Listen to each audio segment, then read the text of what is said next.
Basketball scientist. This video is purely for entertainment and does not infringe on copyrights or laws. The rights to the novel and image belong to the original author. We do not claim ownership. Don't like waiting and want to listen to this fanfic in full now?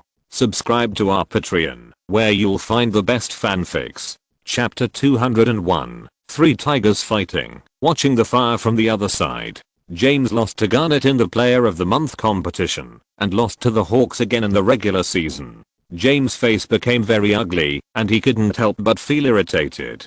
Was his performance not good enough? To be honest, it was not the case. At least in this game, James' personal performance can be described as impeccable. But apart from James, the resources of the Cavaliers are not as good as those of the Hawks. Garnett has Paul, Joe Johnson, Stevens, and even Anthony Parker, who is regarded as a loophole, is an important scoring point for the Cavaliers. Their backup point guard Daniel Gibson is also a player valued by the Cavaliers. Looking at his own side, Larry Hughes has recovered a little this season, but he is still incomparable to Joe Johnson, who has a similar salary. Ilgauskas is average in strength, but not durable. Gooden, Snow, Virgilio and other players are barely practical, but they are really unreliable in tough battles. The best way to compare strength is to see how many players from the Hawks can play as the main force when they come to the Cavaliers, and then see how many players from the Cavaliers can enter the starting lineup when they go to the Hawks. This comparison is very tragic. The Cavaliers lineup is much worse than that of the Hawks, isn't it? But this is not the biggest difference between the two sides. Kellyanne, who single-handedly completed the reconstruction and transformation of the Hawks from the ruins, is much stronger than Mike Brown. Take the matchup between the Hawks and the Cavaliers. Kellyanne has figured out the island tactics to target the Cavaliers' defensive system and used online double teaming to limit the Cavaliers' offensive organization. The on-the-spot dispatching made Mike Brown eat him to death. With such teammates and such a coach, what can he do? Even if he scores 30 plus in every game, can he win 4 games in the playoffs? He can't win. Very blue. James was in a complicated mood, somewhat fed up with his situation in Cleveland. Mike Brown walked in, facing a room full of defeated generals. He did not intend to get angry, but said in a gentle voice, "The responsibility for the loss tonight is mine. Everyone, don't blame yourself. LeBron, you performed very well today. Keep it up. I don't believe the Hawks can keep winning. We still have a chance to compete." With his encouragement and comfort, James' mood improved slightly. After all, this is only James' 4th season. Jordan at his age has not yet broken through the blockade of the Pistons, right? Afterwards, Mike Brown and James went to accept a post-match interview with only one theme: the Cavaliers lost, but James did not lose. Just like LeBron's layup, it was just a little bit off, and the Cavaliers were just a little bit away from victory. As long as we maintain the current progress, we can win more. I have no doubt about it. Actually, you lost a lot, okay?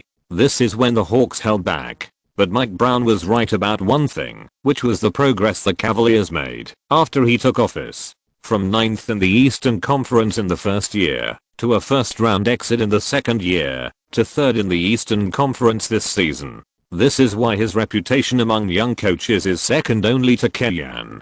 On December 5th, the ESPN reporters revealed a deal under discussion. The two teams that mainly play rune and gun, the Suns and the Warriors, are discussing the trade of Al Harrington and Jason Richardson. This news is a bit shocking. This season, the Warriors' record has improved, and Jason Richardson has made an indelible contribution. He can contribute 20.2 points per game, with a 3-point shooting rate of 38%. He is an efficient scoring point with both output and efficiency. Moreover, the dunking is not just a shooter. His empty cuts and off-ball running are also very good. Before Baron Davis joined the team, he often led the team's offense as a ball holding point. The Warriors chose to trade him, which is a bit puzzling. On the other hand, it is not surprising that Harrington is on the Suns' trading list. After Stoudemire returned, Harrington's ball rights were much thinner, and he was no longer the team's main attacking point. As the team's small forward, his relatively weak outside shooting affected the team's offensive space on the field. When he was arranged to play as a substitute, he was upset again. Leaving the team was good for everyone. Kellyanne was a little surprised to hear this news. In his impression, Richardson also joined the Suns in history and became Nash's most capable backcourt partner, helping the Suns return to the Western Conference Finals. Later, the Suns used Richardson as a bargaining chip to trade for Carter, which also aroused Nash's dissatisfaction. Nash, who has always rarely spoken about the management's operations, publicly criticized the team's decision to send Richardson away. And Harrington was also one of the important members of the Warriors' Black 8 miracle in history. Obviously, Harrington's style of play is more suitable for old Nelson's whoever has the opportunity to play tactical play, and it is more suitable for him to play as a small ball center in the Warriors. However, if Richardson is lost to trade Harrington, the Warriors will most likely choose Monterellis to start in advance. It is hard to say whether he and Davis can blow up the Mavericks backcourt as they did in the past. Kellyanne studied the deal carefully and could only say that the Suns' offensive power has been steadily increasing.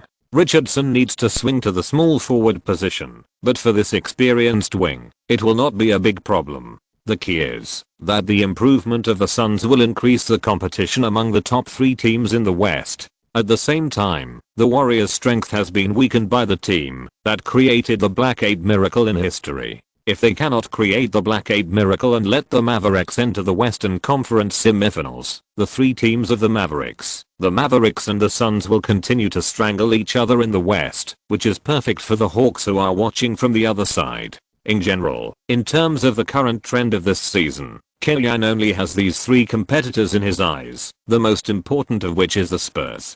It is the best result for Kellyanne if the Suns and the Mavericks can drag them down, or even defeat them. There is a joke that NBA players are either on the plane or on the way to the airport, especially when playing away games. In order to have time to train during the day, it is the norm for the team to travel overnight.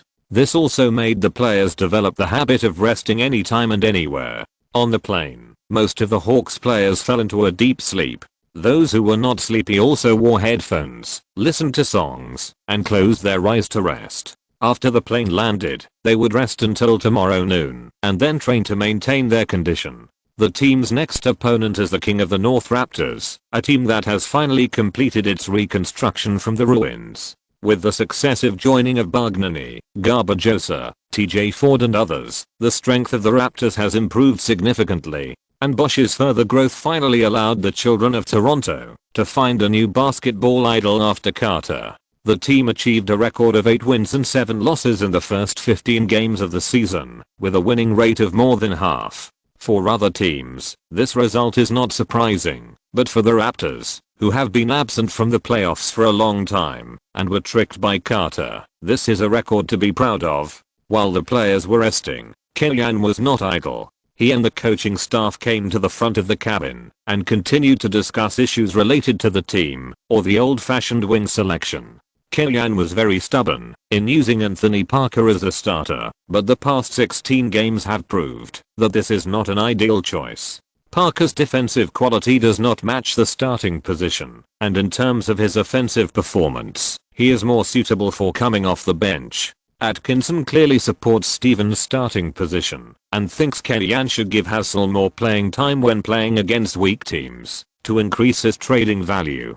Compared with Hornacek and Hamblin, Atkinson has more of a head coach's thinking. When the team's record is not greatly affected, it is right to give players more time to run in. But if the running in causes more consumption of other players, it will be more than the gain for the team. Atkinson said, as a team aiming for the championship, we'd better not spend more than half a season on trial and error. If it succeeds, it may be okay, but if it fails, there will be a second half season to run in. Atkinson pointed out Kellyanne's problem. Kellyanne personally went to Europe to sign Anthony Parker and had high expectations. Whether it is to stick to his offense-first tactical thinking or to care about his own face, Kellyanne's tolerance for Anthony Parker is higher than other players, or he subconsciously believes that Anthony Parker can be embedded in his system. But so far, Anthony Parker's performance is lower than expected, especially on the defensive end.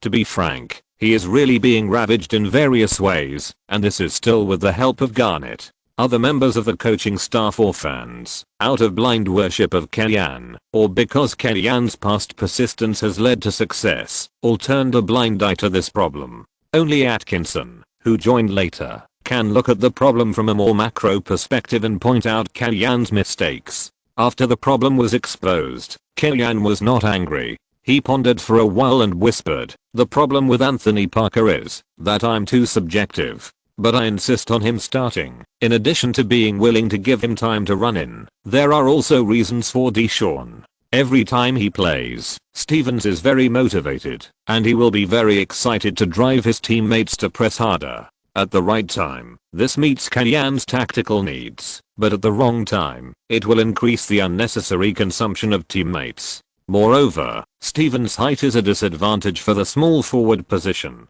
Many times, it is Joe Johnson who goes to the opponent's small forward, which is an unnecessary loss for Joe in singles. In the case of consecutive victories, it seems unnecessary to make such a personnel adjustment. At least now the Hawks' offensive performance can still be covered." After the meeting, Kalyan returned to his seat. Instead of resting, he began to study the rosters of various teams in the league again, to find a suitable solution.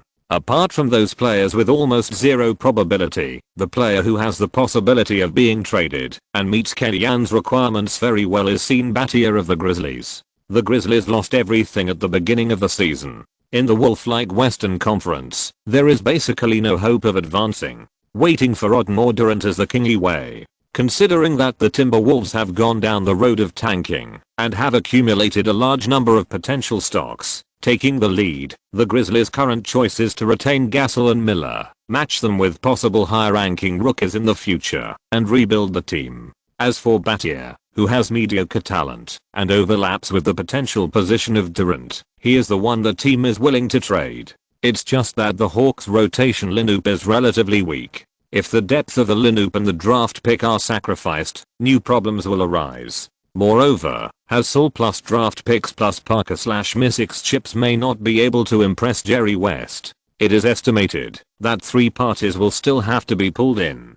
Beautiful. Paul scored 2+1. There was only 1 minute and 40 seconds left in the game. The Hawks led by 12 points and had absolute initiative. The Raptors were in a difficult situation. This was Paul's 21st point. In this game, the Hawks' big 3 all scored over 20 points. If they win this game, they will be just one step away from the longest 13-game winning streak in team history. The atmosphere in the Scotiabank Arena was terribly low. Raptors fans looked at the Hawks players who were excitedly high-fiving each other on the court with their heads in their hands. Their faces were full of disbelief. Some kept shaking their heads, some had dull eyes, and even some D-head fans who broke through the defense and cursed at the Hawks players on the court. At this time, the Hawks away game against the Raptors had come to an end. After Paul broke into the basket and scored 2+1, Sam Mitchell shook his head and sighed, then called a timeout, replaced the substitutes, and voted in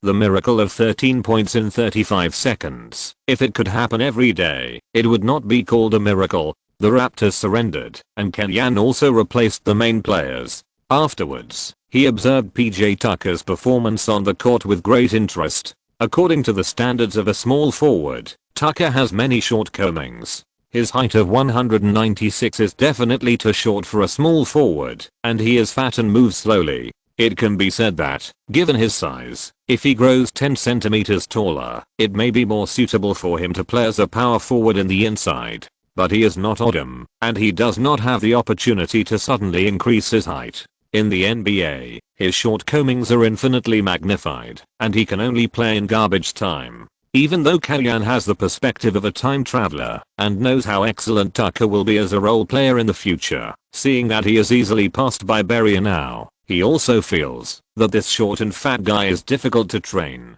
There is no need to trade him. In my impression, Tucker was directly abandoned by the Raptors. After being cut, no team in the league was willing to take him, so he went to Europe and then fought back to the league step by step. If you want him, wait until he is cut and then give him a tryout opportunity. The final score was 111-124. The Raptors performed well, but the gap in strength still doomed them to defeat. 16-1, facing Bosch, whose style of play was somewhat similar to his own. Garnett suppressed his opponent with a stable 24+12.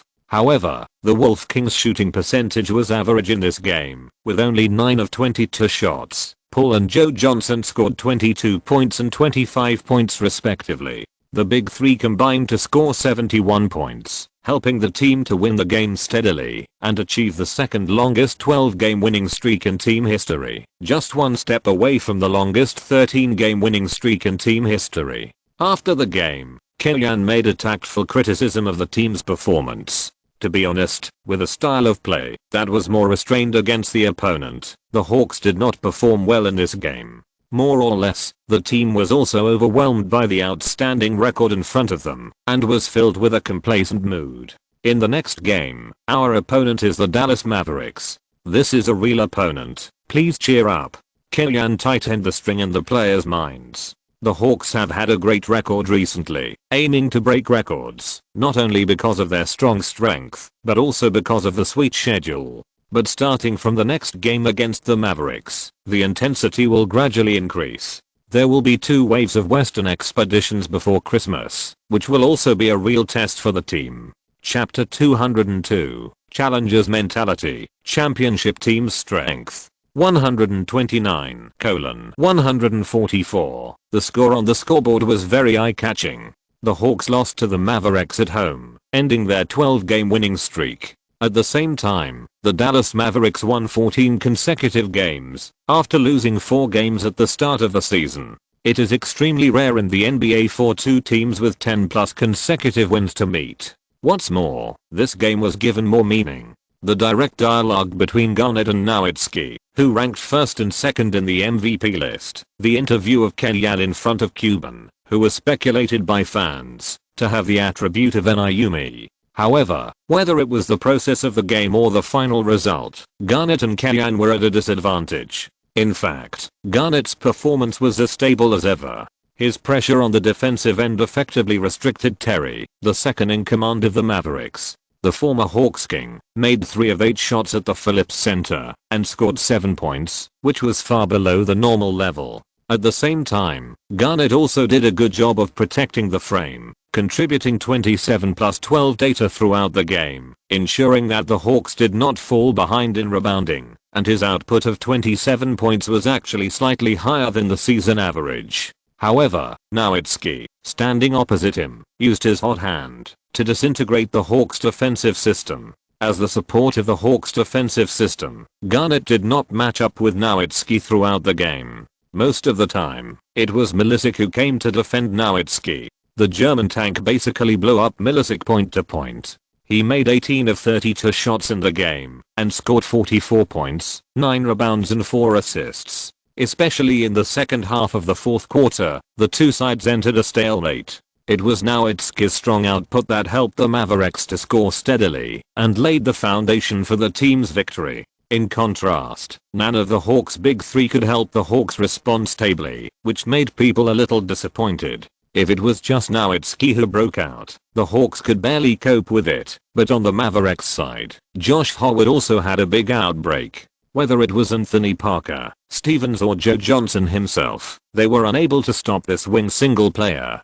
Throughout the game, Josh Howard scored 29 points and 7 rebounds, echoing Nowitzki. Losing is losing. Anyway, Kellyanne can afford to lose now. After the game, he walked to Avery Johnson as soon as possible to congratulate his opponent. Congratulations, Avery. For a long time, I thought I would lose. Avery Johnson laughed. He was not afraid to admit it because he won. This sounded a little uncomfortable, as if it was meant to be. Avery Johnson's reaction may also be influenced by the rumors that Kellyanne was a Ayumi and felt that Kellyanne meant to put pressure on him. However, I can assure you that Kellyanne's good impression of the Mavericks comes from his admiration for Nelson. He only recognized the strength of the Mavericks in the interview. Even when he was considering his next team, he had no good impression of Dallas because of racial issues and basically did not consider going to the Mavericks. I hope this is not the only time you come to the Phillips Center as a guest this season. Kellyanne raised his eyebrows and said, I think it won't be the last time. The Hawks are in the weak Eastern Conference. Anyone with a discerning eye can see that, unless the Pistons recover, they will have no rivals in the Eastern Conference. On the other hand, If the Mavericks want to fight their way out of the West, they will have to lose at least a layer of skin. Back in the locker room, looking at a group of players sitting in front of the locker in a daze, Kellyanne took a deep breath and clapped his hands vigorously. If we lose the game, we lose it. It's just a regular season game. It's no big deal. Remember today's lesson and get up from where you fell. We failed to break the team's winning streak. We will continue to strive for it in a few days. I'm sure this is not our only winning streak this season. This is not our only winning streak this season. After the game, facing the reporter's question about failure to break the team's winning streak motivation, Kellyanne once again made this response. Since the start of the game, the Hawks have defeated the Heat, the Rockets, the Suns, the Pistons, and the Mavericks in the strong dialogue. What is there to write about? After the loss, Kellyanne only felt that the team's wing defense problems were exposed more obviously, and no bigger troubles were found for the time being. But online, a large number of keyboard coaches began to jump around and pointed out various problems of the Hawks. If Kobe's here, the Hawks will not lose this game. Josh Howard, who Kobe easily controls, is as strong as the god of war in front of Joe Johnson and Anthony Parker. Kimmy is good in everything, but he is too stubborn. Anthony Parker is a big sieve on the defensive end, I can see it, but he still desperately gives him opportunities to start. Facts have proved that Quinn Snyder's departure has a very big impact on the Hawks. When he was coaching in college, he brought out a team with a relatively balanced offense and defense, and now he is doing well with the Bobcats. Kimmy is certainly talented, but he pays too much attention to offense and needs someone to pull him back when his brain gets hot. Quinn plays such a role. Take the Garnett deal. It is true that it will improve the team's strength, but it is also true that it will sacrifice the team's bench depth that was the best in the league last season. It is difficult to determine whether it is good or bad in a long season. The team lost a game, and the fans found more problems than Coach Kellyanne. It can only be said that the current Hawks are indeed at the center of traffic and are somewhat envied. Another reason is that Kellyanne rejected Kobe's surrender in the summer, which caused dissatisfaction among some fans. Everyone still wants to see the combination of KB plus KG take shape, but unfortunately, the Hawks failed to meet the Lakers' asking price. Fans don't understand what tactical system, lineup rationality, and locker room problems are. What they are most good at is to the Giants to join forces, crush the lineup, and sweep the championship. There are also ifs. Classic questions such as Duncan and Garnett swap teammates. What if Tracy McGrady is next to O'Neal? Putting aside the facts, who is stronger in pure strength between Harden and Curry, etc. These keyboard coaches see more problems than Kellyanne. Some are pure nonsense, and some problems are unsolvable. But there is one problem that is really practical. That is, the team's weakness in the small forward position. Anthony Parker really can't support the team's starting position, and Stevens is not tall enough, so he always lets Joe Johnson push up, which not only produces average results, but also affects Joe Johnson's offensive level. For various reasons, after discussing with Larry Sander, the team officially communicated with the Grizzlies and asked about the offer for Sine Battier. Sine Battier is a good player. His assist defensibility is top notch, and his single defensibility is also very good. With the defense achieved by Garnett, he can block any wing attacker. Hearing that the Hawks are interested in Battier, Jerry West immediately began to boast. Those who don't know would think that Battier's nickname is Batman, and he is really Pippen 2.0. Jerry, you can be more direct and put forward your needs. Larry Sander responded, I know, there is definitely room for negotiation. If we are willing to use Battier and Mike Miller as bargaining chips in exchange for Joe Johnson, do you think it is possible? Jerry West asked. Good guy, a counterattack. If the Grizzlies' target is Joe Johnson, maybe we don't need to continue the discussion. Mike Miller and Shane Battier are both balanced wing players, and they are very good as role players, but it is obviously not enough to trade them for an all-star level Joe Johnson. The key is that the Hawks are now in the championship group, and will not do such a self-destructive thing. But to be honest, there are no players in the Hawks that attract me, Jerry West said. This old fox has long seen that the team that needs Battier the most is the Hawks. He has also studied the current lineup of the Hawks. To be honest, there is really no player he likes very much. Okay. Shrugging his shoulders, Larry Sander expressed his helplessness to Kellyanne. Then, get a mid-first round draft pick while keeping Millsap.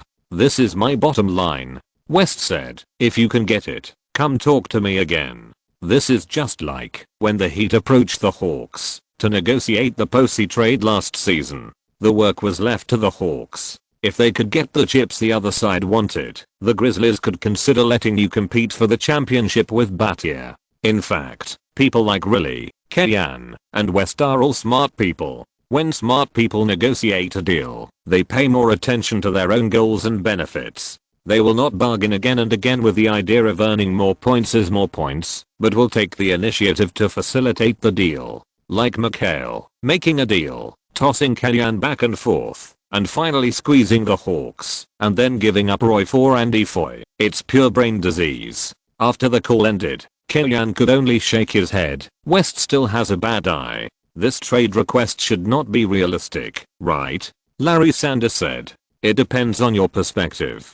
Kellyanne thought about it, and seeing that Larry Sander still didn't quite understand what he meant, he immediately explained. Have you noticed that Jerry West never mentioned the contract balance from beginning to end? Looking back on the entire call, it seemed to be true. So I guess, as long as there are enough young people and draft picks in return, they don't mind swallowing 1 or 2 premium contracts. This is also the reason why they asked for a mid-first round and a potential rookie like Millsap. Kellyanne said. Historically, the Rockets used Gay, the 8th pick, plus Swift's 3-year, $15 million garbage contract to trade for Battier. Compared with West's offer of mid-first round plus Millsap plus garbage contract, it is slightly better. But 2007 is a big year for the draft after all, and West has a target rookie, so it is normal for him to be willing to trade. It can only be said that Battier's ugly data this season still has some impact on his trading value. I'm here to talk to your team on the edge of the playoffs. Larry Sander responded immediately. 2007 is a big year for the draft.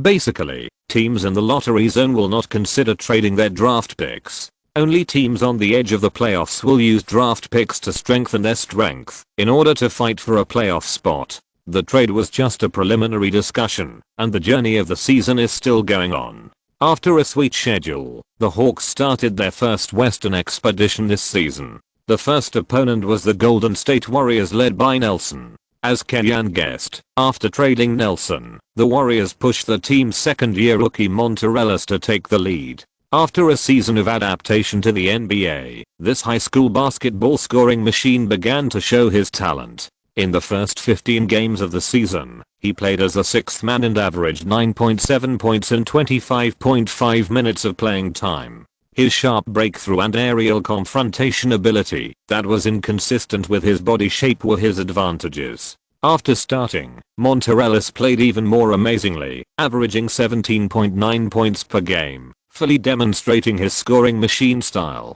After the trade, the Warriors' outside strength was not greatly damaged, but the inside had Harrington, a chaotic singles player. The team's lineup structure was more in line with Nelson's needs, and the results were further improved. The two teams, which are good at offense, had a direct dialogue. This game was undoubtedly the focus of fans' attention. The dialogue between Kellyanne and Nelson as fans and idols was also one of the highlights. The mutual flattery between the two was quite disgusting.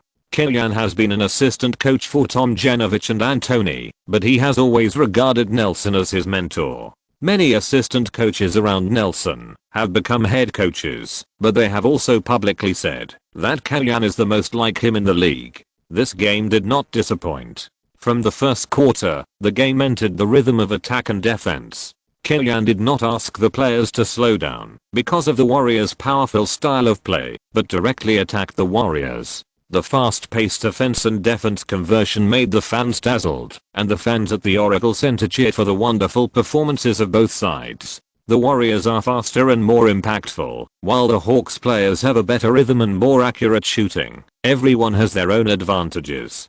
Garnett became the most visible player on the Hawks court. He played singles at the basket, turned over jump shots at the baseline, followed up dunks from the back row, and pulled up from mid-range. The Wolf King showed his comprehensive offensive skills and scored 23 plus 8 plus 3 in the first half, which made the Warriors fans on the scene exclaim. But when Garnett was shining, the Warriors took the lead in the score. Facing Paul, Baron Davis made full use of his heavy point guard confrontation advantage, constantly breaking through and sprinting, making it difficult for Paul to resist. If Joe Johnson came to switch defense, Baron Davis' speed and breakthrough ability were enough to tear Joe Johnson's defense. The perimeter defense was easily torn apart. Even if Garnett contributed 3 blocks in the interior and successfully interfered with the Warriors' offense several times, it was still impossible to plug all the holes. Last season, the Hawks had 2 above-level defenders in Paul and Posey on the perimeter, and the remaining Joe Johnson was not a sieve. In addition, Josh Smith was very active in assisting and filling in the defensive end. The overall defense of the team's perimeter was impressive, but the interior was very weak. Low post attackers of Brand's level could teach them a lesson. This season, Posey left, and the quality of perimeter defense immediately declined, especially when facing strong athletic guards or wings, who were beaten up on a daily basis. Although the defensive strategy of double teaming can suppress the opponent in stages, it consumes a lot of energy, and it is impossible to practice it into a regular tactic. Garnett needs to take into account both the offensive end and the interior defense, and it is difficult to keep helping the outside line. This is the different situation faced by challengers and championship teams. The former is more concerned with magnifying their own advantages. If there are any weaknesses, it's okay to leave them there, and you may not be able to catch them, while the latter must discover their own shortcomings and solve them in the regular season. Killian did not make such a mental adjustment before the start of the season, which may be one of the reasons why the Hawks are in trouble on the field. At the end of the first half, the Warriors had the upper hand in the offense, and led the Hawks by 7 points with 67-60. After following the Warriors in the offense for half a game, Killian felt that he was really half a step behind. Faced with this situation, he did not intend to sit and wait for death. In the second half of the game, Killian asked Joe Johnson to cooperate with Paul to slow down the pace and not continue to run with the Warriors. He wanted to drag the game into the quagmire of positional warfare. But Nelson's bombardment never slows down because of the opponent's rhythm, especially when he has engines like Nash and Baron Davis. Relying on Baron Davis's powerful attack on Paul, the Warriors' offense is still booming. Under the leadership of Baron Davis, Steven Jackson, Monta Ellis, Al Harrington and other points are all alive. Once a team with many firepower points is revitalized, it is really a nightmare.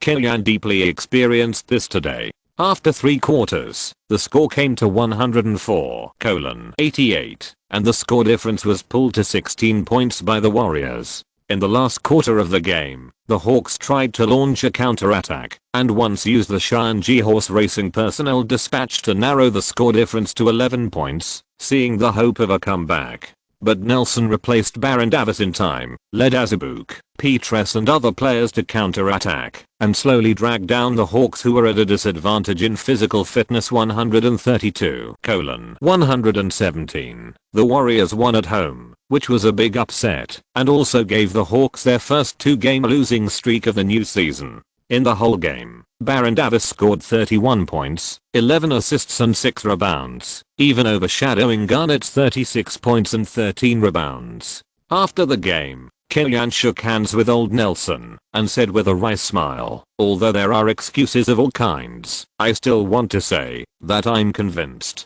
To put it bluntly, the Hawks are a team of the big three, and the Warriors have just completed resource integration from the foundation of a weak team. On paper, the Hawks must be stronger, but old Nelson was able to seize the weaknesses of the Hawks and attack fiercely, and use Baron Davis to drive other attackers in the team. "In terms of team building, you are the one who convinces me," old Nelson said. "I hope that the reconstruction of the Warriors can be as smooth as the Hawks." Old Nelson was referring to the fact that the Hawks traded for Garnett and directly promoted to the strongest team in the East. It is never a loss to exchange 0 for a whole.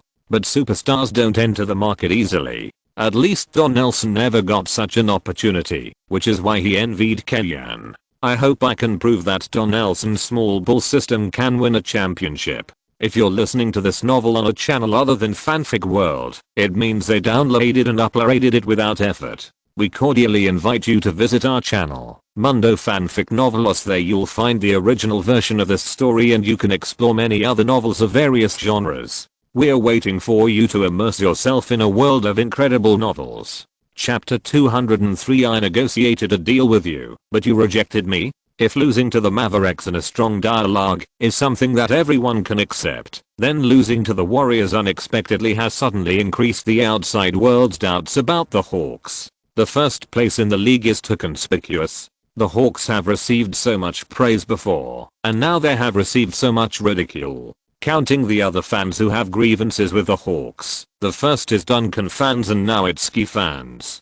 Garnet fans look down on the soft egg Nowitzki on the one hand, and force themselves to benchmark Duncan on the other hand. They are not convinced in various ways. The key is that Garnet's dry goods are really not up to this level. Then the Hawks refused Kobe's surrender in the West, suppressed James in the East, and had a direct relationship with the two top players. Finally, there are the Pistons, a rival in the same district, and the Rockets, who were tricked by the Hawks to the 8th pick, etc.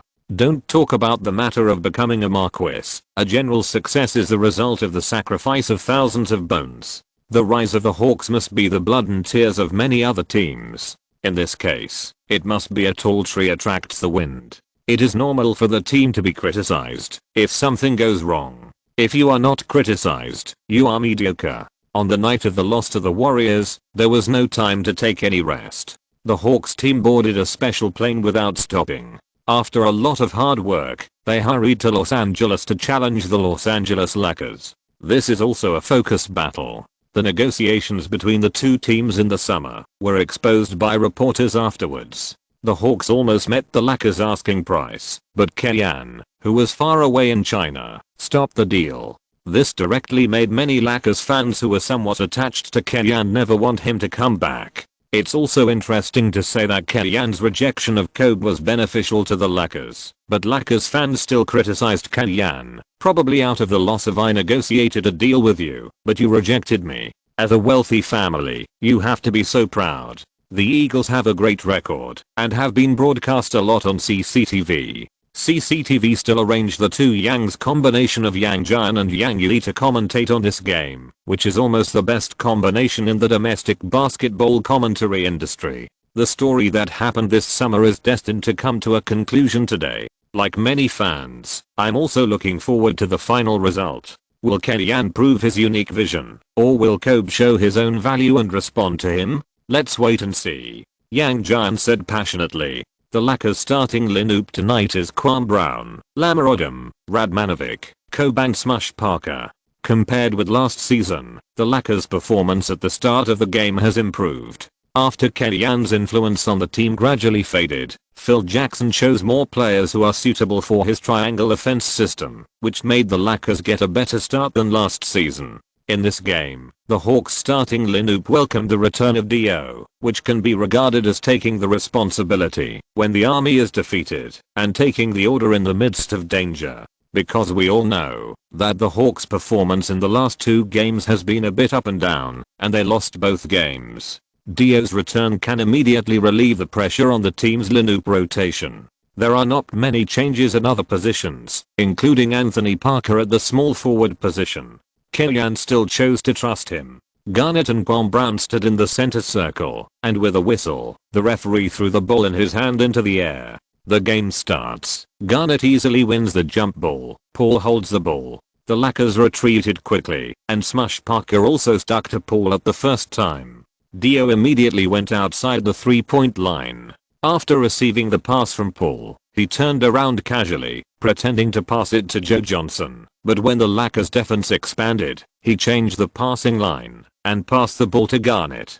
Facing the opportunity to score easily, Garnett did not take the credit. He made a shooting motion to contain Kwame Brown, but actually passed the ball to Anthony Parker, who cut to the basket with a ground pass, and the latter easily scored a layup. 0:2. Beautiful attack. This is the value of Dio. His passing can easily lubricate the team's offense, and Garnett is also using his actions to support his teammates who are in dispute. This is what a leader should do. Smush Parker passed the ball to Kobe and then pulled to the other side while Kobe stopped at the top right of the arc. Joe Johnson stood in front of Kobe with his hand stretched out in front of Kobe. Kobe used his left foot as a support point, half turned to the right, and stood diagonally in front of Joe Johnson, protecting the ball well. Odom suddenly ran over and leaned towards Joe Johnson, while Dio behind him immediately pressed towards Kobe.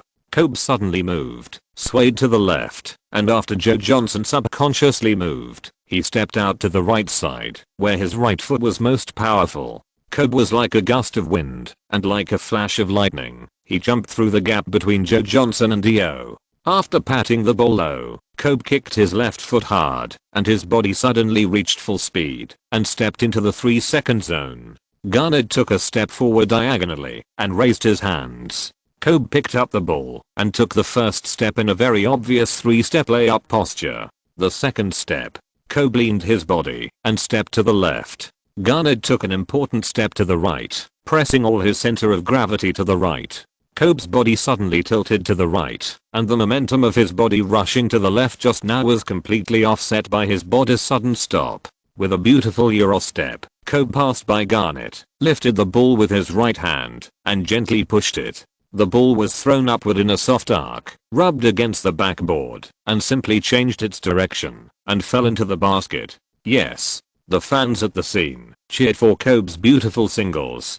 Kellyan shook his hands lightly, pretending to be relaxed, but also showing a little surprise. Using the pick and roll, Paul was basically not disturbed by the defensive pressure of Smush Parker, and almost passed the opponent's defense in just one step, causing Odom to give up Garnett to delay Paul. Of course, Paul was able to pass Smush Parker's defense in one step after the pick and roll. In addition to his own line selection and breakthrough speed, Garnett's high pick and roll quality is also an important factor.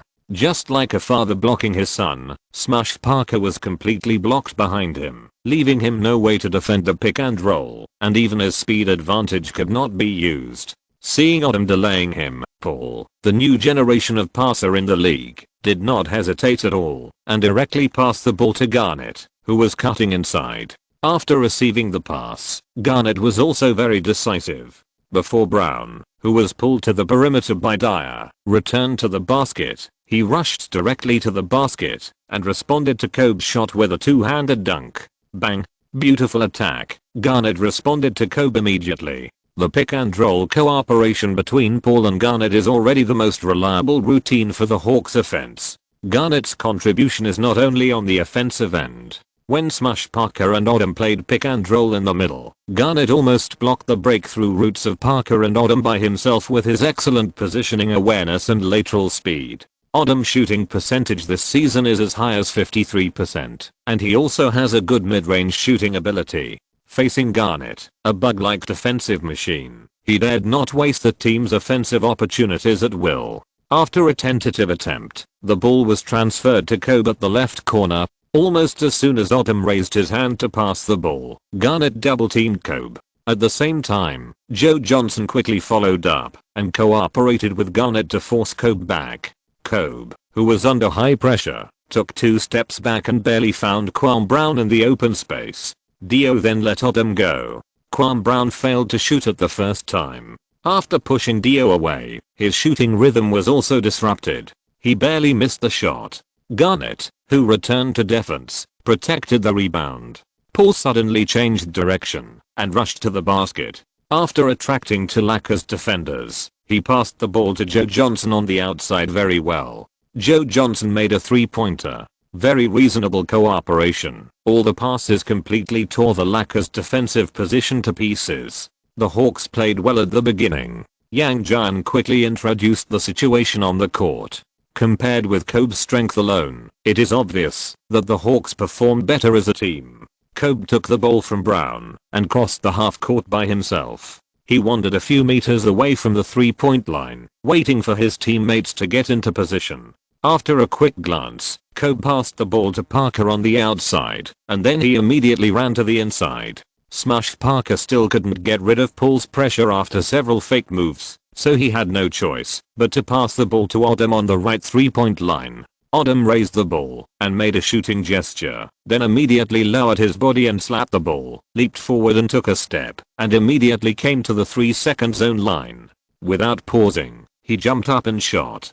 Garnett jumped forward and jumped up to block the shot. Although he failed to block the shot, he also affected Odom's shot. The ball hit the upper middle of the basket and bounced on the basket, but because of the great force, it bounced out again. The ball flew in the air, and several pairs of hands reached out almost at the same time. Surprisingly, Kobe grabbed the ball first. After landing, several pairs of hands immediately surrounded him, and Kobe was immediately surrounded. Kobe struggled and twisted his body, forcibly pushing away the people who surrounded him, holding the ball with both hands, and patting it on the floor, then turned around and shot. Garnett's defense was already extreme, and Kobe had no way of seeing the basket. However, Kobe ignored the threat of iron oxide, and forced a shot. The basketball drew an arc, and flew to the basket in the distance. Swish. After a brief silence in the audience, there was applause. 4:7. The ball went in beautifully, but this was not the offense Kobe wanted. After the opening, he did not monopolize the team's ball rights, because he knew that he could not beat the Hawks team in front of him by his own strength, and he needed someone to stand up beside him. It's a pity that his teammates really couldn't help. Paul dribbled to the front court, Dio directed Garnett to the bottom corner, and then came to the top of the arc to cover Paul. The Lakers restricted Paul's passing by double teaming. Paul, who was under pressure, protected the ball with his back to the goalkeeper and took 2 steps back. However, after attracting Odom and Parker's continued pressure, he sent a pass from behind. Dio retreated to the top of the arc to receive the ball and dribbled directly to the basket. When he came to the free throw line, Radmanovic and Brown had already shrunk into the restricted area, blocking his way forward and not giving him a chance to attack the basket directly. Dio glanced up and passed the ball to Anthony Parker, who was left open in the left corner. The latter shot the ball as soon as he received it, and before Radmanovic rushed over, he raised his hand and shot a small open 3-pointer. Sure, 4'10", Radmanovic has an advantage in height at the small forward position, and he is not at a disadvantage when rotating against the inside line. He is a good match with Odom, but his footwork is average. When he encounters a master of inside passing like Dio, he can easily be caught in the gap if he rashly helps defend. The Lakers attack, with Garnett, a top-notch help defender, Parker and Odom's pick and roll was not threatening, so Kobe was left to handle the offense. Kobe first hit Joe Johnson twice with his shoulder, then opened up space and turned to make a fadeaway jumper. 6'10", Joe Johnson was not good at defense, and this was a back-to-back away game. His physical condition was not at its best, so he did not put enough pressure on Kobe. Paul passed Parker with the ball in one step and scored a layup from the free throw line. The Hawks continued to lead by 6 points. Kobe switched to personal offense and entered the singles state whenever he had the chance. This was what Kenyan wanted to see. However, as the game progressed, the Hawks' own offensive efficiency was gradually declining. It was impossible for the players' physical condition not to be affected by playing 3 games in 4 days and fighting hard in a row. Moreover, they lost the first 2 games, which was even more tormenting on the psychological level. Fortunately, Dio's return boosted the morale of his teammates to a certain extent. On the tactical level, Dio also showed his value. He cooperated with Paul to organize the team's offense, allowing Garnett to free up more energy to assist in defense.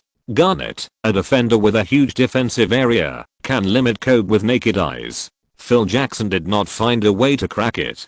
In the first quarter, the Lakers were 8 points behind 24-32. At the beginning of the second quarter, Phil Jackson put Odom and Smush Parker into the starting lineup and arranged offensive tactics for Odom. This adjustment was effective. The first-year Millsap was a little at a loss when facing the all-around Odom. Odom, who was controlled by Garnett, looked like a god of war when bullying the rookie. In just 2 minutes, he made 3 of 4 shots and scored 7 points. However, under the physical crisis, Kenyan insisted on trusting Millsap, and veteran Bobby Jackson suddenly broke out and made 2 consecutive mid-range and long-range shots, helping the Hawks to widen the gap to 8 points again.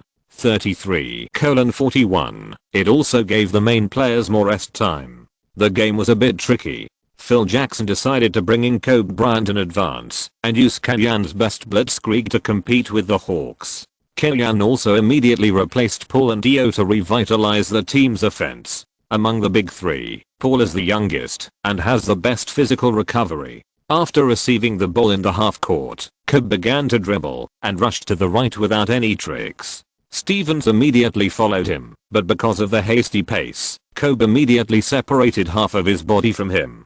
Stevens began to use small moves to restrict Kobe. One hand touched Kobe's jersey, and the other hand leaned on Kobe's waist. Kobe's arched body suddenly straightened up and along the upward trend. Kobe's bounce speed also increased a few points. Stevens also reacted quickly and then jumped up and blocked Kobe's face with his right hand. The ball almost went out without a pause in Kobe's hand, and it drew a slight arc and shot towards the basket. Swish. 35:41. There was applause at the scene. The fans at the Staples Center all liked such a beautiful singles. The Hawks rushed over immediately. After a few tugs, Paul and Dio had completely torn apart the Lakers defense, giving Paul the opportunity to single out Parker. The left side of his body hit Parker, who swayed slightly under Paul's impact. At this time, Paul slapped the ball with his right hand and completed a behind the back dribble. Parker immediately retreated a small step to prepare for an opportunity to act, but at this time Paul's body twisted to the left. Paul's action successfully interfered with Parker's defense. He slapped the ball with his left hand, and the ball returned to his right hand from behind. At the same time, his whole body turned to the right, stepped out with his left foot, and broke through Parker, whose steps were a little disordered. Next was Odom, who retreated to the basket to protect the frame. Paul shook his upper body and raised the ball with both hands. Odom stretched out his right hand and rushed to the ball in Paul's hand, but missed it. Oh no. Odom felt cold in his heart, and then he saw Paul jumping towards him. Bang. Odom hit Paul's arm.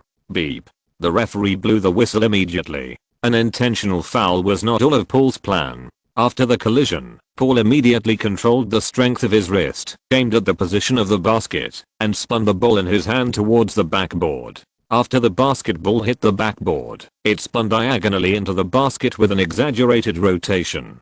Come on.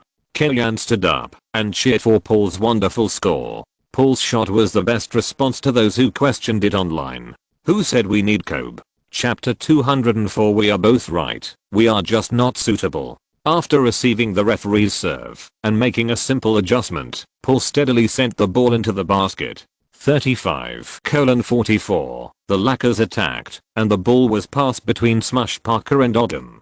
Kobe was running in a large area, holding Stevens from behind, and Milicic was always on the lookout for replacement. Without Garnett, their handover and replacement were a bit chaotic, and Kobe showed a sneer at the corner of his mouth. Kobe ran into the paint again. Milicic hurriedly replaced him. Stevens turned his head to look for Odom, but where was he? The flying trajectory of the basketball told him. At the moment Kobe entered the paint, Parker suddenly accelerated to the left, and Paul was paralyzed by the pass between Parker and Odom just now, and was immediately pushed away by Parker half a body. Parker shook his wrist, and the ball was suddenly thrown out and thrown into the paint at a very fast speed. Shoot. Wrong. A tall figure appeared on the right side of the basket at the right time, just caught the flying basketball, and slammed the ball into the basket. Odom jumped down from the basket with an ecstatic look, laughed and gave Parker a thumbs up. Among players of the same height, Odom's confrontation, touch, speed, and coordination are all first class, and his talent is really excellent. Against a greenhead like Millsap, it is simply a fancy hang. The two sides were deadlocked for another 2 minutes, and the score difference was still 6 points. Kenyan replaced Garnett and Joe Johnson, and used the online double team tactic to limit the Lakers' offense. This defensive system created with Garnett as a core had a satisfactory effect on Kobe. Kobe was barely able to get out of the double team, but his poor shooting choice just happened to hit Kenyan's hand. The next scene is like the iron oxidation process in the chemical equation. Iron oxide, ferric oxide, iron tetroxide. The Hawks clamped down on the Lakers' offense, but the focus on defense also affected the team's offense. Garnett and Paul missed shots one after another, and both teams entered a short scoring drought. At the end of the first half, the Hawks led the Lakers, who were playing at home, by 9 points with a score of 54-45. Such a score difference was an ideal result for Phil Jackson. The team's score difference did not reach double digits, and in the second half of the game, they could use their physical advantage to launch a counter-attack. With a nearly double-digit lead, and more rest time for the main lineup, Kellyan was quite accepting of the team's performance in the first half. But as the former Lakers acting head coach, he knew Kobe's horror, and repeatedly told the players in the locker room not to take it lightly. The Lakers burst out with great energy under Kobe's leadership. Radmanovic became a surprise player, with 2 consecutive 3-pointers and a steal. I don't think anyone would have thought that it was him who stood up and changed the situation on the court. Yang Yi said as he looked at Radmanovic, who was returning to defense. It was already the 6th minute of the third quarter. In these 2 minutes, Radmanovic received 2 consecutive 3-pointers from Kobe and stole a pass from Dio to Joe Johnson, indirectly assisting Kobe to score a fast break dunk. In 2 minutes, Radmanovic helped the Lakers to play a small climax of 8:0 and narrowed the gap from 13 points to only 5 points. Paul just broke through and passed the ball to Garnett, and Odom appeared in time to destroy the ball, leaving the Hawks with less than 3 seconds left to attack. Kellyan called a timeout to arrange the sideline ball tactics for the team. He never expected that the team would be beaten 8:0 in less than 2 minutes, but now is obviously not the time to hold him accountable. The focus is on completing the next attack. The timeout ended, Dio stood outside the sideline, and the Lakers players stuck to the Hawks players. As the referee blew the whistle, the Hawks players immediately started running, but the Lakers really took out the attitude of playing in the playoffs or even the finals to defend. Garnett ran to Kobe and made a single screen without the ball for Joe Johnson. Joe Johnson immediately got rid of Kobe's entanglement and ran to the high position. Joe Johnson ran out, and the Lakers center Pat Shillier also followed. At this time, Paul suddenly ran back and accelerated directly to the right side of Parker's body. Parker wanted to chase and defend, but was hung by Joe Johnson. Dio saw that the referee made a 5-second timeout gesture and passed the ball. Paul caught the ball with one hand and almost jumped and shot at the same time as the ball. When the ball left Paul's fingers, the sound of the 24-second offensive time was oversounded, and the backboard lit up red. The basketball drew a super high arc in the air and fell into the basket. Bang. Sure. 69:62. Kobe waved his hands in anger at the still shaking net. This rebound was completely a stroke of luck. The Lakers' defense is not a big problem. It's just that Paul is so amazing. Yang Yi has a cultivation system of good feelings towards Paul. When Paul was selected by Kellyan and first entered the league, Yang Yi admired this steady and versatile point guard.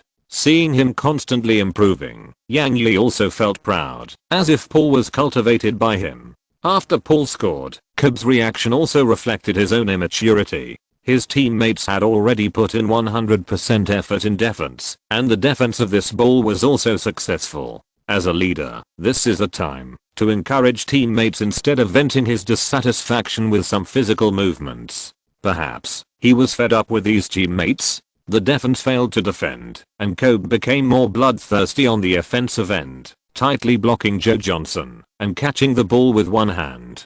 Joe Johnson's breathing suddenly became rapid, and he felt Kobe's endless fighting spirit. Suddenly, he felt Kobe's body turn violently, and he could not control himself and stepped back to the side. He was shocked. Kobe did not stop. After receiving the ball, he turned around reasonably. He had already shot the ball while turning around. After pushing Joe Johnson away from behind, Kobe accelerated with all his strength and reached the basket in a few steps. With the impact of his accelerated rush, he squeezed Garnett away, jumped on one foot, grabbed the ball and dunked it. Beep. The referee raised his hand. Everyone looked and saw that Garnett was judged to have a defensive foul, and he even had to add a penalty. The Lakers bench screamed immediately, and Kobe himself stood under the basket and screamed loudly. This game meant too much to him. A superstar, in his prime, ranked in the top 4 of the MVP list last season, took the initiative to promote a trade, but was rejected by Kellyan. What a humiliation. Even if Kellyan had thousands of reasons, it would be a thorn in the heart of a person like Kobe. then pierced thousands of thorns in Kayan's heart. The free throw was made, and the Lakers narrowed the gap to 4 points again. This stalemate is a necessary experience for the Hawks. Garnett is not good at attacking, and although Paul has a big heart, he is limited by his height, and it is difficult to respond continuously at critical moments. In the previous season, the Hawks' most reliable attacker was Joe Johnson in several stalemates with their opponents. From this perspective, the three people can complement each other's shortcomings. However, whenever the game enters this stage, it means that the Hawks' big three team building advantage is no longer there. Let Joe Johnson fight the opponent alone. This is not the situation that Kayan wants to see. In this game, Joe Johnson was in poor condition, and he failed to put too much pressure on Kobe on the offensive end, which also liberated Kobe to a certain extent. Kobe slashed and killed fiercely on the offensive end, helping the Lakers to bite the Hawks tightly. It seems that neither side has set up defense, but if you look closely, both sides have made extra efforts in defense. Yang Yi said, while looking at the scoreboard. At this time, there were still 2 minutes left before the end of the game. The Lakers, playing at home, were trailing the Hawks 117-118. Beep. A whistle sounded, and Boris Dio held his head with both hands, and looked at the referee, with an innocent look on his face, but the referee did not give him face, and directly made a gesture of fouling out. Oh, Dio made a mistake at a critical moment. He was fooled by Odom. Odom handled this ball very cleverly. After he touched Dio, he leaned forward to find a foul. Yang Jian said with emotion, who would have thought that Dio, whose basketball IQ Kayan praised many times, would fall into Odom's trap. Odom's performance in this game was actually really good. The entire Lakers team was also helping Kobe win this game. Yang Yi said regretfully, as expected, Milicic replaced Dio. Odom, who stood on the free throw line, made the first free throw steadily, and Kayan immediately requested a timeout. There was about a minute and a half left in the game. The team was tied or even overtaken, so he had to make some arrangements. In the last minute and a half, the atmosphere in the whole stadium was frozen. As long as Odom could make this free throw, the Lakers would overtake the Hawks. After falling behind for a whole game, Odom walked straight to the free throw line. The entire Staples Center fell silent, fearing that it would interfere with Odom. Everyone knew how unstable Odom was. After the whistle, Odom adjusted his rhythm, and Kobe bent over and was ready to rush in and grab the offensive rebound at any time. Odom's second free throw went into the basket steadily. Odom. The second free throw was still hit steadily. He didn't give the Hawks any chance and led by 1 point. Although this was a small enough lead to be ignored, for the Lakers who had been playing the role of pursuers for nearly 2 hours, this reversal will greatly boost their morale. Yang Yi analyzed, the Hawks are in trouble. Back to the offensive end, Paul's breakthrough pass was passed to Garnett, but the latter's mid-range shot failed to hit. Smush Parker dribbled the ball to the half court. Paul did not steal the ball, but opened his arms to put as much pressure on Parker as possible. Parker did not come by himself. Halfway through the offensive time, he directly passed the ball to Kobe, who was asking for the ball in the low post. Joe Johnson completely stuck himself to Kobe. If Kobe chose to break through, Garnett would protect him behind him. Kobe carried Joe Johnson and dribbled the ball and made 2 fake moves in a row, but Joe Johnson did not fall for it. Seeing that the offensive time entered the last 5 seconds, Garnett chose to move forward in advance according to Kobe's offensive habits. Garnett's advance blocked Kobe's possibility of breaking through, and he could only choose to turn around and take a difficult fadeaway jump shot. Kobe glanced at Garnett rushing over and subconsciously wanted to speed up his action. Before Garnett could block the shot, Kobe completed the shot. Bang! The basketball hit the front of the basket. This crisp sound not only hit the basket, but also hit the hearts of the fans at the scene. Beep. The referee blew a foul on Garnett without understanding the style. Garnett jumped up immediately, mumbling in his mouth, looking helpless. He did not deny that he might have violated Kobe's cylinder after Kobe's shot, but the last minute of the game should have been the stage for the players to decide the game by themselves. Kayan immediately expressed his doubts to the referee. At this point in time, I don't think this shot meets the standard of a foul. No matter from which angle you look at it, this is a foul, Mr. Earl. The referee responded firmly. Shrugging, Kellyanne covered his eyes with his left hand to protest the referee's decision. Kobe made both free throws, widening the gap to 3 points. With less than 1 minute left in the game, this was a relatively safe gap. The Hawks quickly sent the ball from the baseline, and Paul dribbled through the half court at the fastest speed. At this moment, the Lakers' defensive formation had shrunk to a 1-2-2 zone defense. This zone defense tactic evolved from the 3-2-2 zone defense, largely made up for the shortcomings of the 3-2-2 zone defense. Garnett immediately pulled out and set a pick and roll screen for Paul. Seeing Garnett pull out, Kobe and Radmanovic simultaneously shrank their positions, ready to defend Paul, who broke through with the screen at any time. With the help of the pick and roll, Paul passed Parker's defense. Odom stared at Paul rushing towards him, with his right hand raised high, while Radmanovic on the other side took a step inward and tried to directly block Paul's right breakthrough line, and smushed Parker behind him, pounced on Anthony Parker, who was defended by Radmanovic. Paul predicted the Lakers' defensive strategy. Paul unexpectedly did not choose to continue to break through the inside line, but stopped directly and shot a mid-range jump shot. Sure. A crisp sound of rubbing the net sounded, and Paul clenched his fist fiercely. Beautiful, very calm handling.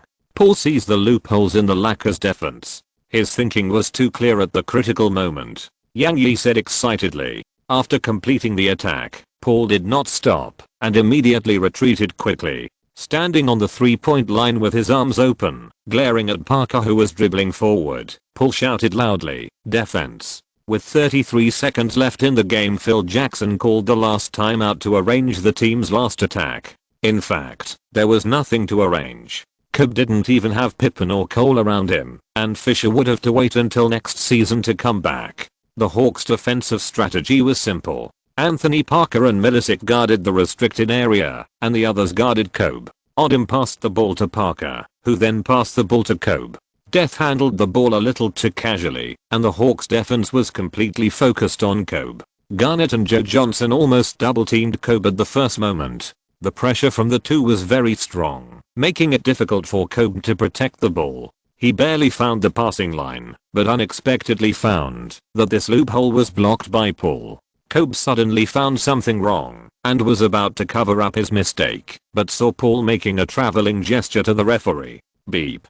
After Paul's reminder, the referee also subconsciously made a penalty, and boos sounded at the scene. Kobe showed a bitter smile on his face, and then slammed the ball to the ground. The penalty was correct. Oh, Kobe.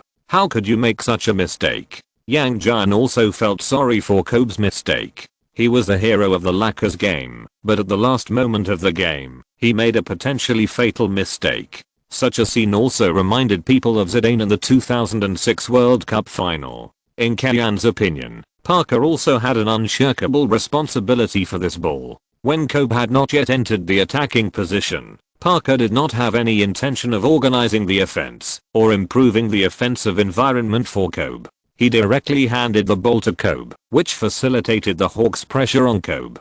Compared with the Lakers' obvious offensive options, the Hawks had more offensive options. Under the cover of his teammates, Paul received a pass from Garnett, and Garnett immediately cut to the inside after serving the out-of-bounds ball. Kobe chose to switch defense on Paul himself, and the basketball shuttled around Paul at a very fast speed. A fierce sprint followed by a sudden stop and a shake of the upper body. Kobe immediately reacted. He subconsciously thought that Paul was going to choose a mid-range shot, but in order to avoid being fouled, he did not jump. However, at this time Paul accelerated again, and Kobe immediately retreated. Paul pulled the ball horizontally and jumped directly on the left side of the free throw line. Kobe also jumped up immediately, trying to interfere with Paul's final shot as much as possible. Nearly 20,000 spectators held their breath. Many even slowly raised their hands and stood up. Their eyes were completely on Paul, the orange basketball that was spinning out. Paul, unable to control his own kinetic energy, sat on the floor with his butt tilted. He stared blankly at the spinning basketball. When it went through the basket and made that crisp sound, his whole body was like gasoline being ignited. Bang! It burned like crazy. 121:122. This was the score when Paul completed the Hawks' last attack, and it was also the final score. The Lakers, who had no timeouts, could only use 5 seconds to complete the last attack.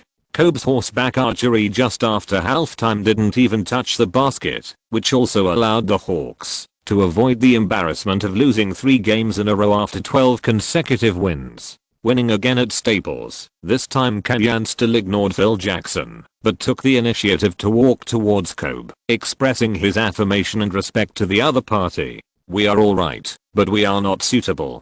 Chapter 205. Carol Dawson comes to your door. I don't know how to face all this in Los Angeles. I thank Rudy for bringing me here. I thank the fans here for their love for me, and I thank Kobe and other players for their support. Without them, I wouldn't be who I'm today. I still remember the days when I was the acting head coach in Los Angeles. It was a tiring but fulfilling memory. I know I'm no longer a Laker, but I belong to the Hawks. But I remember everything that happened in the team, Kalyan said with some sadness at the press conference after the game. The reporters in the audience looked at Kalyan on the stage one by one, and they could more or less feel a kind of sincerity from his words. It was the Lakers that gave Kalyan the opportunity to lead a team, and here, his coaching career started. Even if the ending was not so perfect in the end, it was normal for Kalyan to have some special feelings for the Lakers. Afterwards, the reporter asked Kalyan to talk about Paul's loser shot.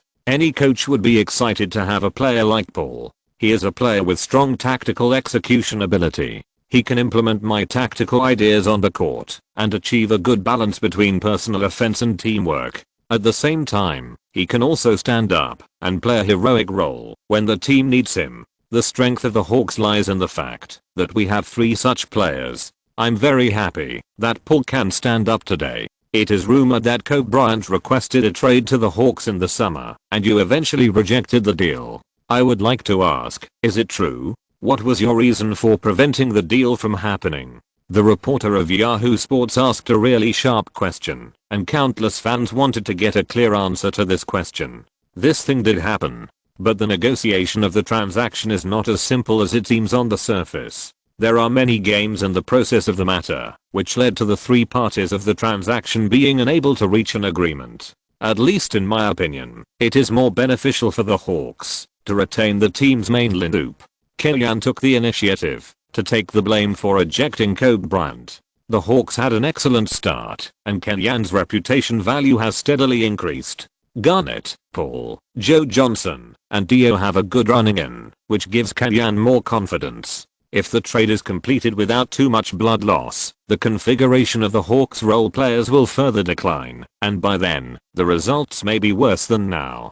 After all, in competitive sports, results are the capital. If Kalyan can lead the team to win, everything will be fine. But if something goes wrong in the playoffs, there will inevitably be Kobe fans to settle accounts with him. If Atlanta's winter is shrouded in a layer of gray, and under the gloomy sky, the dead trees are trembling slightly. After finishing a day's classes and attending a gathering of Chinese classmates, Huo Qingshu finally returned to her warm nest. After changing into home cotton clothes, Huo Qingshu sat at the desk and turned on her laptop.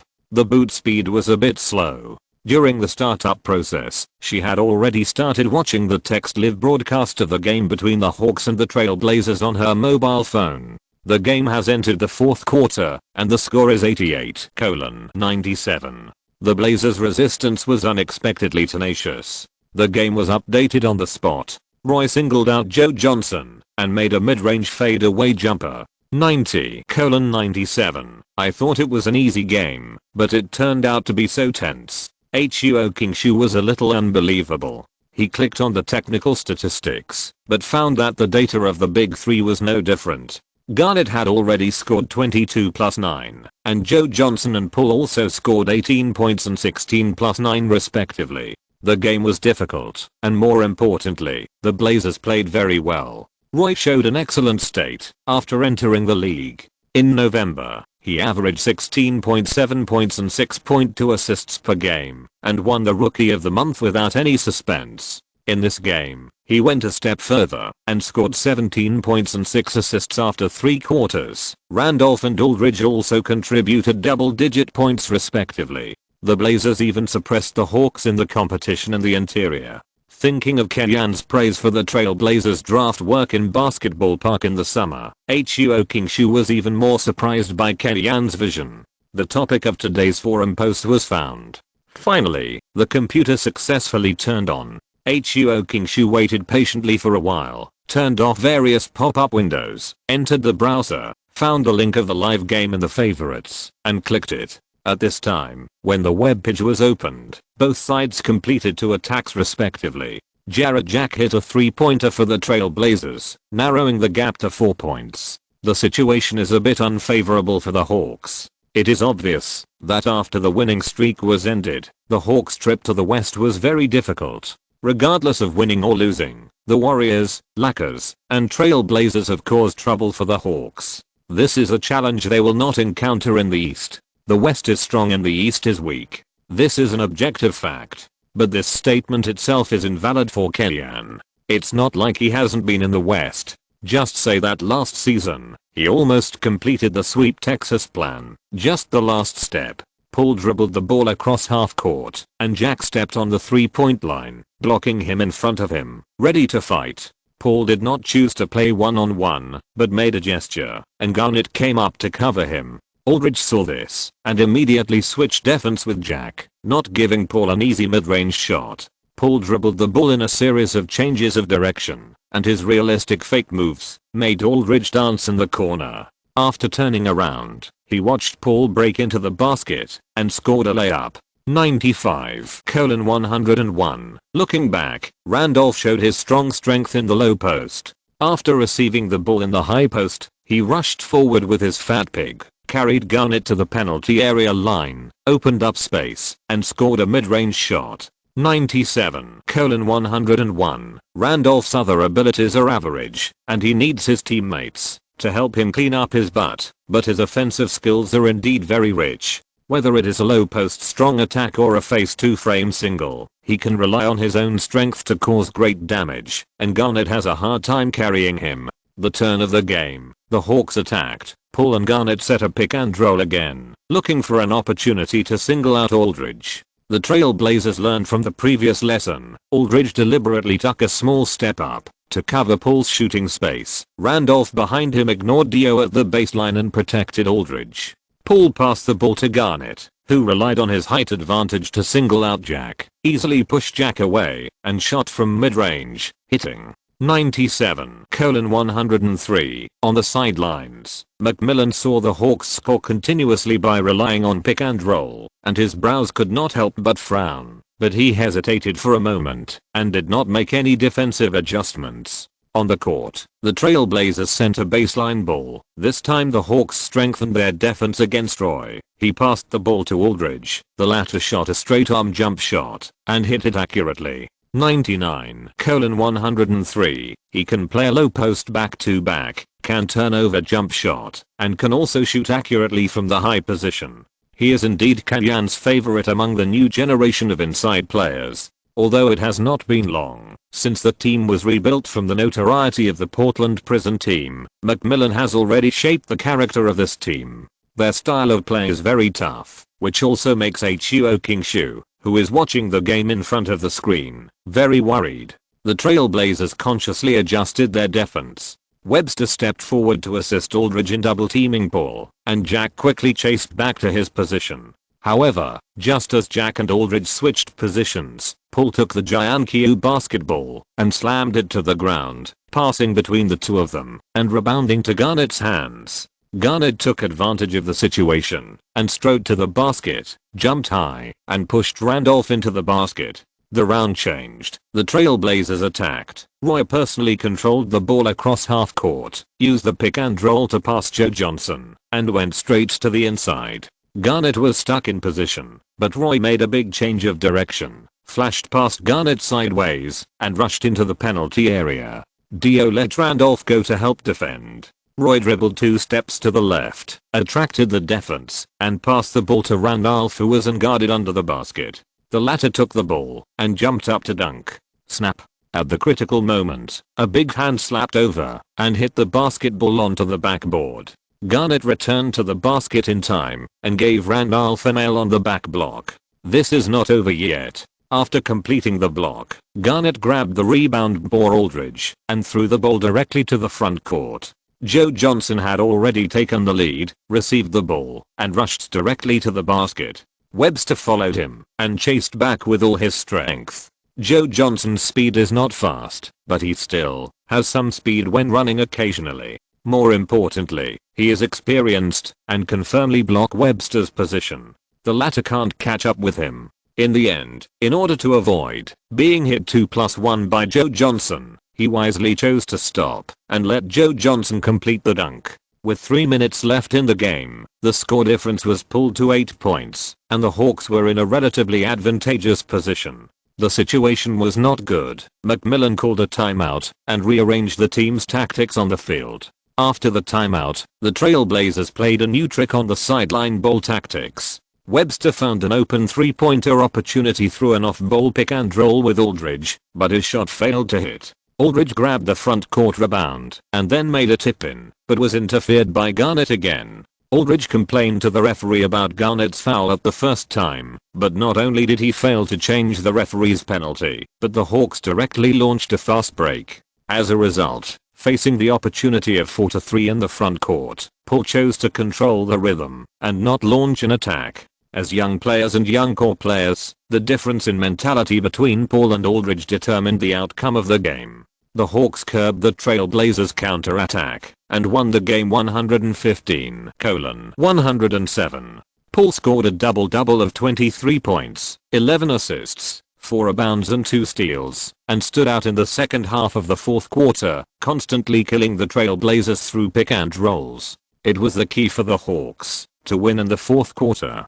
Garnett's data of 26 points, 14 rebounds and 3 blocks was even more gorgeous than Paul, especially in the last moments of the game. He made great contributions on the defensive end twice. It also demonstrated his own value. When playing pick and roll with Paul, Josh Smith would attack the basket more and complete the offense with dunks as much as possible. The fans were happy to see it, but the means were indeed a bit single, and once the opponent's center was mobile enough, Josh Smith's attack efficiency was not very stable. In contrast, Garnett's dunking impact was inferior to Josh Smith, and the other threats were much greater, whether it was his handwork after going down or directly catching the ball and shooting. Not to mention the defensive end, the roles of the two were even more different. After the red light came on, Killian came to the technical desk. McMillan walked towards him with a wry smile. "I really feel that I have worked hard enough, and I can actually see progress. But compared to you,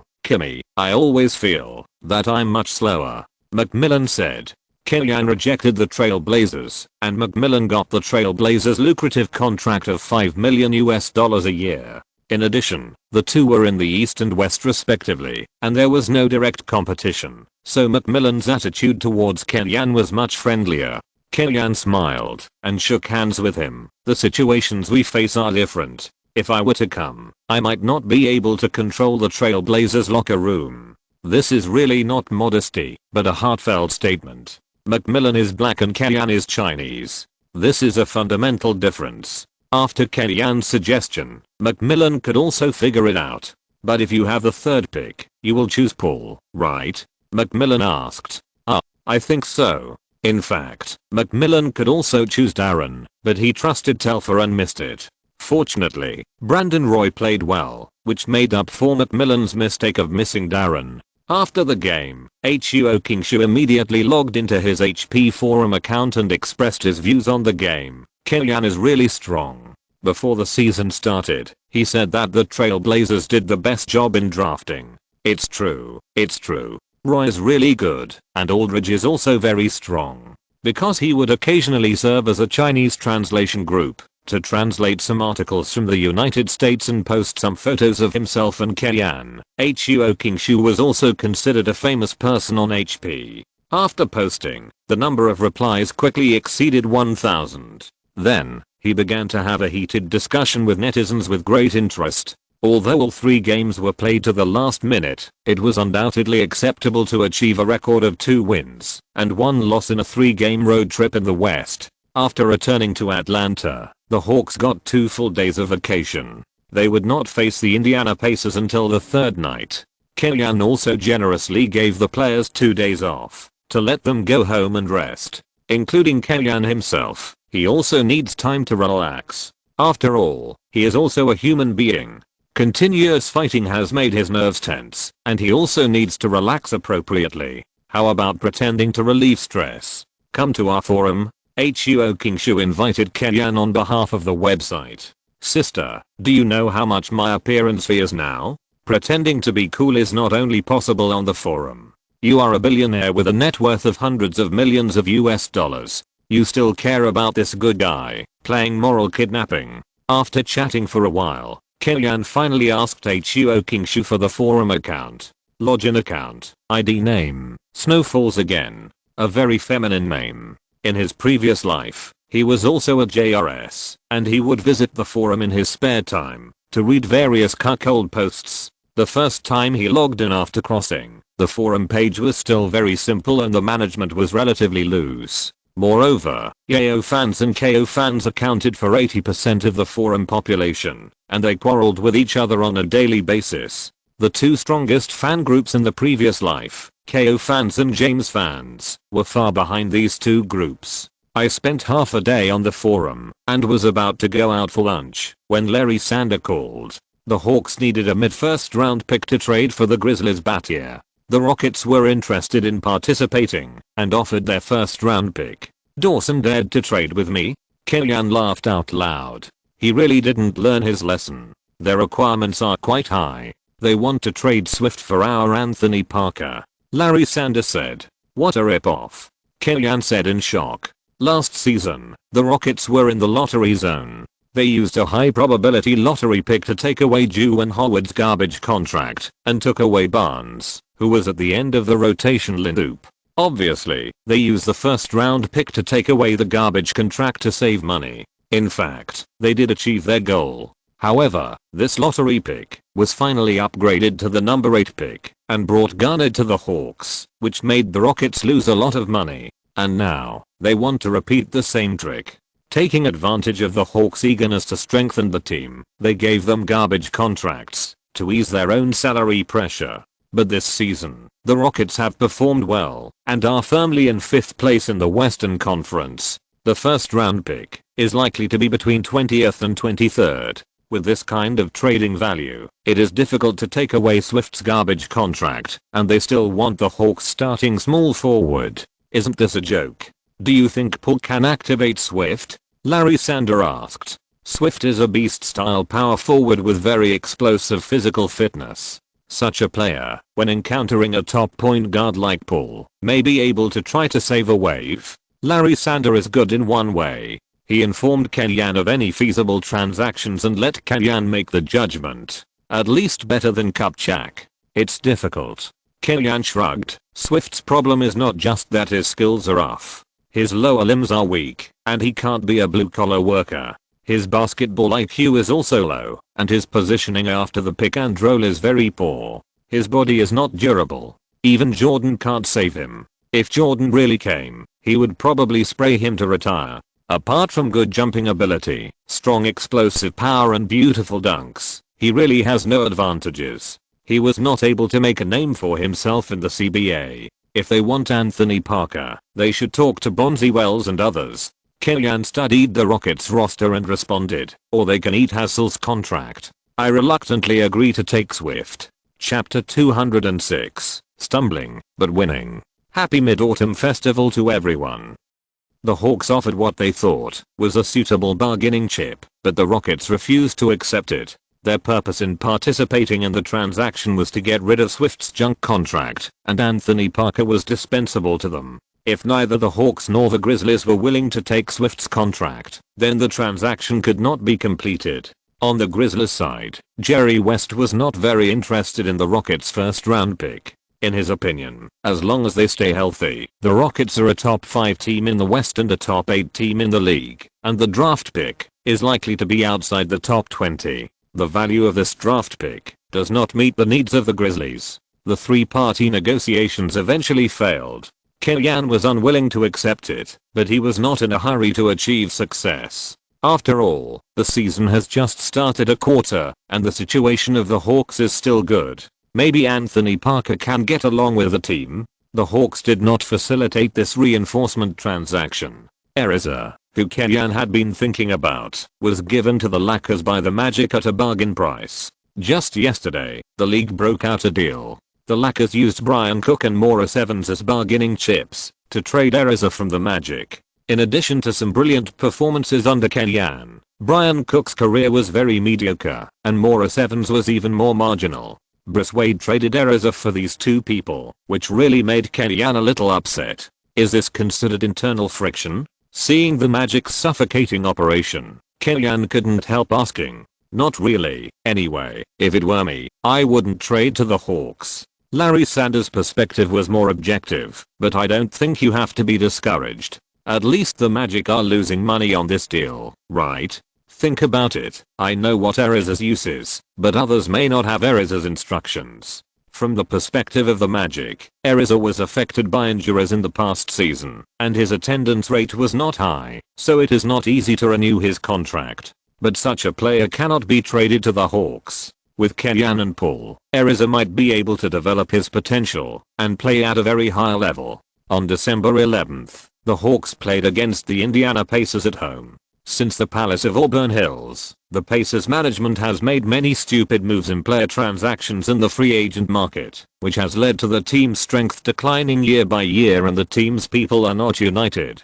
Various trade rumors are flying around. Except for the core of the team, O'Neal, and the potential newcomer Granger, they may become the bargaining chips of the team's transactions. In this case, even if Carlisle has strong tactical ability, it is difficult to support the team. The chaotic team atmosphere also makes the Pacers' record always unsatisfactory. Even though the star player O'Neal can average 23 points, 10.5 rebounds, 4.1 assists, and 1.6 blocks per game, the Pacers' winning rate is only barely maintained at around 40%.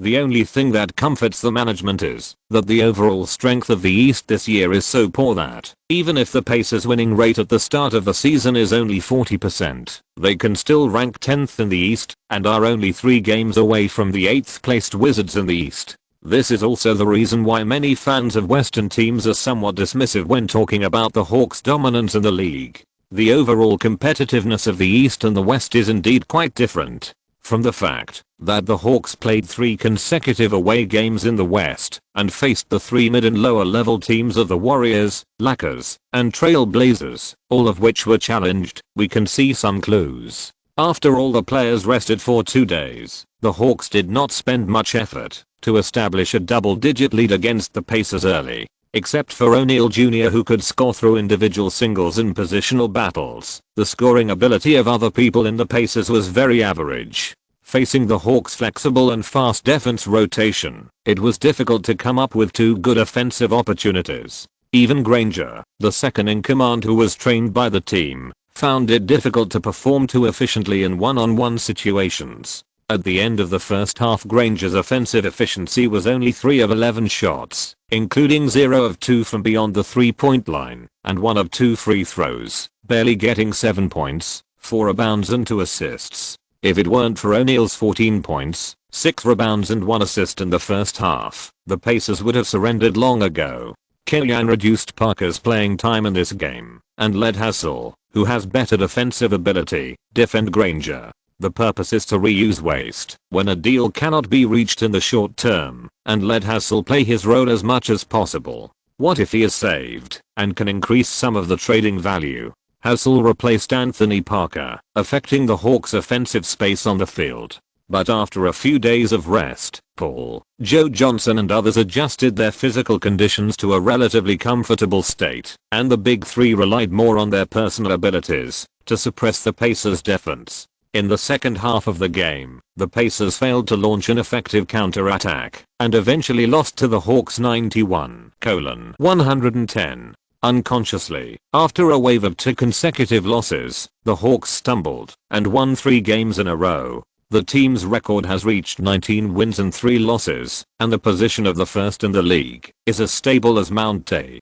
Throughout the game, Garnett played a good offensive efficiency against the Pacers' rotating defense in the interior. In just 33 minutes on the court, he made 11 of 21 shots, scored 27 points, 9 rebounds, 4 assists, 2 steals and 1 block, and performed well. This is actually the norm for Garnett this season. This season, Garnett's playing time has dropped sharply from 39 minutes per game last season to 34 minutes, and his rebounding and blocking data have also declined to a certain extent, but his scoring and steals have increased, and the efficiency of both offense and defense has also improved. Most importantly, the team's winning rate has improved. So far, the winning rate of 86.5% is his best result since entering the league. At the same time, Garnett ranks second on the MVP list, second only to Nowitzki. As far as the current situation is concerned, this season's MVP is basically between these two power forwards.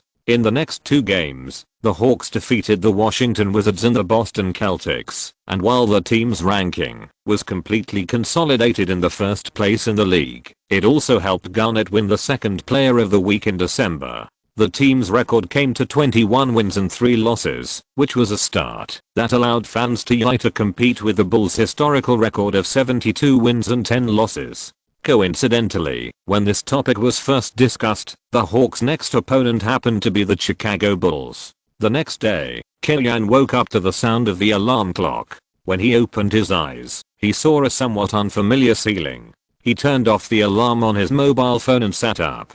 His head was a little swollen, and he rubbed his eyebrows hard. Looking around, he remembered that this was Wang Lifan's room. Last night, he followed Wang Lifan home for dinner. The two people had a stable relationship. Wang's IAO was happy, and Zhao Yun also took out the wine, and the father-in-law and son-in-law drank. Red wine doesn't make you drunk, but the after effect is very strong. When Kellyan was sleeping at night, it made him feel very hot. Kellyan pushed the door open and saw Wang's IAO had gotten up and was brushing his teeth in his pajamas. You still can't drink a lot. You should practice more when you have time, Wang's IAO said with a smile when he saw him coming out. In his words, he already regarded Kellyan as his son-in-law. Zhao Yun was unhappy to hear this and said, "It's better to drink less. Just drink when you are happy." After all, Kellyan is a basketball coach. He usually trains and leads the team in games. He must keep a clear mind. Wang's IAO wanted to refute him, but when he saw his wife's eyes, he wisely shut up and staggered to the house to change clothes. Kellyan, don't listen to him. Don't touch cigarettes and alcohol. I heard that smoking and drinking are not good for children. Zhao Yun said. We haven't even planned to get married yet. Children, I'm afraid it's too early. The whole family moved to the United States, and Wang Lifan grew up almost entirely under the influence of American education. Marriage and having children was put behind realizing the value of life, not to mention passing the examination to become a specialist doctor. At least he had to finish his doctorate before thinking about it. Zhao Yun's thinking was still the same as that of her parents in China, and she hoped that Kellyan would marry Wang Lifan home as soon as possible. Hot porridge, pickled mustard, flour rolls, and tea eggs were all Chinese breakfasts that Kellyan could not eat on weekdays. Once in a while, he felt comfortable. Never said you are not used to seafood porridge, lean meat porridge and so on, so I only prepared white porridge for you. Zhao Yun said, you can tell me what you want to eat next time. To be honest, it's very rich, auntie. Kellyan said quickly, I have been abroad for so many years. You said I miss Chinese food. It's true. But if you ask me to go to a Chinese restaurant, even if it is an authentic one, I don't think it has much of a wok flavor. I just like this home cooked taste.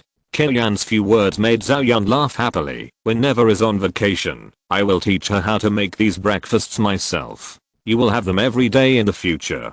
Thank you, auntie. On December 19th, the Hawks ushered in the challenge of the Chicago Bulls at home. In the past season, the Bulls were one of the teams in the league with the greatest lineup changes. The team decided to give up some of its talents and instead pursue combat effectiveness. They first traded Chandler, sent him to the Hornets, to trade for PJ Brown and Junior Smith, and then used Junior Smith to trade for Howard Eli of the Nuggets and 2 second-round draft picks in 2007. After sending Chandler away, the Bulls signed Ben Wallace at a high price in the free agent market, completing the upgrade at the center position. Then they traded Aldridge for Terrence Thomas in the draft, which made them a team with strong defensive mobility. Ben Wallace and Terrence Thomas have strong defensive expansion capabilities and a large coverage range, and strong switching capabilities after pick and rolls. For the Hawks, this opponent is not easy to play. Last season, the Pistons, where Ben Wallace was in the regular season plus playoffs, beat the Hawks 8-1, and Ben Wallace was also known as the most taboo defender for the Hawks.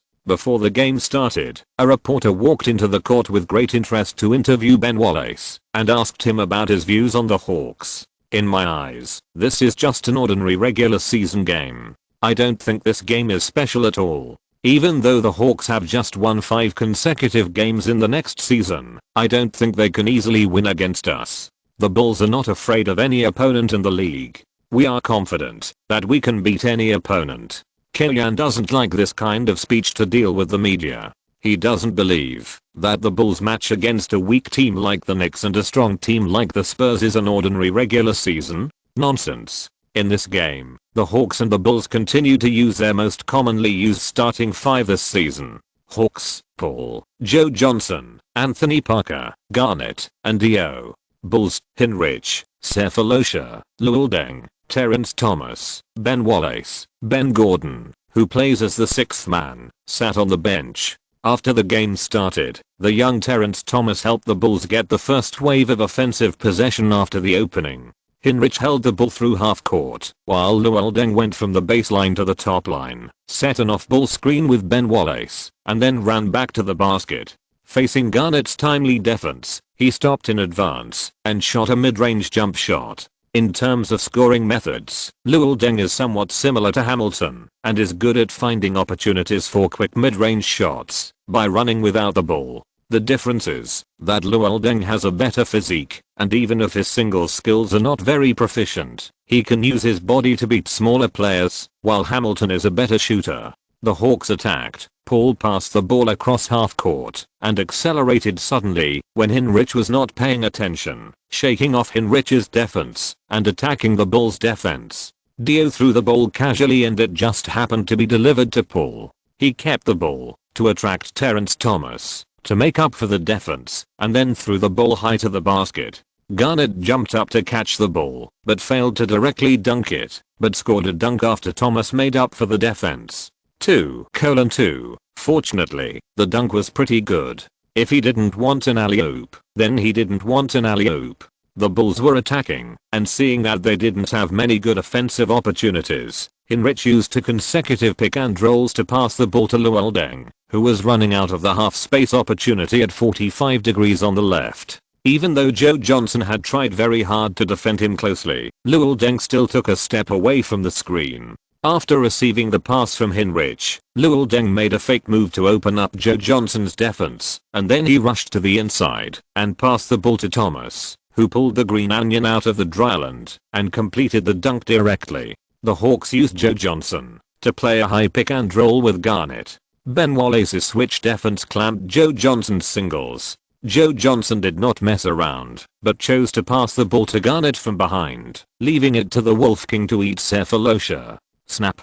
Joe Johnson underestimated this year's freshman Sefolosha. As a player with an offensive average of only 6.8 points per game, Sefolosha was able to serve as a fake starter in the Bulls and play more than 25 minutes per game, relying on his defense. After intercepting Joe Johnson's back pass, Sefolosha took the ball and dunked with both hands to score. 6:2. The team building ideas of this Bulls team are really like the previous Pistons. Sefolosha's role in this defensive system is somewhat similar to Prince. Even if they are really the Pistons' 5 Tigers, Kellyan has the confidence to defeat them, not to mention that the Bulls in front of him are still a copycat version. Paul and Garnett played a pick and roll on the wing, and then used their footwork advantage to shake Ben Wallace and shoot a mid-range jump shot. However, the home basket seemed to be covered by an invisible lid by God, not giving Paul any face at all, and the sound of the iron was very crisp. Looking back, the Bulls created an open shot opportunity through passing the ball, and Sefolosha made an open three-pointer. 2:9. The Hawks had a nightmare start. Chapter 207. 3 matches in 4 days. Even the gods can't stand it. Ben Wallace, a top help defender, has a significant suppressive effect on the Hawks' offensive system, even though he left the Pistons and came to the young Bulls, even though he is already 32 years old. Yang Yi made suggestions for the Hawks. At this time, Garnett needs to stand up and kill the Bulls inside line. The reason why the Spurs and the Heat are not afraid of the Pistons is that Duncan and O'Neal can firmly suppress Ben Wallace. The Hawks need Garnett to do the same thing, which is the significance of their spending so much money to trade for the Wolf King. Back to the offensive end, the Hawks' offense was indeed adjusted. Joe Johnson held the ball and sent the ball to Garnett in the low position. The latter played Terrence Thomas with his back to the basket, focusing on his left shoulder and constantly hitting the opponent, step by step approaching the basket.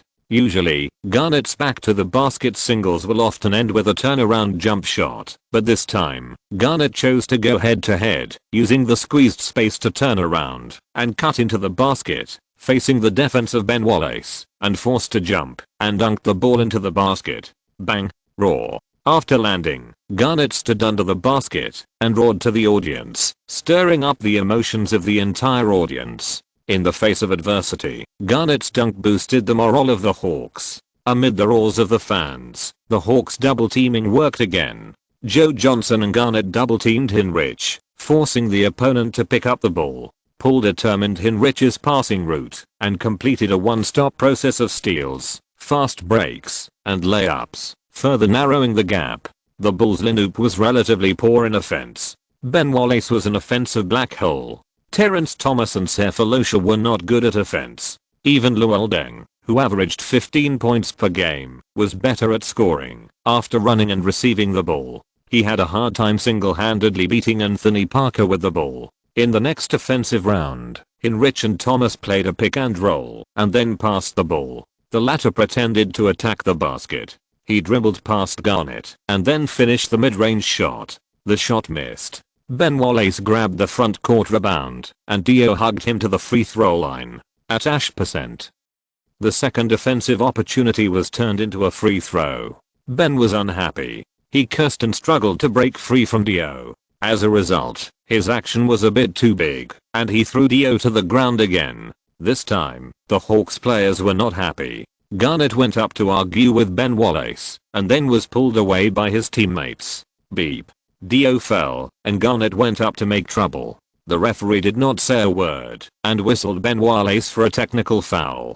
Ben Wallace was so angry that he went back to the backcourt to calm down. Dio executed the technical foul free throw and made it steadily. Looking back, before Ben Wallace took the free throw, Garnett said mocking words in front of him to mess with his mentality.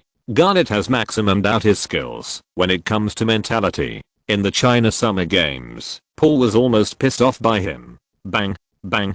Ben missed 2 free throws, clapped his hands, and returned to defense. The Hawks continued to attack around Garnett as the fulcrum.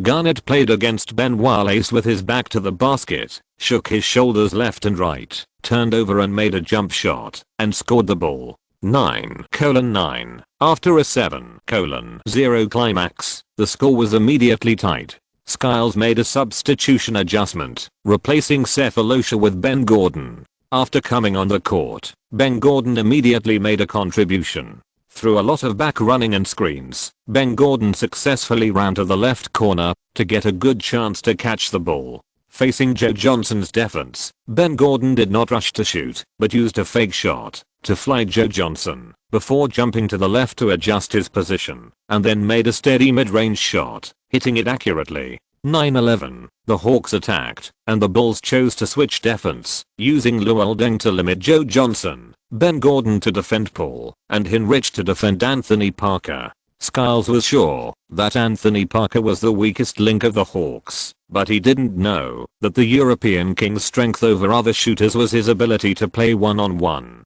In the NBA level confrontation, Parker's physical fitness was relatively average, so it was not easy to display. But if there was an opportunity to play against a smaller team, Anthony Parker would sit on Hinrich and back inside, attract Thomas' defense, and then pass the ball to Dio.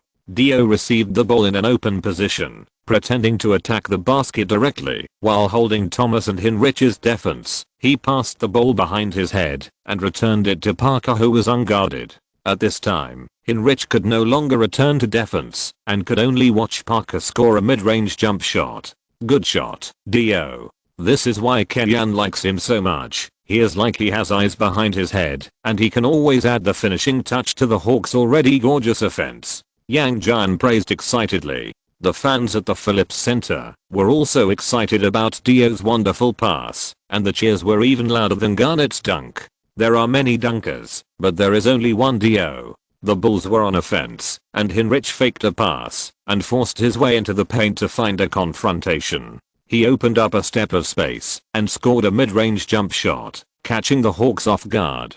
The team's offensive state was pretty good, but looking back, they couldn't defend the Hawks. The backcourt combination of Hinrich and Ben Gordon was not tall enough, and either of them would be dead against Joe Johnson, so they had to ask Luol Deng to help. But in this way, one of them had to face Anthony Parker, which was also difficult to deal with. Ben Gordon pushed Anthony Parker hard, and the height difference between the two was 12 centimeters. Anthony Parker opened up space with his back to the basket, and turned over to jump and hit accurately. In desperation, Skiles could only direct Ben Wallace to expand the defense, but in this way, he would miss people under the basket. The game was incorporated into the rhythm of the Hawks, and the Bulls finally had some difficulty in continuing. After the first quarter, they were already 7 points behind. 31-24. At the beginning of the second quarter, both teams replaced their substitutes to compete. Skiles' coaching style is similar to that of the Pistons championship coach Larry Brown. He is rather rigid in his use of players. Although there is a striker like Noshani on the bench, who has a good shooting range, and is very competitive on the defensive end, he must put Terrence Thomas on the court to gain experience. The Bulls' substitute lineup is similar to the starting lineup. The combination of Duhan, Ben Gordon, Sefolosha, Noshani, and PJ Brown is also strong in defense, but weak in offense. Such a lineup can ensure long-term defensive strength, but it lacks players who can change the team's offensive situation. The Hawks used Stevens and Hassel to strangle Ben Gordon, which basically blocked the Bulls' path to quickly catch up.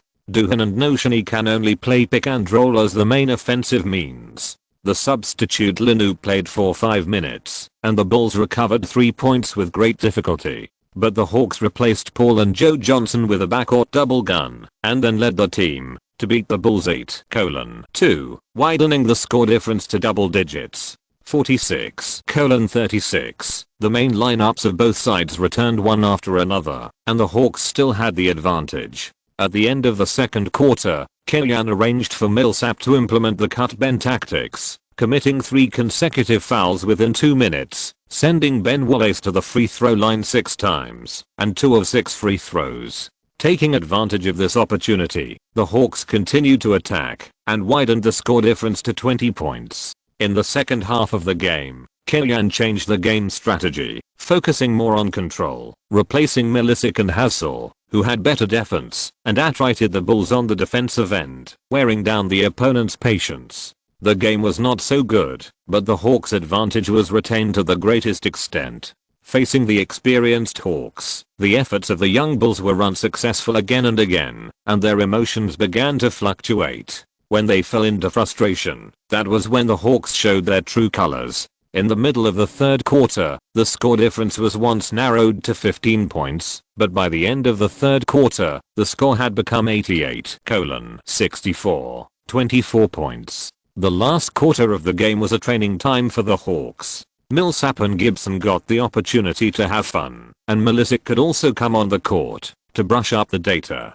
The camera was aimed at Kellyanne, and the fans could already see Kellyanne interacting with Wang Liffen not far away, and they couldn't help but start to make a noise. Wang Liffen has become accustomed to appearing on the big screen on the court from time to time. When she is excited, she can even make faces at the big screen. The final score was fixed at 113-97. The Hawks allowed the Bulls to catch up some points, but still steadily received the fruits of victory. After winning the Bulls, the Hawks' record came to 22 wins and 3 losses. This result seems to really have the hope of touching the Bulls' record that year, especially in the case of the relatively weak overall strength of the Eastern Conference this season. However, in the post-match interview, Kellyan explicitly refuted the comparison between the Hawks and the 1996 Bulls. "I have experienced the strength of that Bulls team. I know how terrifying Michael Jordan is. No one can compare to him.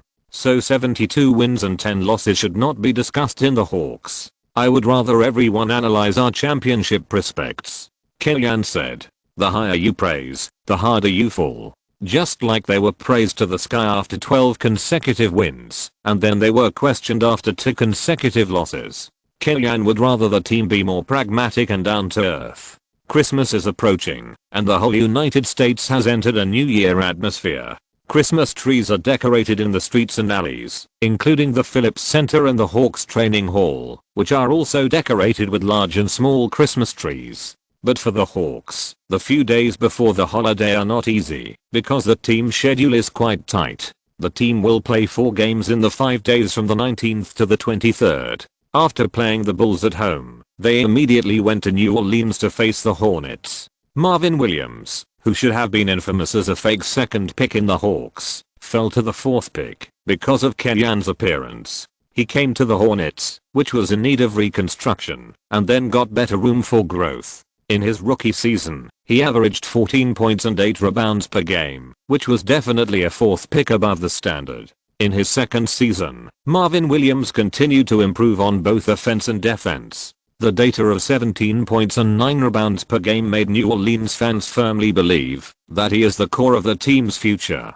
As for the poor record of the team, no fans blamed him. Everyone would rather believe that it was the team's own poor strength that dragged down Marvin Williams, especially in the point guard position. Pago's strength is really not good, and he can almost compete for the worst starting point guard in the league. The Hornets' record ranks second to last in the West, only better than the Grizzlies. The team's season goal is to play badly, strive for one of Odden and Durant, match Marvin Williams, and equip corresponding role players to complete the reconstruction. If they can't win the top 2 picks, they can try to select Conley. The combination of Conley plus Marvin Williams plus Chandler is also very interesting. In time for the holiday, the Hornets don't want to feed the fans on the scene, and want to confront the Hawks head on to see how big the gap between the team and the top teams is. But Kellyan, who is under great pressure in the schedule, doesn't intend to waste too much energy on the Hornets. At the beginning of the game, the Hawks used the killer move of online double teaming to target the Hornets point guard Pago, firmly strangling the Hornets' throat. "MD, wait until I have Odden, and see how I will deal with you." Seeing that the Hawks didn't give him face and beat him to death at the beginning, Byron Scott complained in his heart. In charge of the Hornets, Byron Scott trained Marvin Williams for the team, and also resolutely implemented the team's plan to play badly. The Hornets management is very satisfied with him, so even if they lose, their position as coach is safe. However, the gap between the Hornets and the Hawks may not be filled by a rookie like Odden. Even if the rookie is Michael Jordan, it will be difficult to fill it within 1 or 2 years. In the first quarter, the Hawks led by 17 points. In the second quarter, the gap between the two sides reached 31 points. At the beginning of the third quarter, the Hawks players had already begun to let the water go, and the big 3 were replaced one after another, after playing for half a quarter. How weak is this Hornets team? From the perspective of a time traveler, the only players that Kellyan can look at are Chandler and David West on the bench. The other players are either veterans who have passed their peak or serious NBA marginal players. Kellyan wanted to see if there was any object that could be picked up, but there was none. Rebuild slowly 103:131. The Hawks won away and continued their winning streak. December 20th was the only rest day in the Hawks' devilish schedule of 4 games in 5 days. Kellyan gave the players a holiday to rest, and he took the coaching staff to the training hall to watch the video and summarize the team's problems. Compared with the issues discussed in the last video conference, some problems have been gradually improved recently. For example, Anthony Parker's defense has improved to a certain extent at the small forward position. After Dio's return, the Hawks' interior rotation has become much more relaxed, including Millsap's performance has also improved significantly. Hasel has received some playing time, at least much better than at the beginning of the season. But on the other hand, some new problems are slowly emerging on the Hawks. First of all, the physical condition of the players has declined to a certain extent compared to the beginning of the season. This is normal. Every player is in the best physical condition at the beginning of the season. As the season progresses, the state also fluctuates, which is a normal phenomenon. Then Gibson hit the rookie wall. His outside shooting percentage in December was only 34%, which is not bad, but not as impressive as at the beginning of the season. Winning can cover up all problems, but it does not mean that these problems do not exist. If the coaching staff does not pay attention, then it is unknown when these small problems may become fatal weaknesses or 1,000-mile dam collapses at the ant hole. This sentence has been confirmed countless times in competitive sports. After a day of rest, the Hawks faced the defending champion Heat in their second match at home. After a hard fight, the team lost the game with a score of 114-127. Paul's touch was not good, and he only scored 21 points in 23 shots, which was far below his season average, and the Heat, which has been in average form this season, once again proved the team's strength through the victory of this game. As long as the Heat team shows its true strength, they are not afraid of any opponent. Pat really made such a declaration after the game. There is no doubt that this game is a shot in the arm for the Heat players. When facing the media, Kellyan expressed his helplessness of 3 games in 4 days and 4 games in 5 days. On the 19th, we played in Atlanta. On the 20th we went to New Orleans. On the 21st we came back to rest. On the 22nd we had to play the Heat, and after that we had to leave for Cleveland. Not to mention the players, I felt tired. This is the main reason why we lost. If Kellyan didn't say it, no one would realize it, but if you really use your fingers to scratch it, you can naturally understand that the team lost under the high-intensity schedule. After all, the players are also mortals, not made of iron. I can only say that sometimes, the schedule is really unreasonable. I guess Kami would rather play the Hornets away on the 19th, the Bulls at home on the 20th, the Heat at home on the 22nd, and the Cavaliers away on the 23rd. Adjusting it may be more reasonable. It's really uncomfortable to fly after playing every day. We do have too many regular season games, and the time is really too tight. It is impossible to cut the number of games or extend the regular season. After all, the current competition system is a balance point reached by the players' union, the league and the broadcast sponsors after weighing each other. Even the league takes all factors into consideration when studying the schedule. Sometimes, for various unrelated reasons, there will always be teams that suffer in the schedule, which is normal. When Kellyan talked about the schedule issue, he was just exonerating the team from responsibility. Chapter 208 All-Star Team Head Coach. Since the Hawks were not included in the Christmas game schedule, the game against the Cavaliers became the Hawks' last game before Christmas. After this game, the team will have a 4-day holiday, and the players can spend Christmas with peace of mind, right? This depends on Kellyan. Because according to US law, only the afternoon of the 24th and the 25th are legal holidays, so even if Kellyan arranges training sessions on the morning of the 24th and the morning of the 26th, the players must participate. Of course, this is legal, but it is very bad for one's character. If Kellyan dares to add training sessions during the Christmas holiday, it is hard to say whether Garnett will find Anthony Ressler to remonstrate him. However, when people are exhausted, they have to think of some way to boost morale. Kellyan's approach is to pay for a trip for the players at his own expense. If you can let me spend Christmas in a good mood, I can arrange for everyone to travel to the Maldives during the off-season, and I will pay for it. A travel package to the Maldives costs less than $20,000 US.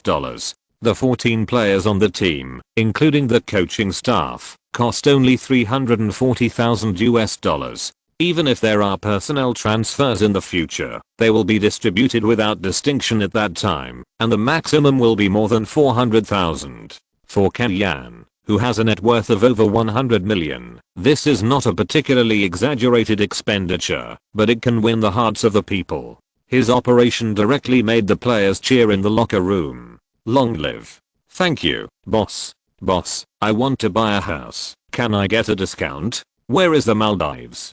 For NBA players who earn millions or tens of millions a year, this gift is not that expensive. But in any case, rewards from coaches are always exciting.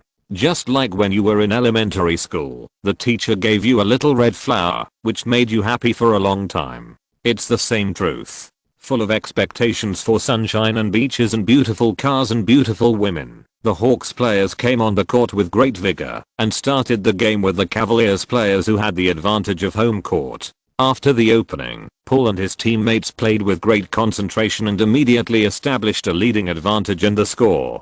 With physical disadvantage, Killian reduced the frequency of fast breaks and fought positional battles with the Cavaliers. At the same time, he used more frequent personnel dispatches to offset his own shortcomings. However, the Cavaliers in front of him are the second strongest team in the East, and the Quicken Loan Center is also recognized as the Devil's home court by the league, which is not so easy to break. Mike Brown's tactical responsibility is average, but he can clearly see the weak attributes of the Hawks at this moment. He insists on the game policy of taking me as the main force, and arranges the Cavaliers players to fight with higher intensity to consume the Hawks players. As the game progresses, Mike Brown's strategy works. He successfully dragged the game into the quagmire of war of attrition, and the game moved in a direction that is favorable to the Cavaliers. Many times, it is not enough to drink a few sips of chicken soup or give out some material rewards to make people's spiritual will overcome the objective reaction of the body. 4 games in 5 days, fatigue from traveling, and disadvantage on the road. Everything is too difficult for the players of the Hawks, coupled with the occasional superstar whistle of the referee, which gave James the opportunity to display the 8 steps of the dragon. It made the Hawks' defense even more difficult. From the second quarter, the Hawks were gradually pulled away by the Cavaliers. Garnett and Joe Johnson's footsteps on the court were very heavy, which was a reaction to lack of physical strength. Without Garnett's replacement and help defense, the Hawks' outside line could not resist James' impact at all. Historically, the Pistons were directly penetrated by James's explosive wave on the stage of the Eastern Conference Finals, which made James' first trip to the finals in his career. If the Hawks can't improve their outside defense and add a point to contain James, it will not be a problem to rely on Garnett's backup defense on the stage of the playoffs. What if James opens unparalleled in the big scene, plus the blessing of the referee? Some things are really hard to say. Constrained by poor physical condition, 2 of the Hawks' big 3 were somewhat incapable. Paul lacked sufficient help and was alone in the siege. In the face of adversity, Paul continued to try to mobilize his teammates' enthusiasm with the pass, but unfortunately, the results were minimal. Paul always efficiently and stably delivers 20+10 data when the team needs him to score 40 or 50 points. This is an evaluation given to Paul by many people in later generations. This is actually very reasonable. Paul can play the key ball in the last 2 or 3 rounds, but it is difficult for him to support the team when the team is completely in a disadvantageous situation. He needs someone to help him score. Fortunately, Garnett is also this type of player. Neither of them can play the answer ball continuously, which is also a hidden danger for the Hawks. The final score was fixed at 107-96. The Cavaliers won at home, and the team's record rose to 18 wins and 9 losses, ranking second in the East. They are also the only Eastern team with a gap of less than 5 games with the Hawks. The Hawks suffered 2 consecutive losses for the second time this season, and their record dropped to 23 wins and 5 losses. 2 days ago, their record was 23 wins and 3 losses. From the words of the fans, they seemed to be able to touch the edge of 72 wins and 10 losses, but today, no fans have such extravagant hopes. The Hawks are probably just an ordinary regular season powerhouse. After 2 consecutive losses, the Hawks' position as the first in the league is not even stable. The Mavericks have now reached 21 wins and 7 losses after losing 4 games at the beginning, and they are only 2 games away. Although we lost the game, this is not a game from the same starting line, so don't worry too much. You performed very well. It's my fault. In this wave of schedule, I should have taken some rest. After returning to the locker room, Killian took the initiative to take the responsibility and attributed the reason for the loss to himself. If I had let Kilograms and Joe Johnson rest in the game against the Heat, at least against the Cavaliers, maybe we could have won. This is also a lesson I can learn. Killian patted Garnett's shoulder and said regretfully, in the future season, if there are similar high-intensity games again, maybe Killian will learn from the lessons of this wave of schedules, rotate when it is time to rotate, and strive for better results in a more economical and practical way. As for the travel plan to the Maldives, Killian kept it a secret. It depends on whether you can win the next key game. At 8 o'clock in the morning, the alarm clock rang, and Killian got up refreshed. Looking at Wang Lifan sleeping on his stomach next to the pillow with his snow white back exposed, a warm current surged up. This is the 5th Christmas Eve he has spent in the United States, and it is also the first Christmas Eve with a companion. It can even be said that until today, Killian felt that he could really gain a foothold in the United States, in various aspects. I'm going out to buy breakfast, you have a good rest. Killian kissed Wang Lifan on the back. Wang Lifan closed her eyes, nodded slightly as if she was dreaming and awake, and raised her hand to wave. She was really tired last night, she kept crying. How could she not be tired? After going out to buy breakfast and milk, Killian brought back a few newspapers, which commented on the 3 Christmas games last night. The Lakers lost to the 76ers 99:102 point. In fact, the league's original intention was to let Kobe and Iverson clash in the Christmas game, but Iverson was traded to the Bobcats by the 76ers, making this matchup less interesting. However, this game was the most exciting of the 3 Christmas games. Iguodala faced Kobe's defense and shot the Lakers from the 3-point line at the last moment of the game, making the entire Staples Center silent. With Iverson in exchange for Felton and Gerald Wallace, the 76ers directly rebuilt around Iguodala. The team relied on defensive counterattacks and attacking the basket in the absence of outside firepower. The game was not very good, but the results improved. The key is that the young players like Iguodala, Gerald Wallace and Felton played with passion. The Heat lost to the Mavericks 92:123 point. Winning the championship last season seemed to have exhausted the Heat's reputation for the next few years. This season, the Heat turned into a tragedy team. First, they lost to the newly established Hawks by 44 points in the opening game, and were humiliated by the Mavericks, their opponent in the finals. In the Christmas game last night, the Mavericks are the most popular team so far this season. They seem to be possessed by evil spirits. They suffered 4 consecutive losses at the beginning of the game, which once made people doubt that the team had not recovered from the shadow of the finals defeat last season. But in the subsequent games, the Mavericks turned on the invincible mode and won 23 wins and 3 losses in one go, with a momentum that was even more fierce than the Hawks. After destroying the Hawks in a direct dialogue, Nowitzki also firmly occupied the first place in the MVP list and made great strides towards his first MVP.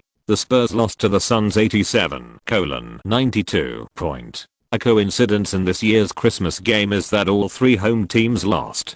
Stoudemire was severely restrained against Garnett, but he had his own advantages against Duncan. In this game, he scored a large double-double of 34 points and 12 rebounds, smashing the Spurs basket.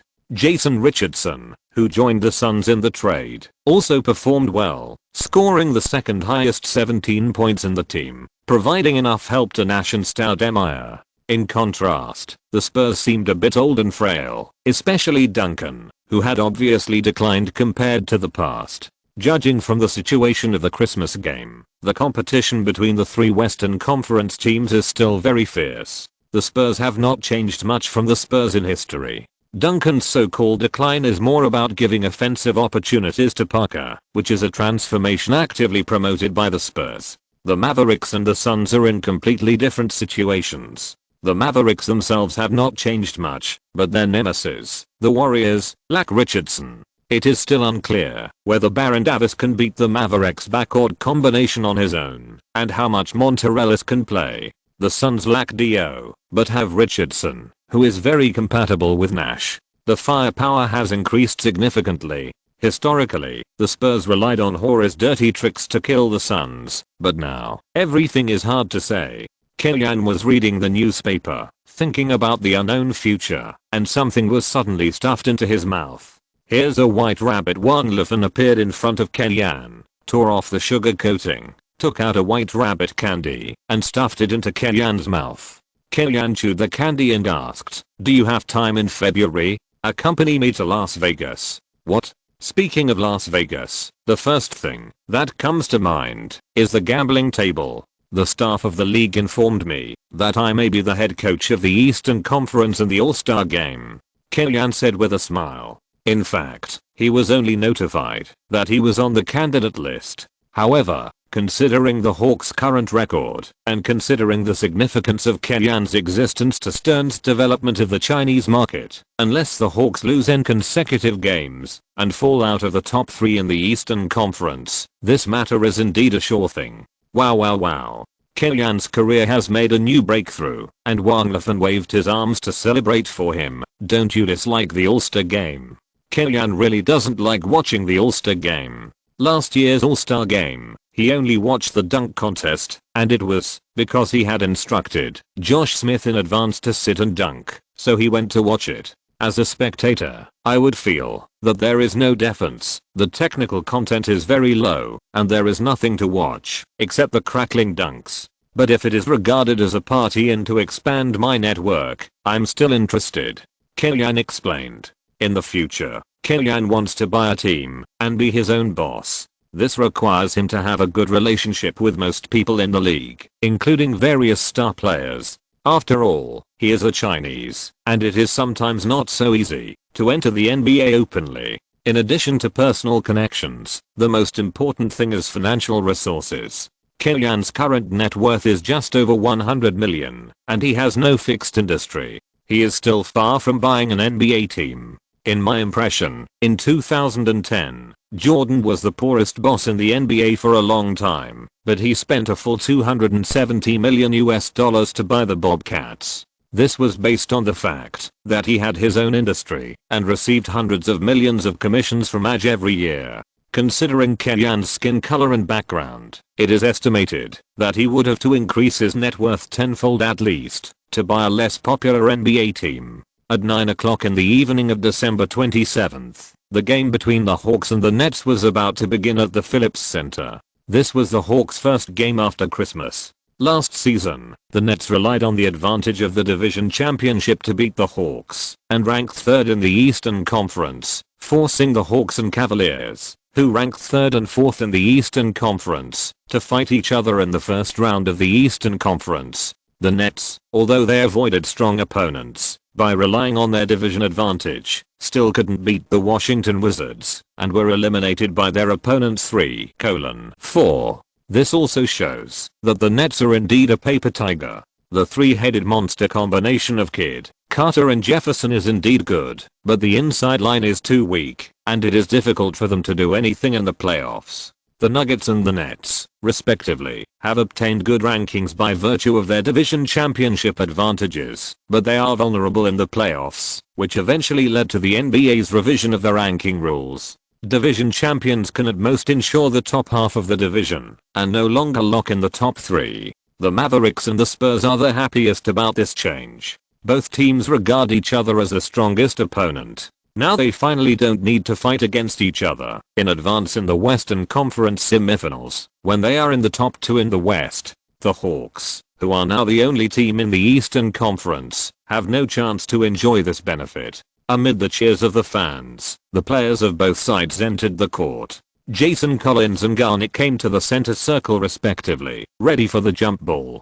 Jason Collins is a player with very average athletic ability. This season, Collins can play 28.5 minutes per game and can only hand over 5.9 points, 6.1 rebounds, and 1.2 blocks. In addition to his height of 2.13 meters and his defense, Collins is mediocre in other aspects. He can only play as a main player in the Nets, which has the weakest inside strength in the league. When jumping with Garnett, Collins basically stretched out his hands symbolically and then immediately turned back to defend. After holding the ball through halftime, Paul gestured to others to cross screen and run without the ball, and not to stand in the same position waiting for the ball. Although the inside line is weak, the overall defense of the Nets is still good, and a very important reason is Jason Kidd.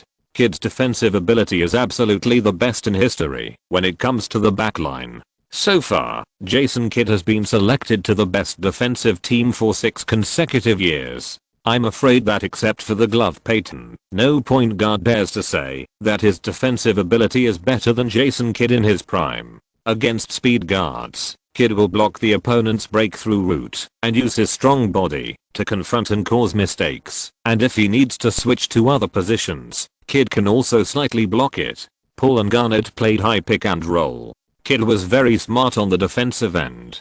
He always kept a distance of about half a step from Paul, and his body was slightly sideways so that he could be faster when he went around the pick and roll. Such a defensive choice will not be easily taken by Paul from mid-range and long range, nor will it be left behind by his breakthrough. Even if he went around the pick and roll with Kostick behind him, Kidd can make the most correct defensive judgment in the first time. However, Garnett did not cut to the basket immediately after the pick and roll. Instead, he moved sideways to the left and took a quick stop jump shot after receiving the pass from Paul. Bang, bang, swish as the basketball bounced repeatedly on the rim twice. It finally rolled into the net smoothly.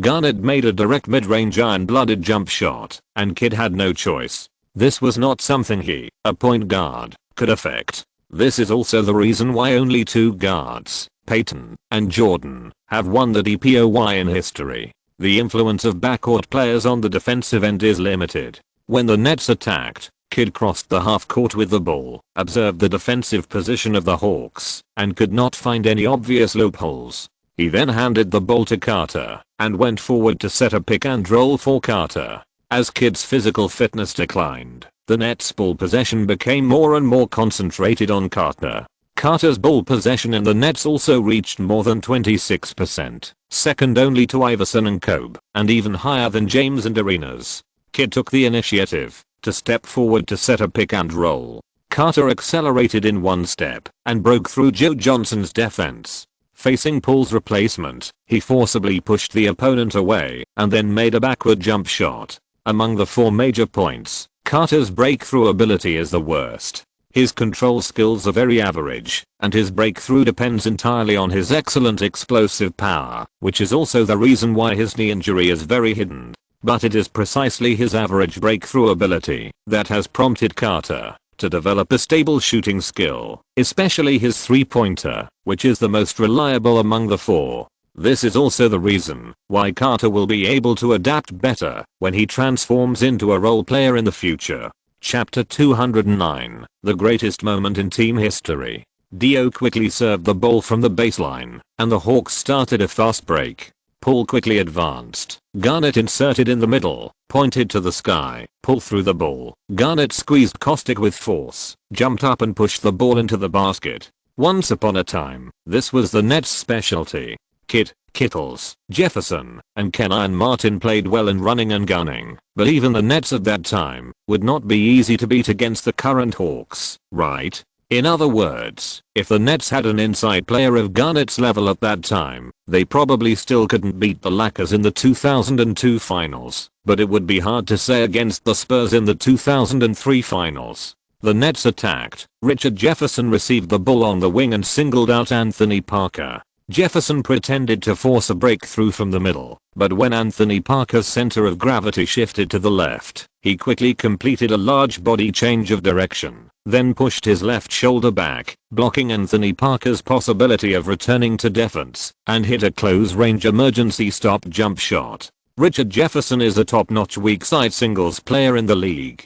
It is indeed easier for him to beat Anthony Parker. Kenyon was mentally prepared. In the next moment, Joe Johnson found the spot for Anthony Parker. He received the ball in the elbow area and faced Jefferson. He bent down to lower the dribble point. The ultra-low amplitude dribble made Jefferson miss the ball repeatedly. His defensive focus was also messed up. He used both hands to support the floor in a somewhat awkward manner to avoid the embarrassment of being knocked down. Seeing Jefferson prostrating in front of him, Joe Johnson paused for a moment, raised his hand, and made a shot amid the cheers of the fans. Immediately, the decibel level of the court at the Phillips Center rose by 2 levels. Even Kellyanne leaned back and made a gesture of what is an international superstar. The Nets attacked. Kidd controlled the ball to the front court. He was not fast. He protected the basketball with his heightened wingspan and directed his teammates to run. Carter received the ball in the middle without a screen and shot a 3-pointer facing the basket. Joe Johnson was caught off guard and had no time to block it, so he could only side the ball. Carter's shot was very flat and the shot was very accurate. 6:7. The Hawks attacked. Garnett took the initiative to ask for the ball in the low post, trying to suppress the Nets with a weak inside line in the low post. Kostick was easily suppressed by Garnett. Carter's assist defense was found by Garnett and passed the ball to Anthony Parker in the bottom corner. Unfortunately, the latter missed the open 3-pointer. The opportunity was completely created, but he couldn't seize the open opportunity. This was not a problem that Kellyanne could solve. Carter retreated to grab the backcourt rebound and dribbled across half court very actively. The Hawks players returned to defense quickly. Carter did not rush into the inside line, but shot a 3-pointer at 70 degrees on the right. Parker took a step back on the defensive end to avoid Carter's sprint threat on the counter-attack end. This time the defense only had time to stretch out his hand and slightly interfere. The ball drew a beautiful arc and went into the net. 6:10. After the opening, Carter was in great form, hitting 3 of 3 shots and scoring 8 points in a row, catching the Hawks off guard. Kellyanne frowned on the sidelines, and after Dio served the ball, he reminded Dio loudly, "Don't stay on the outside, go inside and get in touch with kilograms." As Kellyanne's favorite, Dio was more able to understand Kellyanne's tactical intentions. In the next attack, he did not stay on the outside to live a life of luxury, but went inside to take a position. This adjustment worked immediately. Garnett faced Kostick and forced his way into the basket. Collins was a step slower in defense and could only stop Garnett by fouling.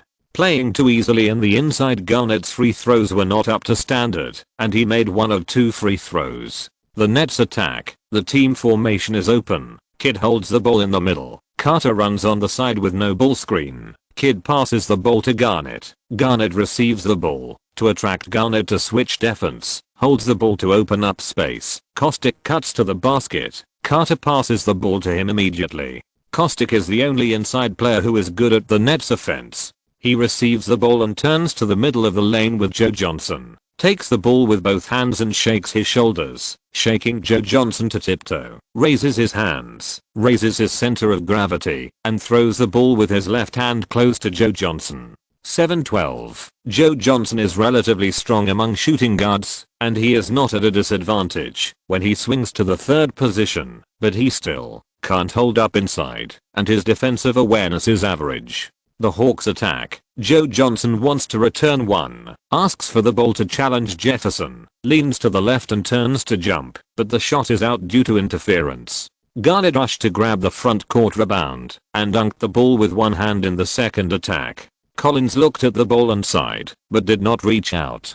Kidd dribbled to the front court, handed the ball to Carter, and ran to the bottom corner. Carter faced the basket with the ball in the middle, relying on his explosive power and strong confrontation to break through Joe Johnson, and then made a quick stop jump shot after shaking off half a step of space. He also had a very good touch today and made another one. In fact, the Hawks maintained a good defensive formation at the beginning of the game, without revealing obvious gaps, but the Nets' 2 major attacking points, Carter and Jefferson, had a burst of touch, and Kidd, as the team's main point guard, did not steal the show. He delivered shells to them while creating the best singles environment for them.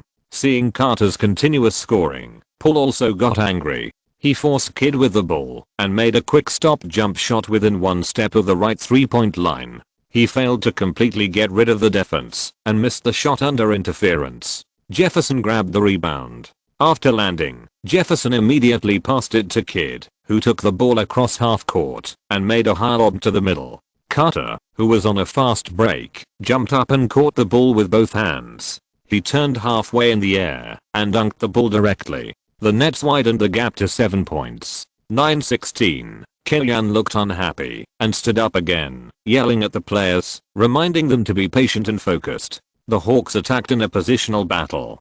Parker received the ball from the side and passed it to Garnett. The latter turned around against Caustic and went deep into the basket.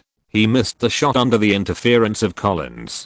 Dio, who was unguarded, grabbed the front court rebound and scored a dunk. Stop the bleeding for the team. This is the reason why Kellyanne only let Dio enter the inside. When he went to the inside, the Hawks' inside advantage could be more reflected. When Carter was in a good touch, Kidd would keep passing the ball to Carter for singles. In the next round, the Hawks adopted a double-team defense strategy against Carter. Carter's ability to break through double teams is relatively average among superstars. After the defense was tied, the pass to Kidd was not very comfortable. Kidd was not good at shooting. Seeing Paul's defense return, he did not rush to shoot from the outside, but took advantage of the confrontation to force a strong inside and forced a shot before Garnett came to defend.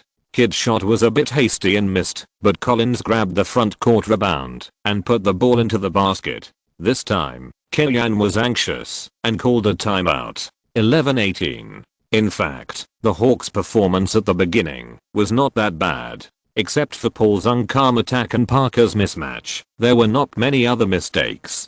The key is that Carter's touch on the Nets side was really hot. He made 4 of 4 shots and stunned the Hawks. During the timeout, Kellyanne did not make any substitutions, but only emphasized the intensity of the double team on Carter and the rotation of the defense after the double team. The greater significance of his calling a timeout was to disrupt the Nets' offensive rhythm and destroy Carter's offensive touch.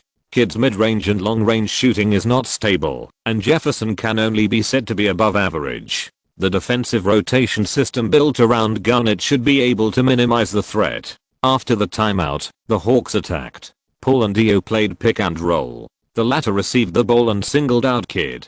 He carried Kidd to the inside and scored a layup with his height advantage. On the defensive end, Dio cooperated with Joe Johnson to double-team Carter. Under pressure, Carter passed the ball to the inside, but was interfered by Garnett and broke the sideline. Kidd served the ball from the sideline and went directly to the basket, but Garnett was prepared. He got in front of Carter and took the ball. Then he was about to push the fast break counter-attack, but was stabbed by Carter from behind. Before the referee reacted, Carter was the first to cover his finger and screamed. His fingertips poked Garnett's wrist bone. He twisted it and it hurt a little. Not only was he called for a foul, but he also injured his finger. Carter was a bit losing both the wife and the army. After Carter went off the court to rest, the Nets' defensive pressure was greatly reduced. Garnett was able to put more energy into the offensive end, chasing the Nets inside line and attacking desperately. He scored 13 points, 6 rebounds and 2 assists in a single quarter, and led the Nets to overtake the score to 34-28 at the end of the first quarter.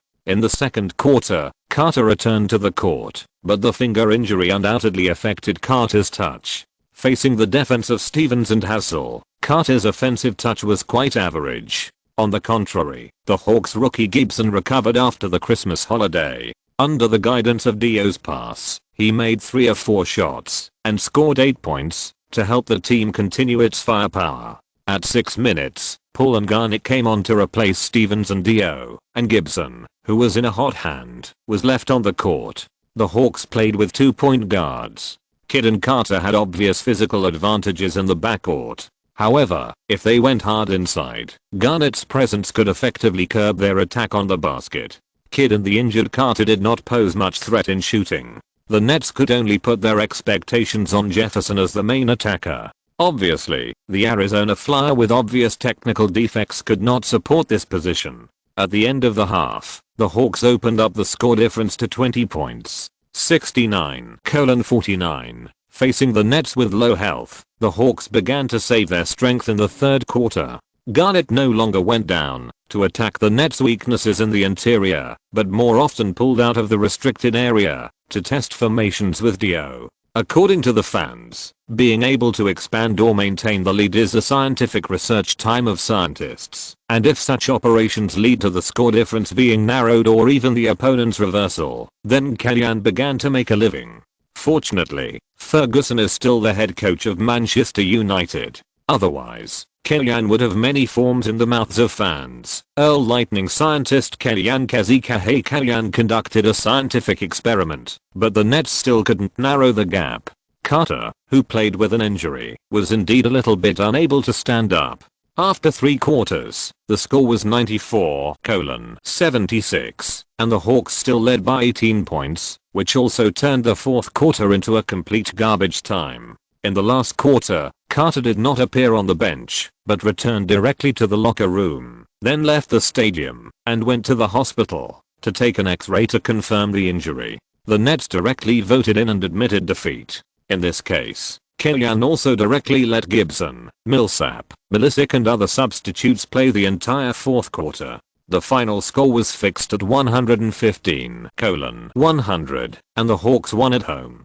Garnett clocked in for the third quarter, making 11 of 18 shots, 4 of 6 free throws, and 26 points, 9 rebounds, 3 assists, 1 steal, and 2 blocks. Paul, Joe Johnson, Milicic, and Gibson also scored in double digits. For the Nets, Carter scored 22 points, 7 rebounds, and 4 assists, but his efficiency was low after his finger injury, making 4 of 13 shots. Kidd scored 14 points, 10 rebounds, and 8 assists, a near triple-double performance, and performed well. Unfortunately, after Carter was injured, no one on the team could stand up. At the press conference, Kylian talked about the game and expressed his own views. I have to admit that the Nets' performance at the beginning was beyond my expectations. The opponent's performance suppressed us for a while. Fortunately, we made adjustments in time and let Garnett and Dio enter the inside more. Carter's injury affected the progress of the game to a certain extent. I hope he is not seriously injured. The reporter asked, Gibson played well in the game today. Will you arrange more playing time for him? If the team needs it, I will arrange it. Gibson has a strong ability to catch the ball and shoot, which makes him feel like a fish in water when he is paired with an excellent point guard like Paul. I'm also looking forward to his future development. Kylian praised his disciple. The Mavericks won again today. They are now only 2 games behind the Hawks. Do you think you can maintain the first place in the league? The reporter began to stir up trouble and asked, although the title of regular season champion is very attractive, objectively speaking, whether it is us or the Mavericks, even if we maintain our respective rankings, we may not necessarily be able to break out of the division, so I don't think there is a competition between us. Kylian said, the important thing is that we do our best and prove that we can compete with any opponent. Kylian, Carter's injury affected the progress of the game. ESPN, scientists say Carter's injury determines the outcome of the game. Shocked. Kylian admitted that, if Carter was not injured, the Hawks would have difficulty winning. Prime Minister Gooder, fighting with an injury still shines throughout the court. Kylian said that, if Carter is healthy, the sky is his limit. Kylian was modest in the interview, and emphasized the impact of Carter's injury on the game. But after being exaggerated by the media, it was directly misinterpreted as evidence that Kylian was afraid of Carter. Some people are strong in personal honors, hard work, and performance. Some people are strong in data and highlights. Some people are strong in the mouths of others, and some people are strong in the FSI'd by fans. On December 29th, the Hawks traveled to Boston to challenge the Celtics. As in history, the team had a poor start. Under the instruction of General Manager Ainge, the Celtics began to rebuild and focus on training the team's newcomers while keeping their eyes on the 2007 draft. Unlike other teams that focused on Odin, Ainge's biggest concern in a potential draft year is Kevin Durant. This wing scorer with the template of McGrady has no offensive dead spots on the court and can shoot from any position. Ainge is optimistic about his future prospects that surpass McGrady. The Celtics, who are in the stage of tanking, focus on training young people. Rondo, West, Gerald Green, Tony Allen, Al Jefferson and other young people have been given ample training opportunities. In the game, Garnett was very good at bullying young people. He beat Al Jefferson point to point. He played for 33 minutes and scored 30 points, 12 rebounds and 4 assists. Paul, another core player of the team, also scored a double-double of 20 points, 5 rebounds and 10 assists, and also suppressed his lifelong enemy Rondo. Paul and Garnett teamed up to lead the Hawks to win the game. In the last game of 2006, the Hawks lost to the Pistons 101-109 at home, ending their winning streak. Joe Johnson and Garnett scored 20 plus, but the others couldn't find the feeling of shooting. Facing Billups, Paul only scored 14 points and 7 assists. Not only did he have a bad personal performance, but he also failed to organize the team's offense. On the other hand, the Pistons scored in double digits with 6 players, and they blossomed in many places. Billups scored 20 plus 8, and continued his blood suppression of Paul. After this game, the Eagles ended their 2006 journey. The team reached the Eastern Conference semifinals in the 2005-06 season, the furthest they had gone since the 1997-98 season. In the 2006-07 season, the team had a record of 25 wins and 6 losses, which was also the best record in the history of the Eagles. After Kellyan took over, he broke the Eagles' records countless times. Apart from the championship, this was already the most glorious time in the history of the Eagles. If you're listening to this novel on a channel other than Fanfic World, it means they downloaded and uploaded it without effort. We cordially invite you to visit our channel, Mundo Fanfic Novelos. There you'll find the original version of this story and you can explore many other novels of various genres. We're waiting for you to immerse yourself in a world of incredible novels. Chapter 210 Trading Direction. On New Year's Day, the NBA did not arrange any games. The biggest news was the announcement of the Player of the Month. Nowitzki of the Mavericks and James of the Cavaliers were elected respectively. The Mavericks had 12 wins and 2 losses in a single month, leading the entire league. Nowitzki averaged 28.7 points and 12.3 rebounds per game. Considering his personal performance and team record, there was no suspense in winning the award. As of now, he is firmly in the first place on the MVP list. It is reasonable to give James the Eastern Conference Player of the Month. The Hawks' record suppressed the Cavaliers, but it was down compared to November. James' average of 30 plus 7 plus 8 is indeed better than Garnett's, and the direct dialogue between the two ended with the Cavaliers' victory. The scary thing is that apart from Garnett, the Eastern Conference can't come up with a player who can compete with James in both dimensions. This is outrageous. Howard's statistics are average, his playing style is a bit blue collar, and his star quality is lacking. Arenas and Iverson's scoring data exploded, but the team's performance was not good enough, and Billups and Carter were even worse. Considering that Paul is only in his second year and Joe Johnson's star power is not enough, some fans do have some doubts about the quality of the Hawks' big three, and even have some sarcasm. But if you look at the East, even if you only look at the immediate combat effectiveness, Paul can basically play as a starting point guard wherever he goes. The only two players who dare to say that they are stronger than Joe Johnson are Wade of the Heat and Carter of the Nets. From this perspective, the big three really deserves the name. On January 2nd, the first game of the new year, Kellyan led the Hawks to Charlotte to challenge the Bobcats away. In the 2006-07 season, the Bobcats experienced a low start and high end. The team started the season with a dismal 4 wins and 9 losses. Seeing that it would be another tragic season, the team ushered in a rebirth. After losing to the Hawks away, Jordan went to Atlanta and poached the Hawks assistant coach Quinn Snyder. Then, under Quinn Snyder's advice, he chose to gamble with the team's future on combat power in exchange for Iverson, who was declining in the 76ers. One is the top think tank of the league's leading coaching staff, and the other is a 4-time scoring champion at the end of his peak, a top scorer with the pinnacle of scoring ability. Snyder and Iverson joined forces to change the competitiveness of the Bobcats, helping the team to play a record of 9 wins and 6 losses in December, the first time that the monthly record exceeded 50%. The team also rose from 14th in the East to 9th in the East, 2 wins away from the 8th placed Wizards in the East, and saw the dawn of impacting the playoffs. After being deprived of his throne in the 76ers, he conquered a new empire in Charlotte. Iverson looked at Paul, who was also wearing the number 3 jersey and enjoying the love of thousands of people. He looked at him affectionately, and his eyes were full of his shadow when he was 22 years old. Snyder's departure from the Hawks coaching staff midway made Kellyanne a little unhappy, but this did not destroy the relationship between Kellyanne and Snyder. As Kellyanne said at the press conference, the credit for the rise of the Hawks is due to himself and Quinn Snyder. Time will only forget the bad and leave the good.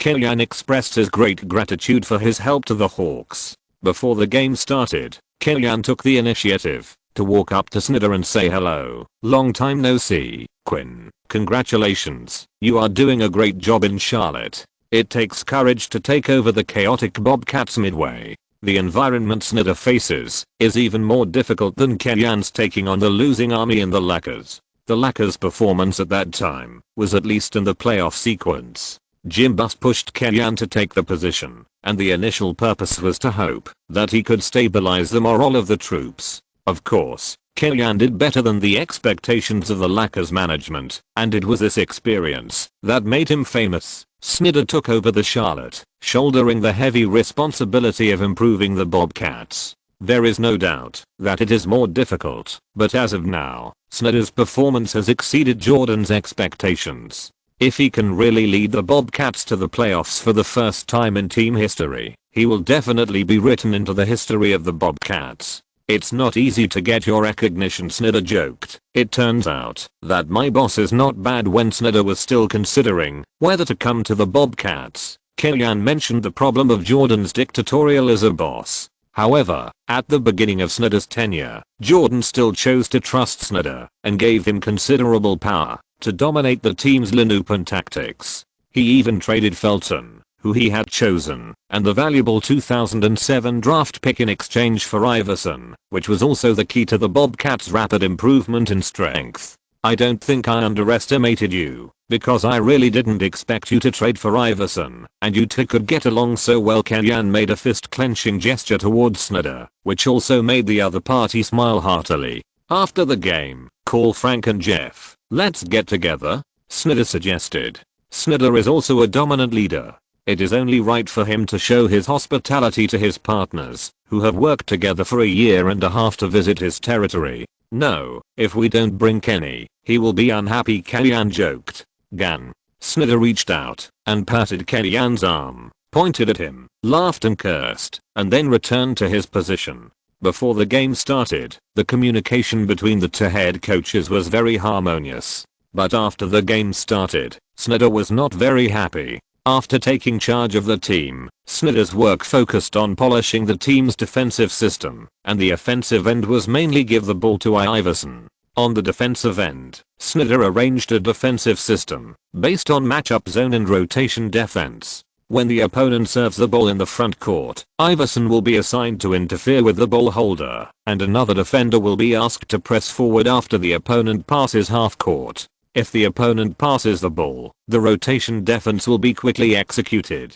Even if the opponent escapes the double team, it can also be repositioned by rotating defense. Assuming that the opponent transfers the ball to the low post, the original principle of sinking and retreating will come into play at this time. Through a defensive opponent in the paint area and another teammate who can help with defense, the opponent who wants to cut in is forced to pass the ball, and the offensive launched from the restricted area can be resisted. But this defensive system is afraid of the all-shooter team like the Hawks. Pull past the half court with the ball. Facing the Bobcats' overly stressful double-teaming strategy, he can easily find the diagonal wing shooter. The proportion of the Hawks shooting in this game accounted for 24.3% of the total offense, nearly a quarter, the highest in the season.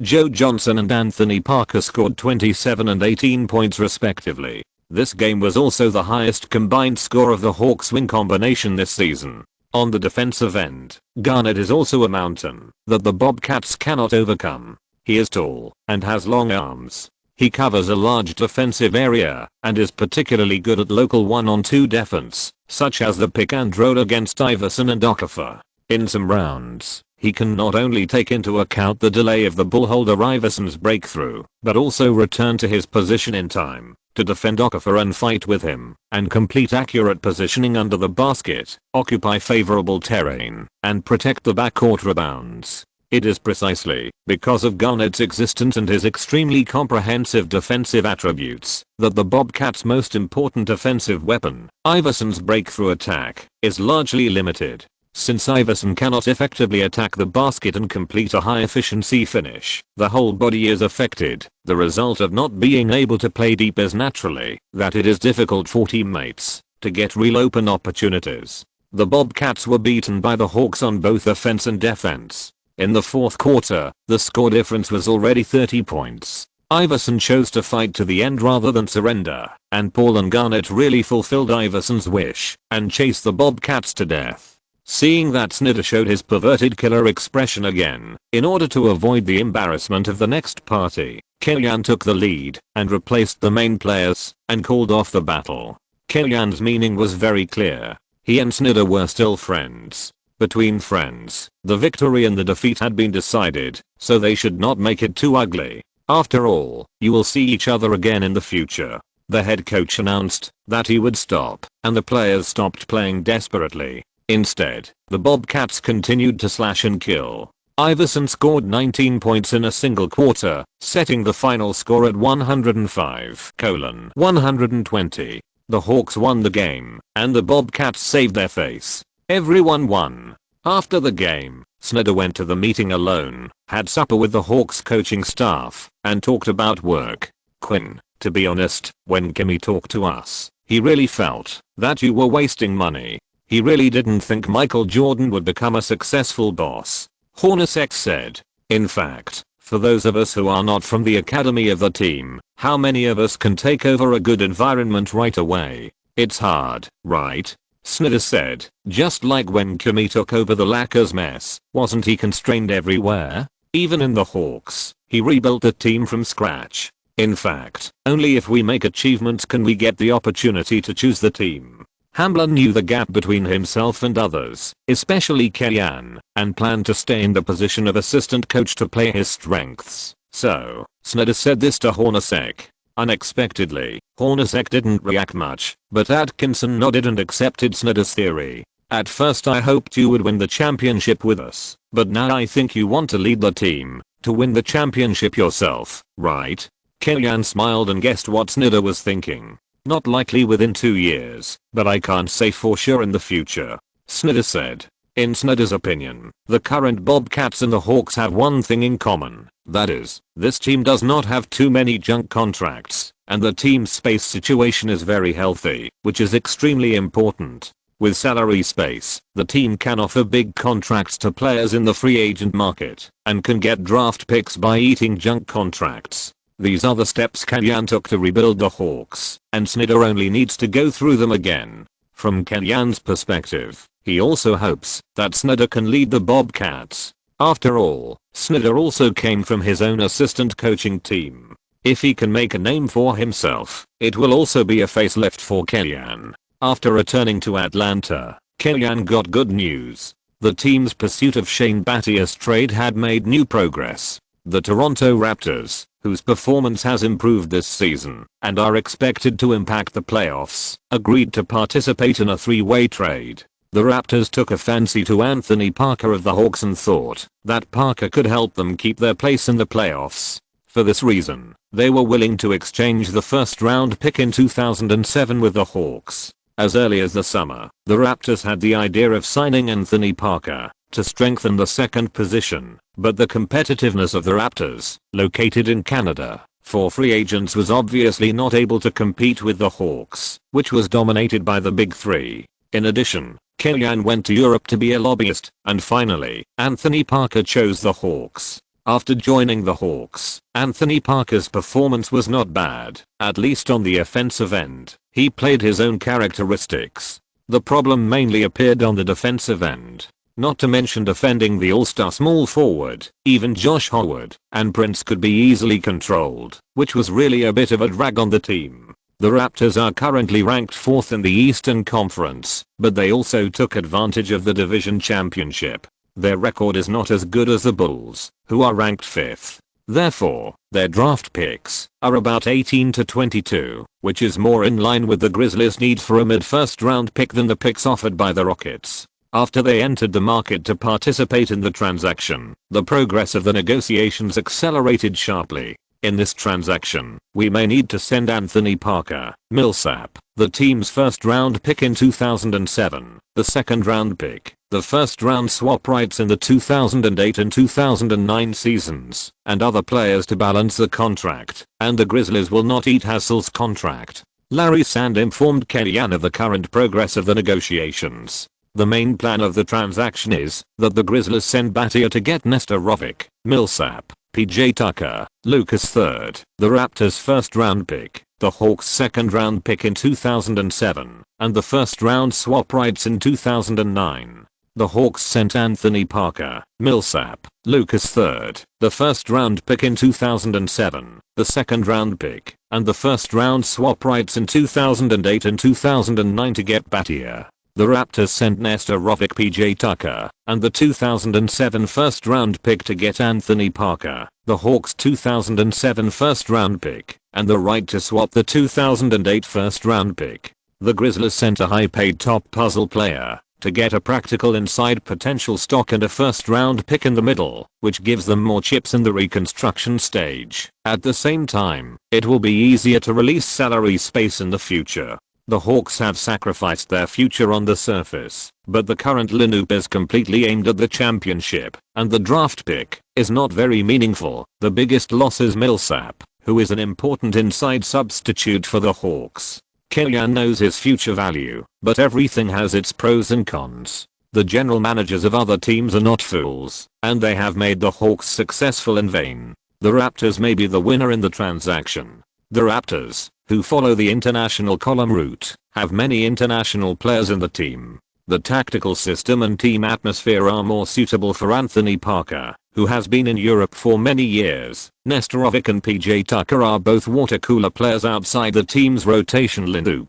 Compared to the draft picks in the middle and late stages of the first round, the Raptors care more about striking while the iron is hot, locking in a playoff spot, or even making a breakthrough in the playoffs. The specific plan still needs some consultation, but it is nothing more than some adjustments in details. For example, after the trade, the Grizzlies have more personnel than the quota, and may cut PJ Tucker. After sending Millsap away, the Hawks have a personnel vacuum, and Larry Sander tried to ask for Humphries, etc.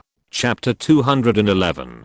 Jerry West, Bobby Webster, Raptors general manager, and Larry Sander are not the kind of people who repeatedly drag the progress of the transaction for a little bit of money. After the parties to the transaction reached an agreement, they quickly signed the transaction documents and submitted them to the league. On January 4th local time in the United States, when the teams in the league were training in an orderly manner, Zhu Yi, who worked for ESPN, immediately released information about the three-way transaction, announcing that the Hawks had officially reached a three-way transaction with the Grizzlies and the Raptors. In this transaction, the Hawks sent Anthony Parker, Millsap, Lucas III, the 2007 first round pick, the second round pick, and the right to swap the first round picks in 2008 and 2009, and got Battier. Before the fans could discuss the authenticity and feasibility of this news, Yahoo Sports special reporter Woj followed up on the news report and disclosed more details of the transaction.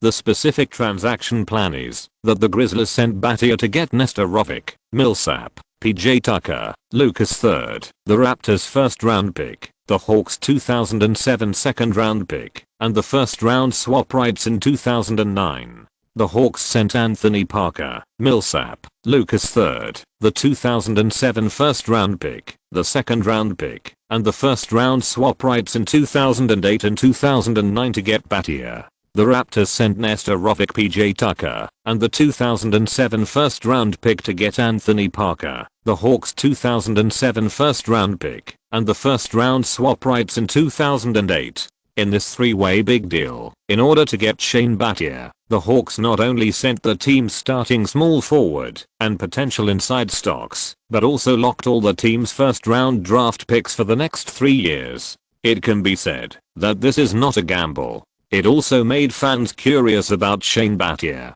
Who is Shane Battier? For Chinese fans who focus on the Rockets and the Hawks, this name is unfamiliar to 98% of them. Looking at the statistics alone, it can only be said that it is very average, lagging behind Anthony Parker in all aspects. Not only this season, except for the 14.4 points in the rookie season with the Grizzlies, Batier's average scoring data for most of his career was around 10 points. He has the reputation of a defensive stalwart, but his steals and blocks are only above average. Especially in this season, Batier's data has fallen off a cliff, which has made some fans question Kellyan's choice. These days, there are Ke fans and Ke haters. Although they are a minority, because they are different, their views will feel fresh and new.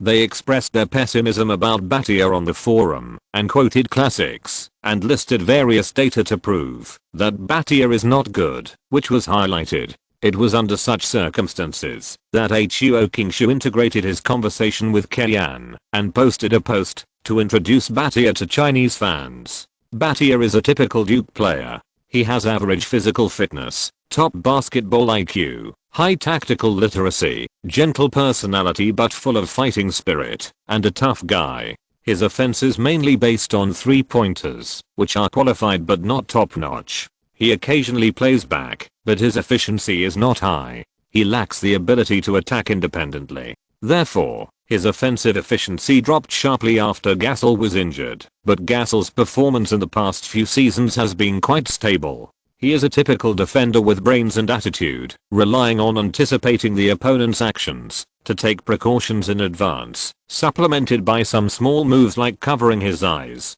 His defense is the same as Bowen's on the Spurs, but he does not have Bowen's dirty moves. He is extremely good at interfering with the ball without losing his position against guards with strong outside scoring ability. Huo Kingshu often posts some photos of herself and Kellyan, and to some extent, she has become Kellyan's spokesperson on the forum. Thanks to this spokesperson attribute, her posts were quickly pinned to the top of the forum official, and then the content of the posts was slightly edited by editors of some other websites, becoming her own opinion output. Many media outlets have been praising Batier, which has also made Chinese fans look forward to him. Batier himself was also very happy about joining the Hawks. He packed his luggage almost the night he learned about the deal, and came to Atlanta for a physical examination early the next morning. Then, accompanied by Kellyan and Larry Sander, he happily held up the Hawks number 31 jersey for the media to take pictures. It is a great honor to join the Hawks. There is no doubt that this is a team with the strength to compete for the championship. I feel very honored to be favored by such a team. I hope to help the team achieve its goals through my own efforts. Batier expressed his feelings in the press conference room of the Phillips Center. In the past half season, Batier was forced to consume more ball rights due to the Grizzlies' incomplete lineup. His performance was very inefficient, and he doubted his life, and felt very confused. Fortunately, he was traded in time, and came to Garnett and Paul. Batier can play the role that suits him best. Kumi, what do you think of seeing Batier's joining? The reporter quickly threw the question to Kellyan. This is a championship puzzle that any coach wants to get. I'm very confident that he will make a huge contribution to our road to the championship.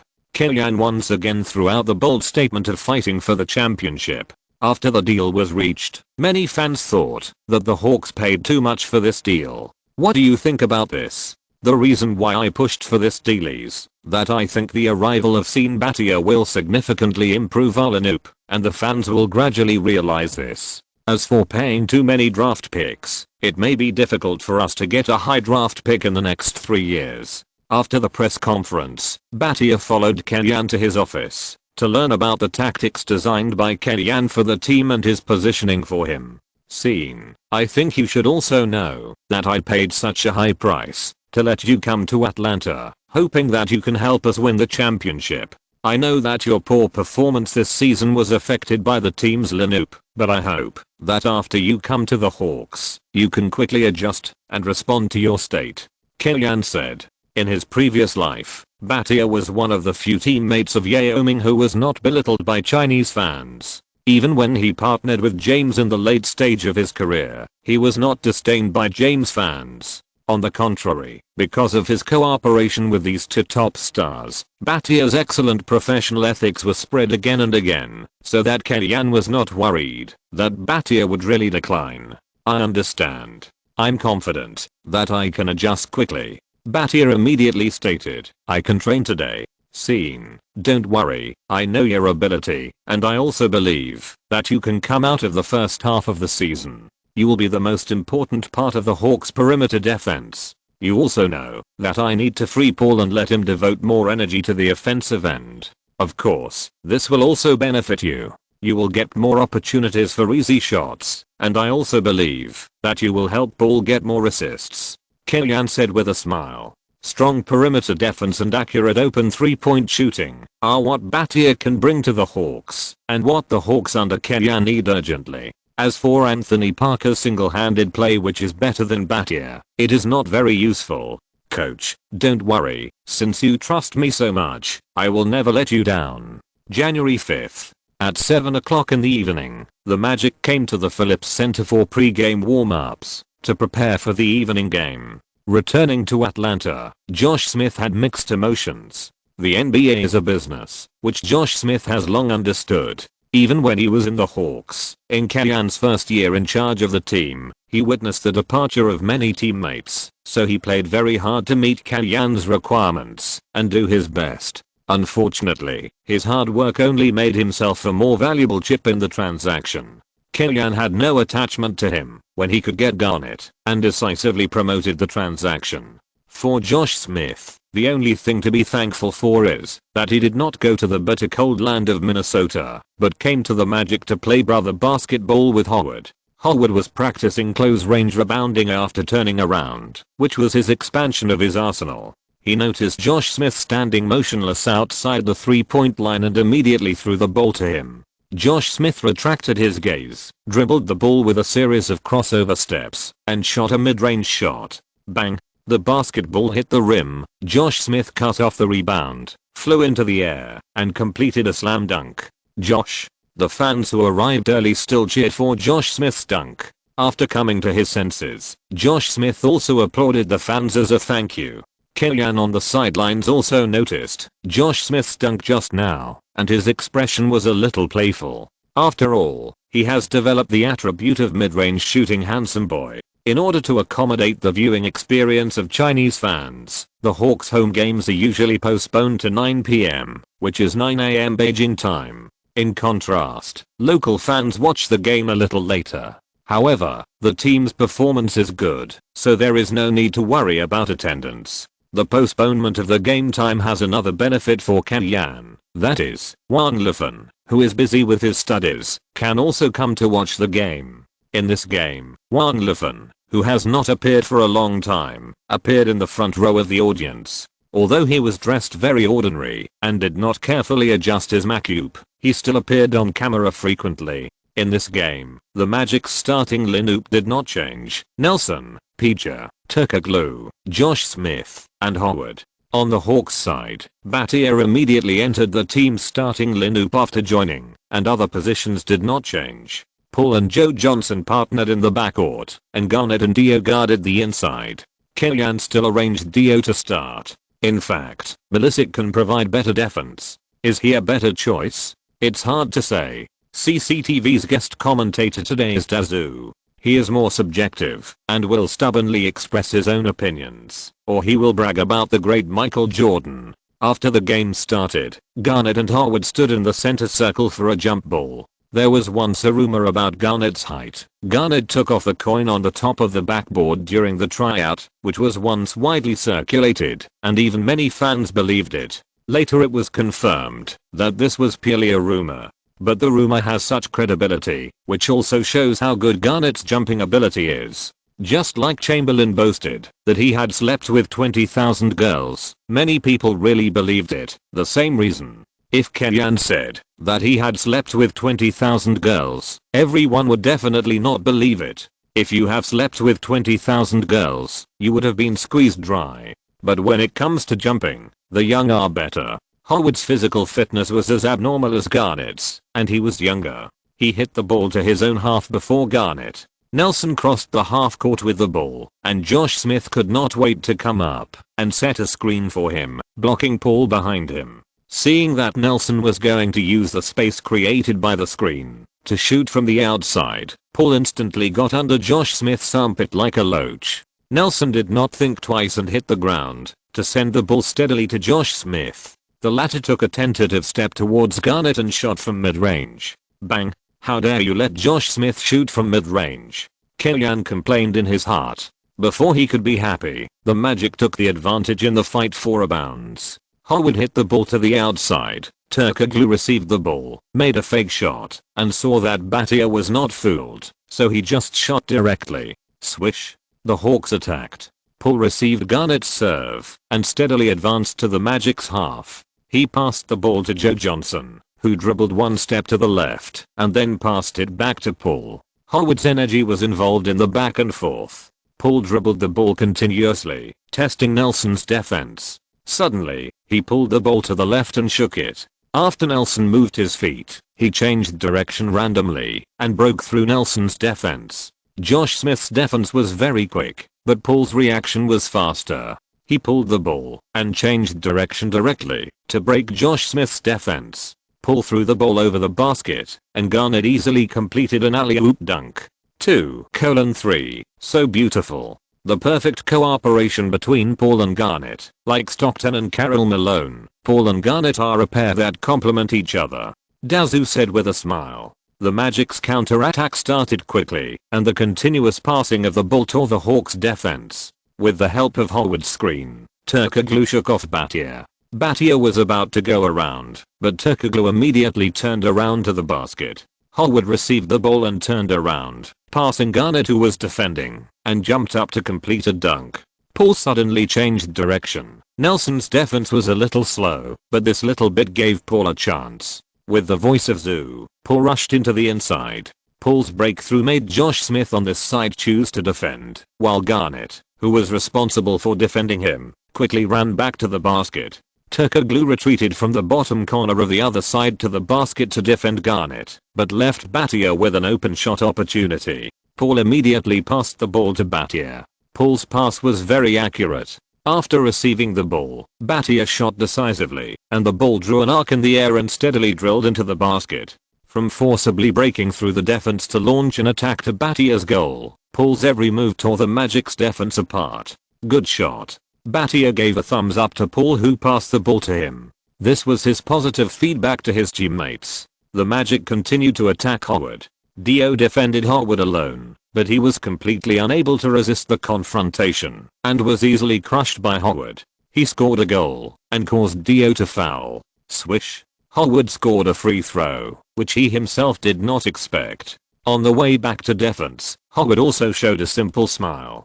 5:8. The Magic used Howard's strong attack, and the Hawks opened the situation through Paul. However, in the next round, Paul chose to use the space brought by the pick and roll to shoot directly, but Howard, who was switched on defense, directly slapped him out of bounds. As luck would have it, the basketball slapped by Howard hit Wang Liffen on the sidelines. Wang Liffen reacted in time and raised his two arms to cover his face, avoiding disfigurement. Putting down his arms, Wang Liffen had a frightened expression.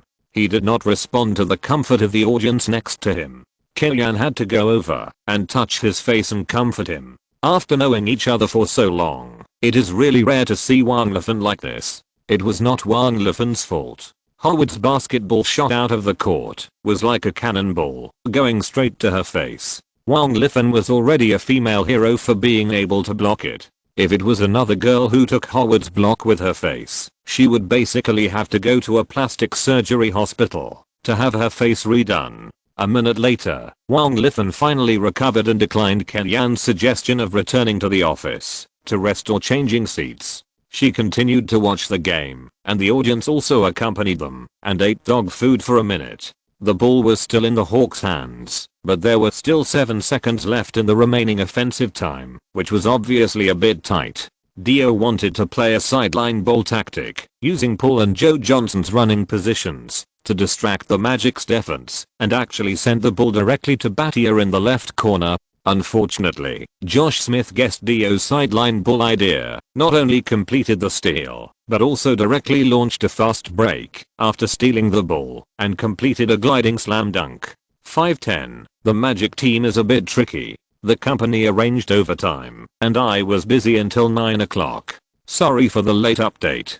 Chapter 212 God's Hand, revealing the magic. The highly mobile inside combination of Howard and Josh Smith had a very obvious effect on the Hawks' offense. At the same time, the Magic's counterattack was very swift, which required the Hawks to slow down the pace and increase the success rate of the offense. Paul was very clear about this. In the next offense, after he came to the top of the arc with the ball, he did not continue to force Nelson, but took the initiative to seek a high pick and roll with Garnett. Garnett firmly hung on Nelson, and Howard took the initiative to switch defense, not giving Paul an easy shot. At the peak of his athletic ability, Howard is the inside player in the league who is least afraid of big defense against small. Facing Paul's adjustment of the dribbling rhythm, Howard ensured that he was one step away from Paul, which could not only block Paul's breakthrough path, but also interfere with Paul's mid-range shot in time. However, it was these 3 or 2 steps of adjustment that Howard was pulled to the right side of the restricted area.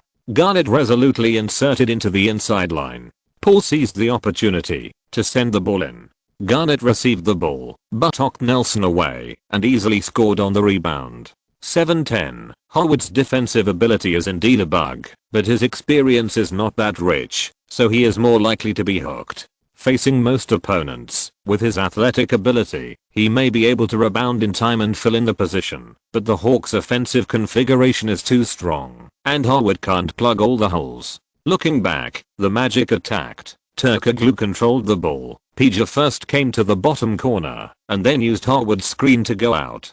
Joe Johnson was only blocked for a moment and chased up, but PJ seized this gap, took the pass from Turkoglu, and shot as soon as he received the ball, ignoring Joe Johnson's interference. Swish. PJ's shot was extremely smooth, and the basketball also slid through a soft arc, and obediently drilled into the basket. Using the salary space freed up by the Francis trade to sign PJ was a clever move by the Magic. PJ's superb shooting ability is suitable for helping Howard open up space, and Howard's presence can also make up for the hidden worries caused by PJ's declining athletic ability as he grows older. The Hawks attack. Paul and Garnett play high pick and roll. Paul passes the ball to Garnett. Josh Smith goes up to make up for the defense and misses Dio. Dio receives the pass from Garnett, fakes to attract PJ to make up for the defense, passes the ball to Joe Johnson, who adjusts and makes a mid-range shot. 9-12. The Hawks have many offensive points, and the Magic can't continue to rely on Howard alone to make up for the loss.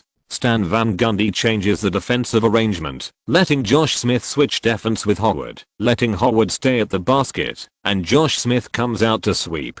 Compared with Howard, Josh Smith's defensive awareness and defensive habits are worse. When he defends against a small player, he is easily fooled by fakes, and there will be problems with positioning. After defending the pick and roll, Howard guards the basket, and the Hawks choose to use mid-range shots more often to complete the offense. Paul, Joe Johnson, and Garnett are all mid-range experts, and they can hit the Magic's weak spot. Stan Van Gundy took down the east wall to repair the west wall, but he still couldn't stop the Hawks' offense. At the end of the first quarter, the home Hawks went from being 5 points behind to overtaking 3 points, and ended the first quarter with a 31-28 lead.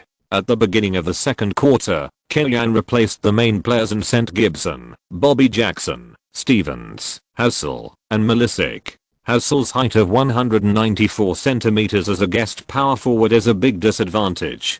Killian arranged him to defend his former disciple, anti-aircraft gun Brian Cook. The effect was unexpectedly good. With a height of 13 cm higher than Hassel, Brian Cook should have absolute air superiority and could try to play inside. However, the huge height advantage could not save the heart of a soft egg. Brian Cook still chose to stay outside the 3-point line as a high artillery platform, and the mismatch advantage could not be fully utilized. The inside line failed to gain an advantage, and the Magic's main attack point was on the outside line, relying on the backcourt combination of Arroyo and Riddick to score points. These two players have good offensive ability, but they are completely unreliable on the defensive end.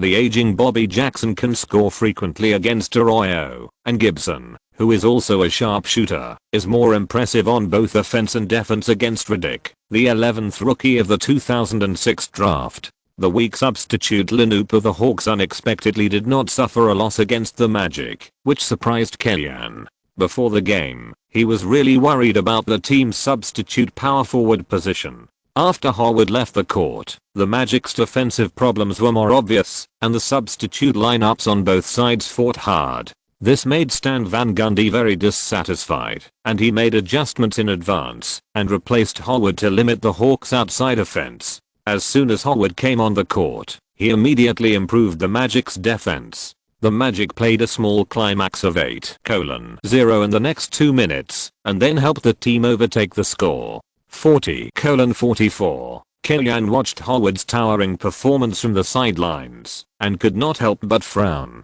Howard's progress was faster than he had imagined, especially on the defensive end. With his physical fitness alone, his pressure on the Hawks offense had surpassed that of Ben Wallace last year. Beep. As Howard's bullying shot succeeded, helping the Magic expand the score difference to 6 points, Kellyan finally called a timeout. Using this timeout, Kellyan adjusted the lineup on the court. Paul, Joe Johnson, Dio, Garnett, and Milicic came on the court, and Dio swung from center to small forward. The Magic had a defender like Howard, and for the Hawks, passing the ball was very important. Therefore, Kellyan chose to keep Dio on the court to lubricate the team's offense. Turkoglu himself was not the type with explosive physical fitness, and could dribble past others. He always launched his offense through pick and rolls, so Dio was enough to deal with him on the defensive end. The Hawks were on offense. Dio pulled to the right to receive the ball, and completed a pass and run match with Joe Johnson. Joe Johnson shook off PJ to receive the ball, dribbled one step toward the baseline, and gently leaned forward with his right shoulder to make a fake move to break into the basket. Josh Smith hurriedly moved his body to the left. Joe Johnson took one step to pull the ball up, and took a jump step, half turned back and threw the ball to the basket, and took a step before the free throw line to shoot the ball into the net. 42:46. The Magic were on offense. Josh Smith asked for the ball on the left, faced Garnett, elbowed Garnett to open the way, and rushed into the penalty area, turned around and took another step forward, faced Milicic and was interfered, and failed to score the ball. Dio grabbed the backcourt rebound, and quickly dribbled across half court. Seeing that Howard was following closely and there was no chance for a fast break, he stabilized and passed the ball to Joe Johnson. Joe Johnson would pass the ball directly to Dio, who was running down to the free throw line without stopping the ball. Dio did not shoot and waited for his teammates to run. At this time, Garnett made an off-ball screen for Paul on the right side, forming a mismatched defense. Dio passed the ball to Garnett, who was running down the basket. Garnett stretched out his left arm to pick up the ball and forced a layup against Howard, who was defending. Howard knew he couldn't defend, so he chose to foul and sent Garnett to the free throw line. Garnett made both free throws. 44:46. The Magic attacked. Howard made an off-ball screen for Nelson in the middle. Nelson cut to the right and received a pass from Turkoglu. Milicic switched defense. Nelson dribbled the ball and took a small step to the right with his right foot. Then he took a step with his left foot to quickly change direction to the middle, completely passing Milicic. He took another step with his right foot and scored a rebound. 44:48. After Francis left, Nelson became the main point guard of the Magic. Under the team's trial and error training at all costs, Nelson's improvement is still obvious, especially after the defense was handed over to Howard and the organization was handed over to Turkoglu, and he only needed to focus on offense. He found a stage suitable for his performance. Dio served the ball from the baseline and threw it directly to Paul near the midline. PJ tried to steal it but failed. The Hawks immediately turned the positional battle into an offense and defense conversion. After Joe Johnson received the ball, he forced a layup with Josh Smith, avoided Josh Smith's block in the air, and sent the ball into the basket. 46:48. After the return of the main lineup, the Hawks obviously had the upper hand. Kellyan's choice to adjust Dio to the small forward position was a brilliant move. Not only did he make a series of wonderful passes in the offense, helping the team open up the offensive end, but he also helped the team protect the backcourt rebounds on the defensive end, which prevented the Magic from playing to their advantage. As Dio landed in the penalty area, he used his footwork to back up Turkoglu and scored. Before the end of the second quarter, the Hawks had already surpassed the score by 10 points. 64-54. Throughout the second quarter, Stan Van Gundy did not change his strategy. The Magic's defensive system was still centered around Howard. This was unavoidable. In the final analysis, the Magic's team building ideas were problematic.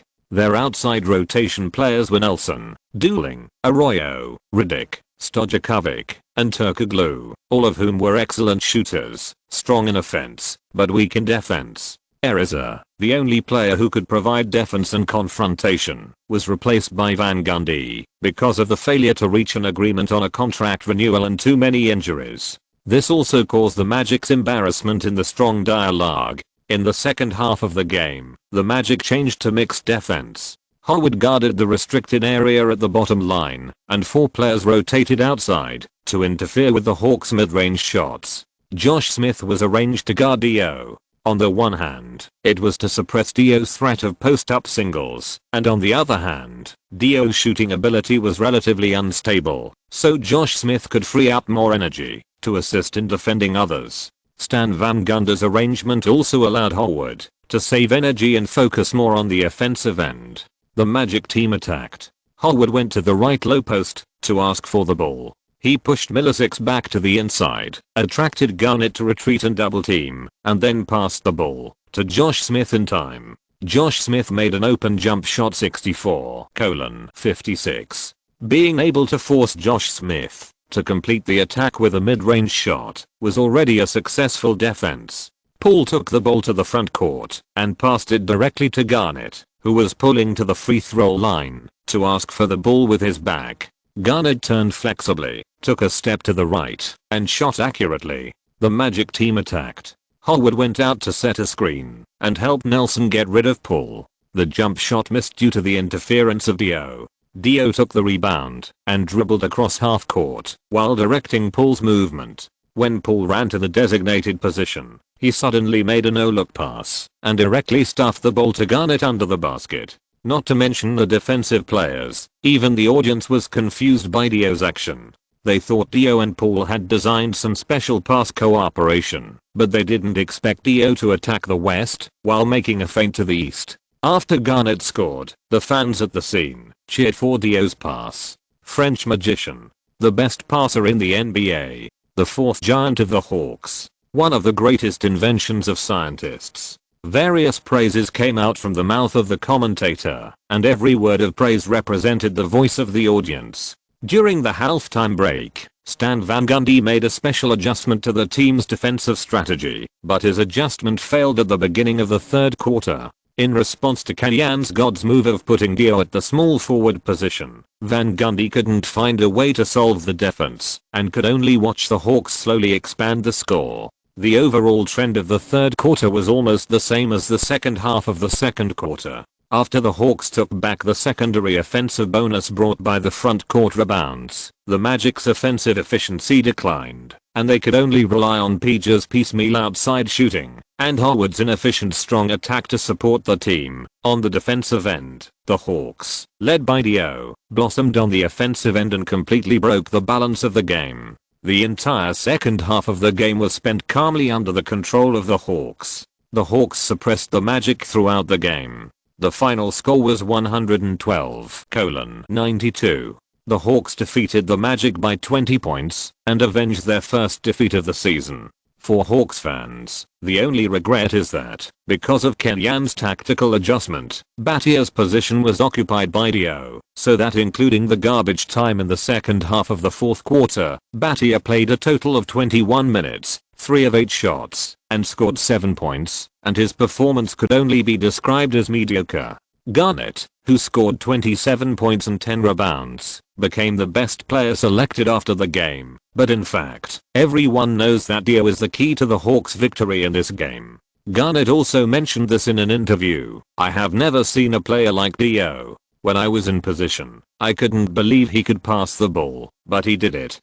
Dio not only makes it easy for his teammates to score, but the key is that he doesn't steal the limelight. His own data is very average, so that superstars like Garnett also like him. No one doesn't like such teammates. In the press conference after the game, Kellyan was also asked about the tactical adjustments for this game. This was not part of my pre-match preparation. It's just that during the game, I was fed up with the obstruction that Howard's huge coverage brought to our offense, and I hope to create more opportunities through better ball transfer. There is no doubt that when you need to pass the ball more purposefully and threateningly, you will always think of Dio. Tucker Glue's breakthrough ability is relatively average, so I can arrange Dio to play as a small forward without worrying about problems on the defensive end.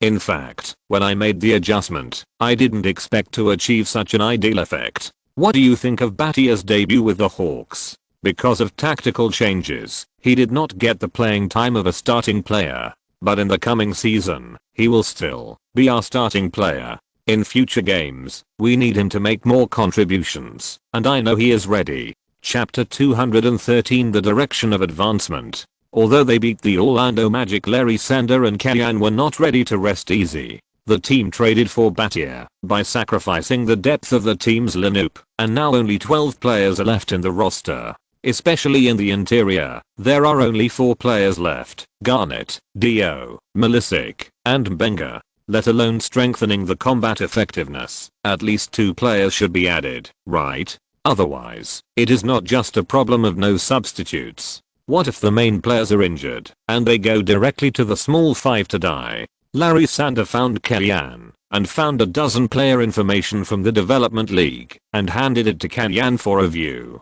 Let's sign PJ Tucker first. I wanted him at the draft before.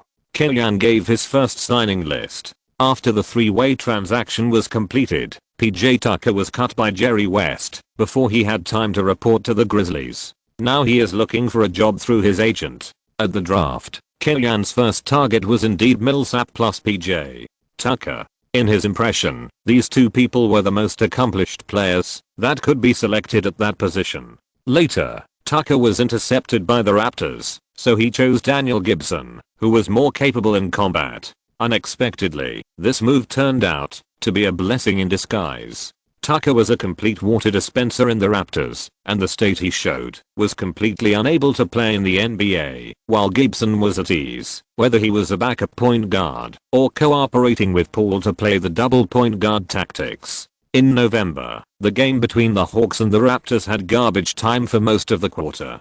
Kellyan also observed PJ Tucker's performance. It can only be said that the Raptors head coach Michelle made the right decision not to use him. With his current strength, he is indeed far from the NBA. Even Kellyan did not think that he could turn stone into gold and train him this season. However, if one season doesn't work, then 2 seasons will do. Every team needs to look at the water dispenser. It is safer to use this kind of hope and potential than to sign others. Whether it is Hayes last season or Tucker this season, from Kellyan's understanding of them in his previous life, they are all hard-working and tempered players. Even if they can't bring positive help to the team for the time being, at least they will not cause negative impact.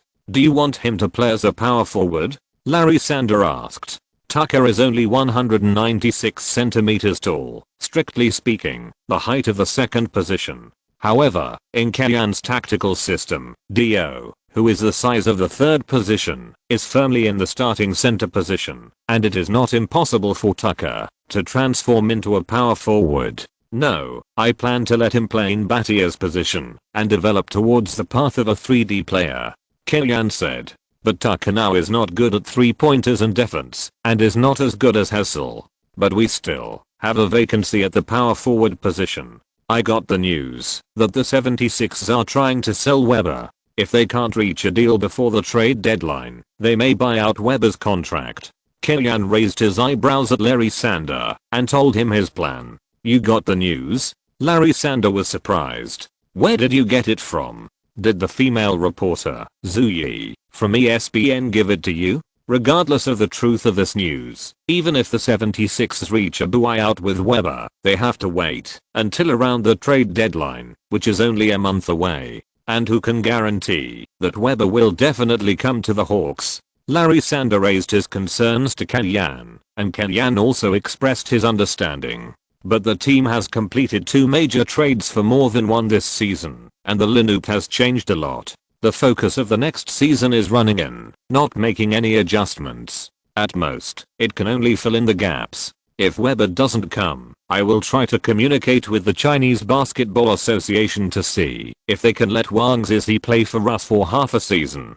Kellyanne thought for a while and said, in April 2006, Wang Zizhi's conflict with the Chinese Basketball Association was resolved, and he returned to China to play basketball, and played in the Men's Basketball World Championships on behalf of the national team. Whether from the perspective of the men's basketball team, or from the standpoint of the Bay team, it is not easy to let Wang Zizhi play in the United States again. Even Wang Zizhi himself may have recognized the reality and given up the idea of pursuing his dream in the United States. But if Kellyanne came forward and rented Wang Zizhi to play for half a season, there should still be some room for operation. After all, Kellyanne himself is still quite cooperative with the work of the Basketball Association and completed some tasks arranged by the Basketball Association. Mutual benefit. He encountered some troubles in the United States and asked for some help.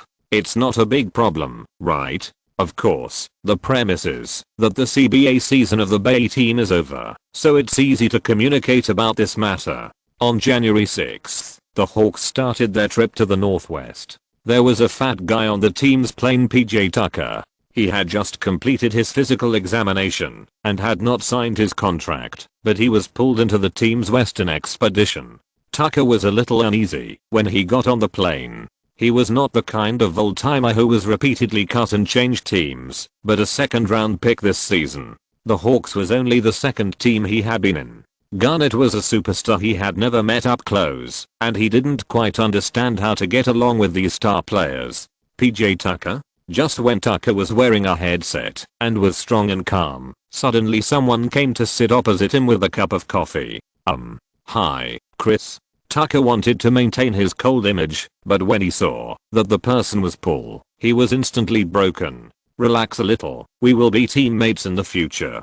Paul said with a smile. The boss asked you to wait half an hour to find him. Over there? Tucker pointed to the compartment and confirmed. Yes. This is also the boss's request. If it is not necessary, the coaching staff should not occupy the player's activity space. Speaking of Kellyanne, Paul was convinced. For him, Kellyanne was a very good leader, allowing him to avoid many detours in the early stage of his career. He asked Paul to focus on honing his mid-range shooting and small to big ability after pick and roll, which is now almost Paul's most representative killer move. He asked Paul to reduce ball control appropriately and learn to adapt to the ball holding rhythm of Joe Johnson, Dio and others, which relieved him of a lot of pressure on the court and would not be targeted by opponents.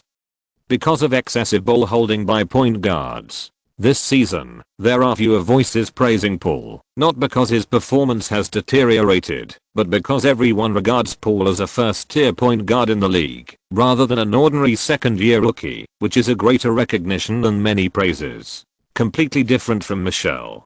Tucker said. The boss is different from other coaches in the league. Paul suddenly thought of something and said to Tucker, boy, you've got a good thing. The boss promised us that he would pay for our trip to the Maldives at his own expense, provided that we win a key game. Which game? Tucker became interested when he heard that Kellyanne was paying for it. I don't know. It should be a game where we have a low chance of winning. Soon, Paul explained the circumstances before and after the game with the Cavaliers, when Kellyanne offered a big reward. It's nothing more than the Mavericks, Spurs and Suns, right? We can look at the schedule later and study it, Tucker suggested smartly. Then you underestimated the boss too much. He won't let you guess. The players in the Hawks also have their own small groups. This time, Paul easily pulled the new Tucker into his team. When he finished his coffee and it was almost time, Tucker got up and went to the coaching staff's cubicle. Knock, knock, come in. Kellyanne's voice came from inside. Tucker opened the door and walked in. At first glance, he saw a pile of draft papers in front of Kellyanne.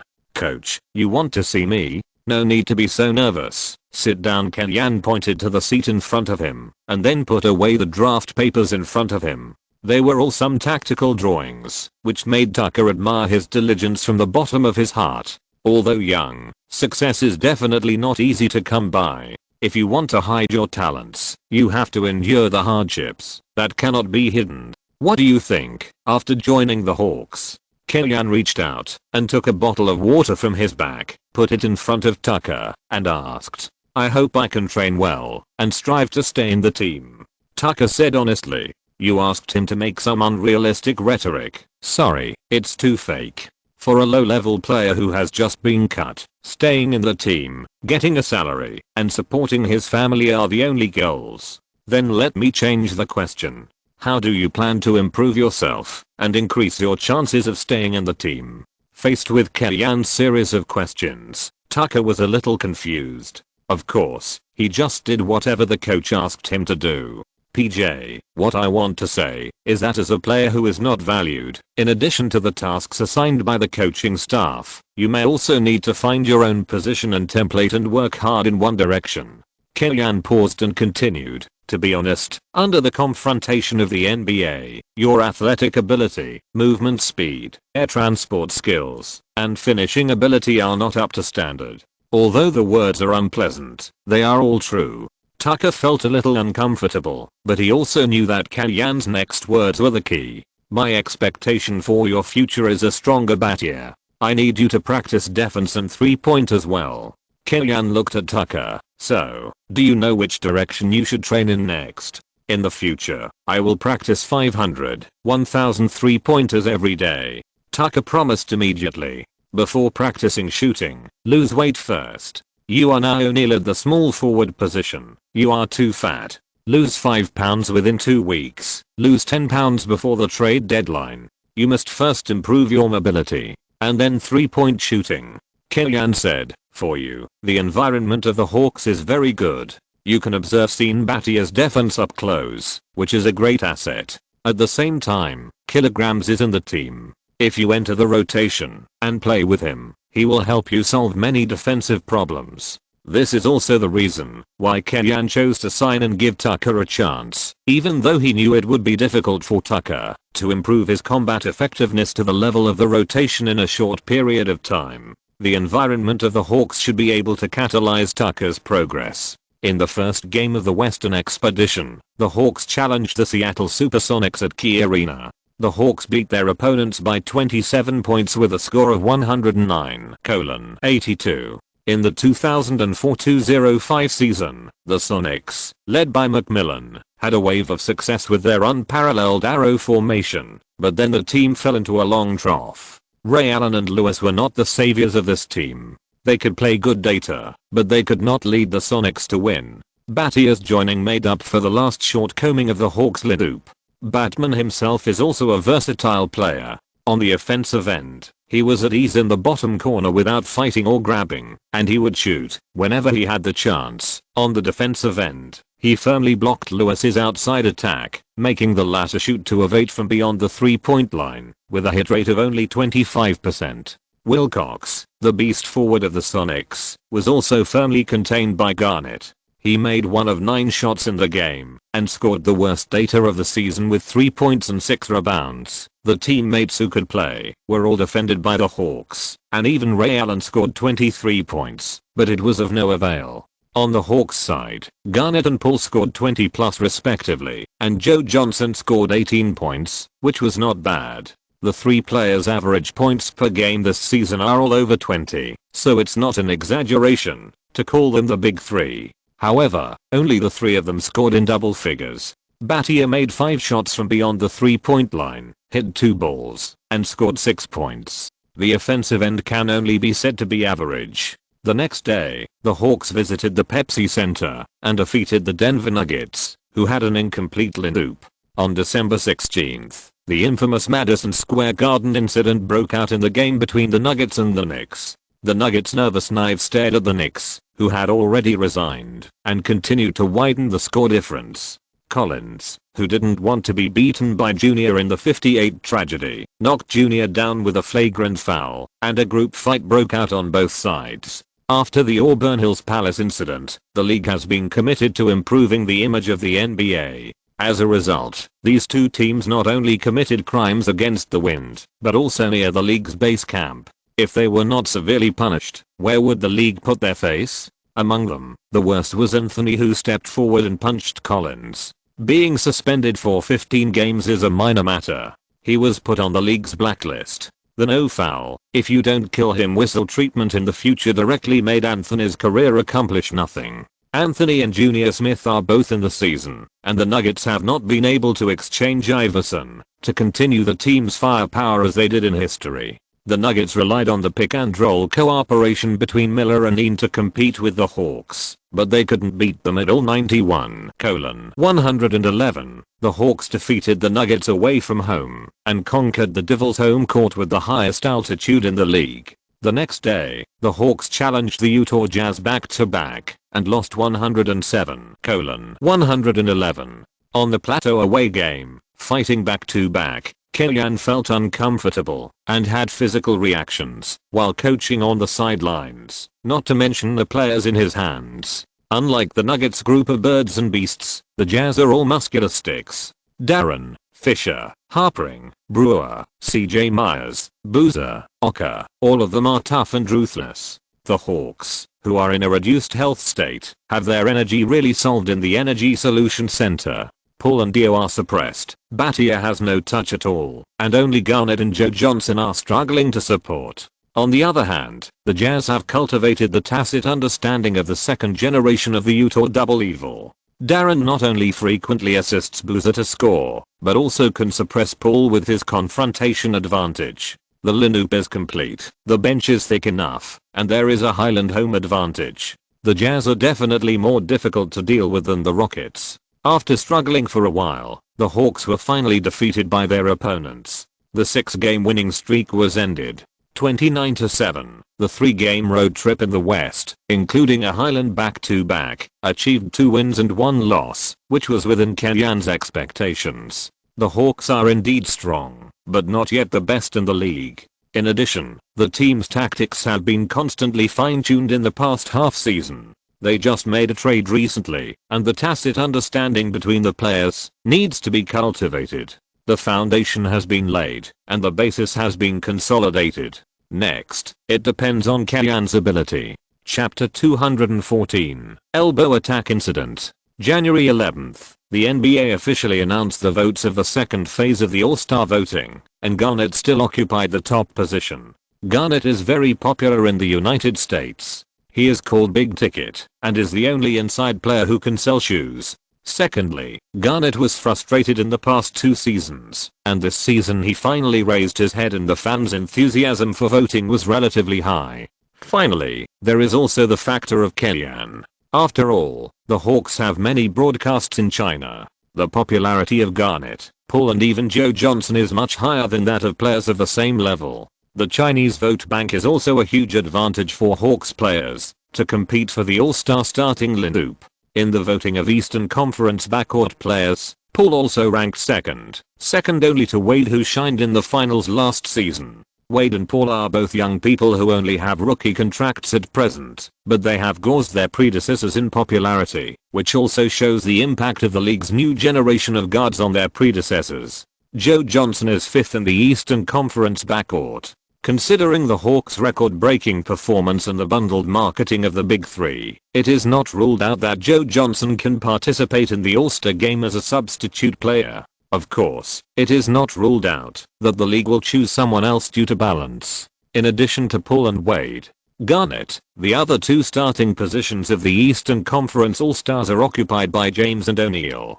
James is also the only player who has the hope of competing with Garnett for the vote king. The Western Conference All-Star lineup is McGrady, Kobe, Stoudemire, Duncan and Yao Ming. After all, Nowitzki and Nash are foreign players, and they don't have a strong vote bank like Yao Ming, so they have always suffered a loss in the All-Star voting. However, the 2 international players don't care so much about this. Even Yao Ming, who is voted into the starting lineup by Chinese fans and Chinese fans in the United States every year, obviously doesn't care about the All-Star game, and even can't adapt to the local climate. After a day of rest, the Hawks ushered in the challenge of the Sacramento Kings at home. Since Weber was sent away, the Kings' record has continued to decline. Last season, they only entered the playoffs as the 7th in the Western Conference. Although they also caused some trouble for the Suns, they were still swept by their opponents with a score of 1-4. During the off-season, the Kings let go of the powerful wing Bonzi Wells, who averaged 23 points and 12 rebounds in the playoffs, because of contract issues. There was one less strong singles point on the bench. Although Adelman promoted Kevin Martin to the rotation lineup to strengthen the team's offensive firepower, it was still difficult to reverse the team's decline.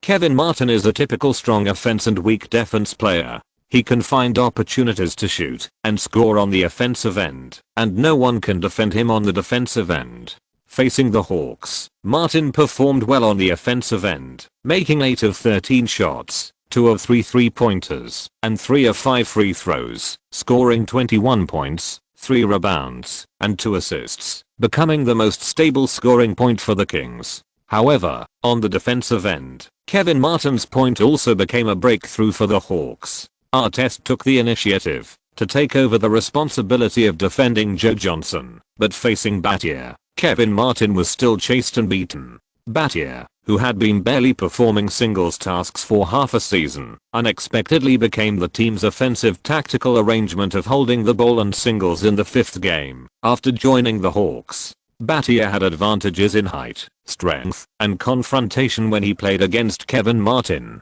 He could push Martin away with a little effort and then easily shoot.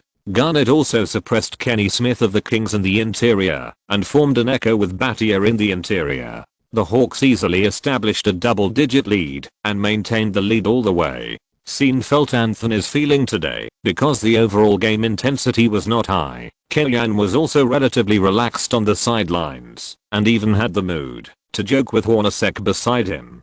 Hornacek was not in a particularly good mood. How should I put it? From Kevin Martin, Hornacek saw his former self, who was good at shooting, weak in confrontation, and easily chased by the superstars on the opposing front line, which also dragged down the Jazz to a certain extent. If the Jazz had a shooting guard like Joe Johnson back then, we should be able to overturn the Bulls, Hornacek said with some sentimentality. I think so. Kellyan paused for a moment and then said, this season can prove that Paul is the Stockton of the year, Kilograms is the Karl Malone of the year, and with Joe Johnson, we should be able to win the championship. Kellyan was talking to Stockton off the court, but something suddenly happened on the court. Through a fast break opportunity, Artest came to the front court with the ball, pushed away Joe Johnson's harassment, and made a strength to pull mountains and spirit to conquer the world dunk. But when returning to defense, Artest was a little overwhelmed, and then he swung an elbow directly to Joe Johnson's temple, knocking Joe Johnson to the ground. After knocking down Joe Johnson, Artest was still beating his chest and roaring. This behavior undoubtedly angered all the Hawks players on the field at that time. Paul was the first to find Artest. Facing the 183 cm Paul, Artest pointed his finger at his face with disdain and was immediately slapped away by Paul. Before Artest had time to further flare up, a sudden force attacked from behind, which directly knocked him to the ground. He looked back and saw that this was Garnett who was fighting and retreating. Artest was about to flare up, but was pulled down by other Kings teammates on the field. The referee and the onside staff quickly controlled the order to prevent the situation from getting worse. The audience on the scene also provoked Artest and stimulated him with all kinds of dirty words. Artest, who made a big mistake, sat on the bench like a plague god, listening to the abuse of the fans on the sidelines in silence, while the other players of the Kings all stood up. From this scene, it can be seen that the relationship between the other players of the Kings and Artest is not harmonious. In fact, when the conflict just happened, the Kings players basically all controlled the situation, and no one came up to help, which is very telling. He used a dirty move to hurt the players of the Hawks. He must be expelled from the league. Such murderous moves should not appear on the basketball court. Even if it is a passion killing, he will go to jail. The referee was wearing a headset to watch the replay just now. Kellyan rushed to him in anger and repeatedly emphasized Artest's crime. At this time, if the head coach does not show up, no player will work for him. Kumi, I hope you stay calm. We are watching the video. The league will give Artest the punishment he deserves. Not just the league, I think the federal court should intervene. Otherwise, your legal provisions are no different from toilet paper. The referee was also very depressed. How could they arrange for the federal court to intervene in this matter? Killian's constant pressure on the sidelines did have some effect. Artest was directly sent off and suspended for multiple games. Paul and Garnett were saved. Garnett was given a technical foul, while Paul retained his innocence. Of course, the worst one was Joe Johnson, because he was elbowed in the temple and there was a possibility of concussion. The league's mandatory rule was that Joe Johnson immediately left the court and went to the hospital for a brain cord scan. He must ensure safety before returning to the court. The outcome of the game was no longer in suspense. Everyone's mind flew to the post-match to see how the league would respond to Artest's malicious foul 119:95. The Hawks lost a lot of players and won a miserable victory. After the game, Killian got Joe Johnson's brain cord report as soon as possible and attended the press conference with the report. Artest's elbow strike is dangerous and unethical. No one with a normal brain should make such a move. I asked him to register with the psychiatric department. Artest once beat up fans at the Palace of Auburn Hills, causing indelible damage to the image of the league. Afterwards, he expressed regret countless times, but it turned out that he had no regrets at all, and he had no ability to fulfill his promise. The latest medical report shows that Joe has 2 bleeding points in his skull, and he needs to be observed in the hospital for a long time. All this is because of Artest. Killian used all kinds of exaggerated words to show his anger at the press conference. At the same time, he threw out the report about Joe Johnson to gain sympathy points and put pressure on the league to severely punish Artest. As one of the traffic teams this season, the news of the Hawks is also the focus of attention of major media. If something like this happens, everyone will definitely make a fuss. What's more, the target is a notorious player like Artest. Immediately, various articles supporting Killian and supporting the heavy punishment of Artest appeared in newspapers and on the internet. Toughness does not mean barbarity. Artest's actions have brought shame to the entire NBA. Tolerance of violence will only breed greater violence. Bad players like Artest will sooner or later ruin the NBA even in boxing matches. Elbowing the temple is a banned move. Under the influence of public opinion, Artest's weak defense seemed pale and powerless. In the Auburn Hills Palace incident, Stern wanted to kill him as soon as possible and issued an unprecedented ticket. In the past 2 years, the league has focused on discipline and issued a zero-tolerance policy. It even suppressed Anthony, who caused the Madison Square Garden incident, let alone Artest. The wind direction was once towards the intensity of banning Artest for 1 year. Killian was a little surprised by this. After all, in his previous life, Artest had also had a similar elbow incident and even directly opened up Harden's Rendu Meridian, but the league's handling was to lift it up high and let it go gently. After only 7 games, Artest had already returned to the game in the Western Conference semifinals between the Thunder and the Lakers. But thinking about it carefully, this is also normal. First, it is the credit of the Los Angeles media, which directly whitewashed Artest as unintentional elbow, and Harden hit Artest's elbow with his head second. It is a reflection of the Lakers' influence in the league. The Lakers and Celtics, 2 powerful teams, do have some preferential treatment. Third, it is also for the league's consideration of the viewing of the playoffs. Similar mistakes are 2 different situations for the Kings and the Lakers. The Sacramento media will not speak for Artest, who is not one of them. The Kings do not have the status of the Lakers. The Kings are not in the top 8 in the West, and viewing is not important. That is, on the evening of the second day, the league announced Artest's punishment, 30-game suspension and $1 million fine. After the suspension expires, he needs to pass a series of psychological evaluations before returning to the court. This punishment is the second highest fine in the league's history, second only to Artest's own 73-game suspension after the Palace of Auburn Hills. To a certain extent, it is considered to have given the Hawks justice and directly put the Kings in the ranks of the worst teams. The Kings chose to default and accept the league's punishment decision, which made Artest very dissatisfied and exacerbated the conflict between him and the team. When accepting a private interview with the media, Artest said that he had played his last game with the Kings and hoped to leave the team before the trade deadline. This is really a mess. After the incident, Killian also needs to focus his attention on the Hawks. Joe Johnson has a brain cord scan every day to closely monitor the situation of intracranial hemorrhage. However, according to the professional opinion given by Wang Lefan, after watching the film, this situation usually requires a recovery period of 7 to 10 days.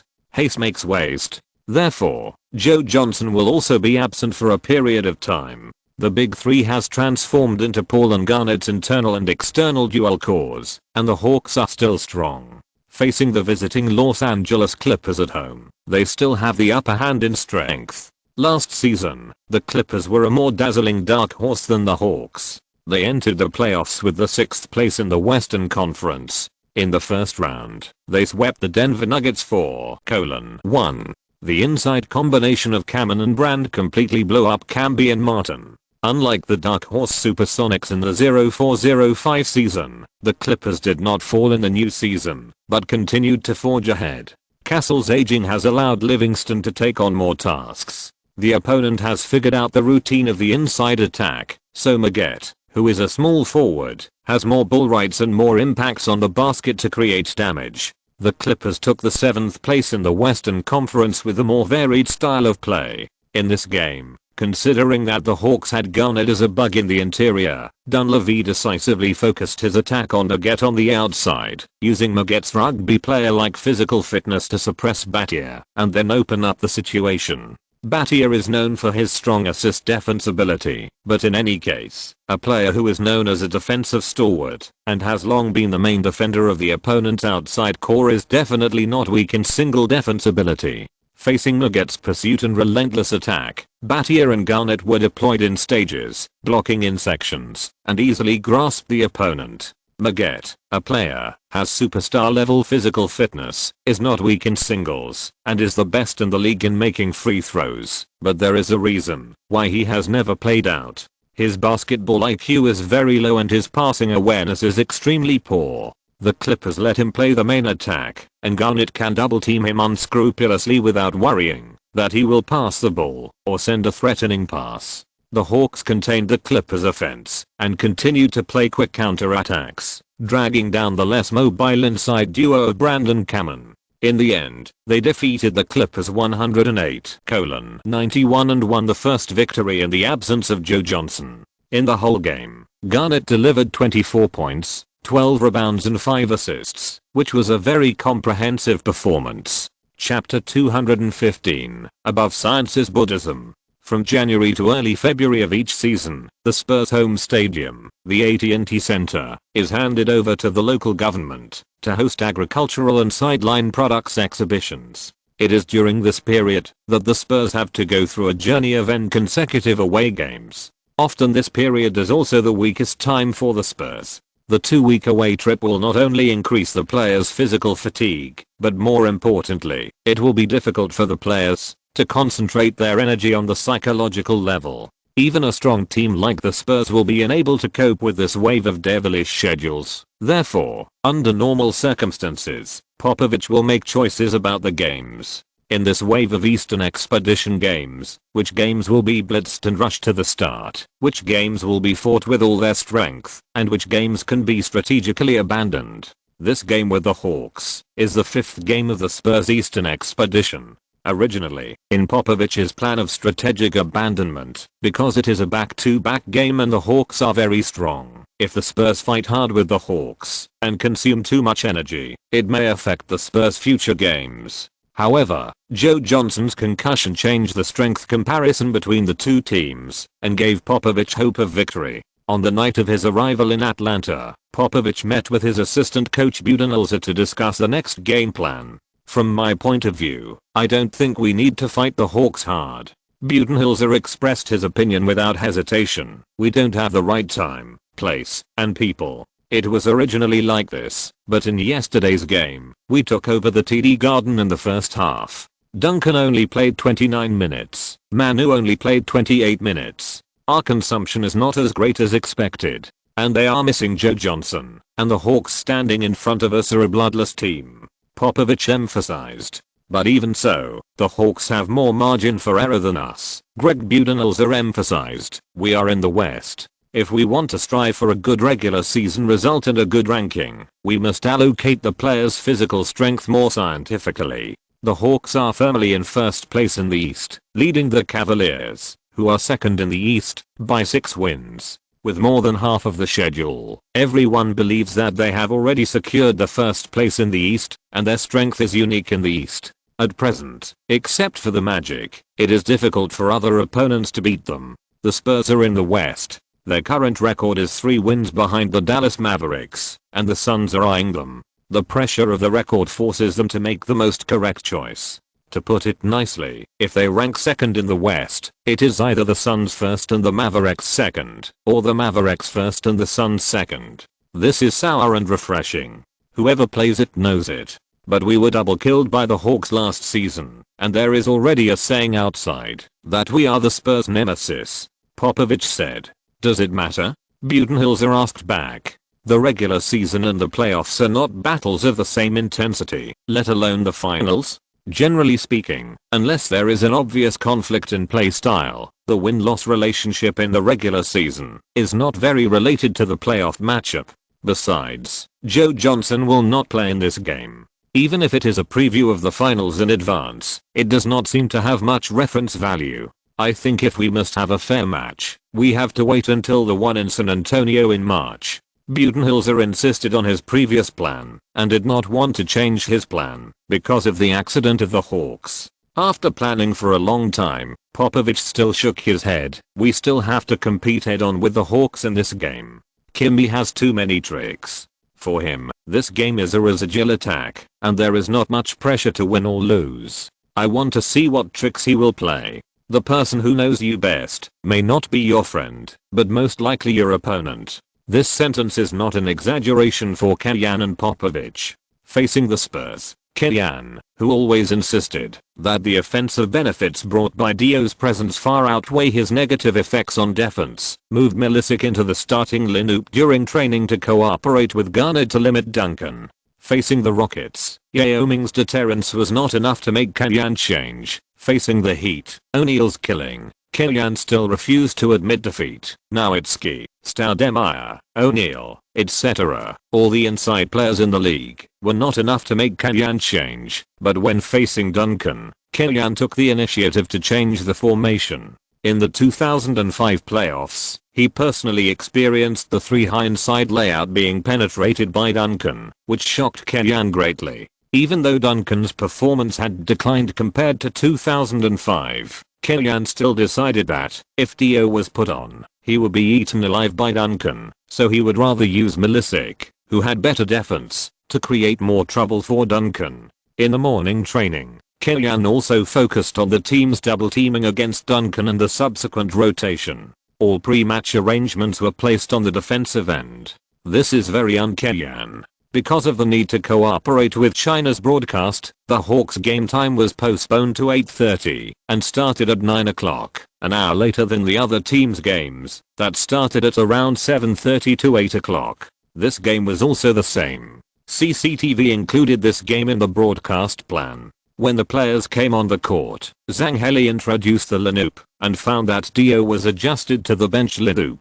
He said, "This is the first time that Kellyan put Dio on the bench when he was not injured and put Milicic in the starting lineup instead. This is the first time in my memory." The Spurs really put a strong sense of pressure on Kellyan, who values Dio so much, to make such an adjustment. It may be because of Duncan. In that classic series, Duncan's performance was too tough. Yoga continued. When we were doing basketball park in the summer, we privately chatted about the deal in which the Hawks got Garnett. Kellyan was very excited about getting Garnett, but what he said between the lines was that Duncan was the strongest, not the power forward position, but all the active players. Kellyan put Milicic in the starting lineup, and Popovich also made personnel adjustments, putting the Argentine demon sword Ginobili in the starting lineup. This was also a way for the Hawks to grab the start and use the upper line double attack to target Parker. The Hawks starting lineup: Paul, Stevens, Battier, Garnett, Milicic. The Spurs starting lineup: Parker, Ginobili, Bowen, Duncan, Alberto. Duncan won the jump ball and the game began. Ginobili immediately passed the ball to Parker after receiving it. His intention was too obvious. At the beginning of the game, there was a low-level mistake and Paul stole the ball. The Spurs players returned to defense quickly and did not let the Hawks play a fast break. Ginobili has the reputation of 20-minute Jordan, but his weakness is that he is a nervous knife. He is both a god and a ghost. In the playoffs last season, it was his inexplicable foul that gave the Mavericks a 2+1 and helped the Mavericks tie the score and eliminate the Spurs. Popovich stood on the sidelines, holding his waist with a serious expression, very dissatisfied. Paul took the ball from the outside and played a pick and roll with Milicic in the middle to pass Parker. Duncan blocked it slightly and kept a distance of 1 step. If Paul chose to shoot, he could interfere in time. If Paul chose to break through, this distance was just right for him. Paul dribbled the ball to find the rhythm and passed the ball to the middle. Milicic received the ball and did not force it to the inside. He took a mid-range shot from 1 step outside the free throw line and hit it accurately.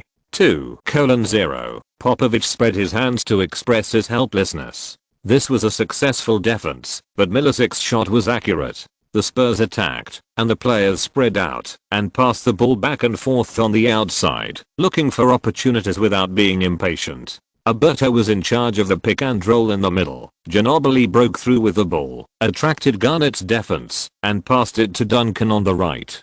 Duncan took the ball with both hands at 45 degrees and faked it. Facing Milicic's defense, he changed direction and broke through from the baseline. He dunked Milicic and rushed to the basket, attracted Garnett's help defense, and easily passed the ball from the opponent to the left. Alberto received the ball in an open position and easily scored a layup. 2:2. Looking back, the Hawks attacked. Paul dribbled through half court and did not attack himself, but directly passed the ball to Battier. Facing Bowen's defense, Battier used Garnett's screen and directly pulled the ball to shoot from outside the 3-point line. Swish. 5:2. Wow. Battier made a 3-pointer. This shot caught the Spurs off guard. Alberto didn't expect Battier to choose to shoot a 3-pointer directly from this position. Popovich's face was not good. Ginobili dribbled across half court and handed the ball to Parker for the main attack. The latter broke into the basket with the help of Duncan's pick and roll, flexibly turned the gyroscope to create a shooting angle and shot a layup before losing his center, hitting it accurately. 5:4. After several seasons of training, Parker has gradually grown into a reliable point guard. Although his organizational skills and outside shooting ability are still not strong, whether it is the handwork of breaking into the basket and attacking the basket, or mid-range shooting in open situations, Parker's personal offense is becoming more and more stable. The Spurs' offensive focus is also shifting outward. The Hawks attacked. Paul broke through to the mid-range, but was blocked by Duncan. He passed the ball to Milicic, who squeezed Parker and dribbled to the basket. Seeing Duncan retreating to make up for the defense, he passed the ball to Garnett in the middle. As a result, Bowen suddenly rushed out from the side and stole the ball. Ginobili rushed out from the left, received the pass from Bowen, and actively made a fast break. Stevens returned to defense quickly. Ginobili pulled the ball near the free throw line, took a step to the left, carried Stevens, affected Stevens' pace, and at the same time, opened the distance between the two people. He twisted his body and jumped up to pick the ball up. 5:6. Milicic passed the ball to Paul. Paul did not rush down immediately, but took the ball to the front court without rushing, and passed the ball to Garnett, who was standing in the mid-range. Duncan stood in front of Garnett. This was a duel between the top power forwards in the league. Duncan himself once said that Garnett was the opponent who made him feel the most pressure in the league. Garnett took 2 consecutive tentative steps facing the basket, but Duncan remained unmoved. He then leaned towards his opponent, turned to the baseline, and made a fake fadeaway jump shot to spur Duncan, then lowered his center of gravity and passed under Duncan. He threw the ball to the backboard, then jumped to catch the ball and completed the dunk. Bang. 7:6. Beautiful. Garnett. This shot is so beautiful. There are not many players in the league who can complete this set of moves, let alone a big man like Garnett. Yoga exclaimed. The emotions of the fans at the scene were also ignited by Garnett's shot. In order to show their support for Garnett, the fans on the sidelines shouted MVP, MVP, MVP, MVP, MVP. When he returned to his position, Garnett also put his right fist on his chest and waved to the fans. This is also the reason why Garnett is praised as strong as Duncan, but not as good a teammate. He will interact with the fans after completing a beautiful attack to increase the fans' memory points. The Spurs attacked from position. After passing the ball back and forth, Duncan passed the ball to Ginobili in the right corner. Ginobili faked the ball, then changed direction to 45 degrees, attracted Stevens to move sideways, dribbled the ball behind his back to his right hand, quickly changed direction, and broke through the baseline, and succeeded again. Ginobili, snake-like breakthrough.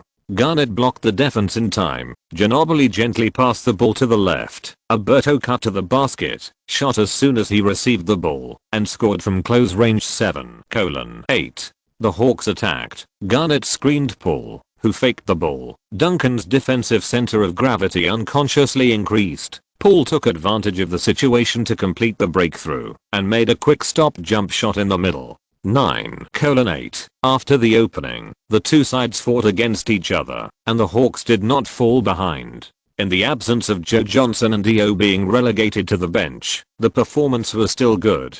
The team has an advantage in physical strength, and it is good for the Hawks to continue to consume. Parker crossed the half court with the ball, and the Hawks suddenly launched a targeted applying double team. Battier and Stevens double teamed Parker, and pressed him to the midline. Then Paul intercepted their passing line, and completed another steal. The Hawks made a three-line fast break. Paul assisted Stevens to complete the explosion of the basket, and the score was rewritten to 11:8. Afterwards, the Spurs slowly slowed down the pace of the game, trying to limit the Hawks' offense through tougher defense. This move really worked. The Hawks' next 4 attacks were all unsuccessful. Looking back, the Spurs scored twice and overtook the score. 11-12. In an unfavorable situation, Kellyan finally replaced Dio, hoping that Dio could moderately improve the team's offense. As for the defensive end, the focus was on limiting Parker and Ginobili's breakthroughs. Duncan was directly handed over to Garnett. After the timeout, the game continued. Dio showed his power as soon as he came on the court, taking on the responsibility of organizing the game in the middle. Garnett went to the right to screen Battier and helped him get rid of Bowen. Dio did not pass the ball to his teammates, but looked to the side with the ball and suddenly passed Alberto with the ball and scored a layup. 13-12.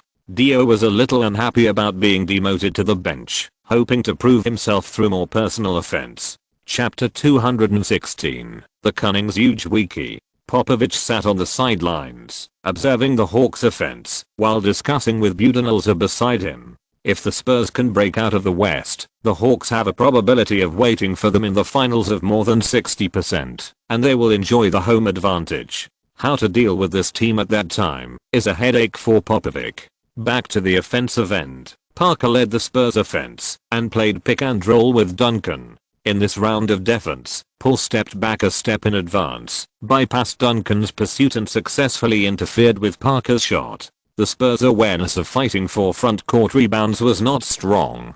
Dio protected the backcourt rebounds and pushed the counter-attack at the first time. However, the Spurs' retreat was busy but not chaotic, and did not give the Hawks an easy chance to score. From this point, we can also see how solid the Spurs' defense system is as the most stable team in the past decade. There is almost no other team in the league that can do this. Facing the Spurs' well-organized defense system, Paul habitually looked for his teammates. The Spurs deliberately let go of Stevens, who was not shooting well, but they didn't expect the first-generation junior brother to raise his hand and hit a three-pointer. 16-12. After joining the Hawks, Stevens followed Kellyan's suggestion and focused on 3D development. His three-point shooting percentage this season reached 31.7%. Usually, he plays as a substitute, and there are not many opportunities to shoot three-pointers in open space, which is not very obvious. Today he has the opportunity to start, and his first outside shot is eye-catching.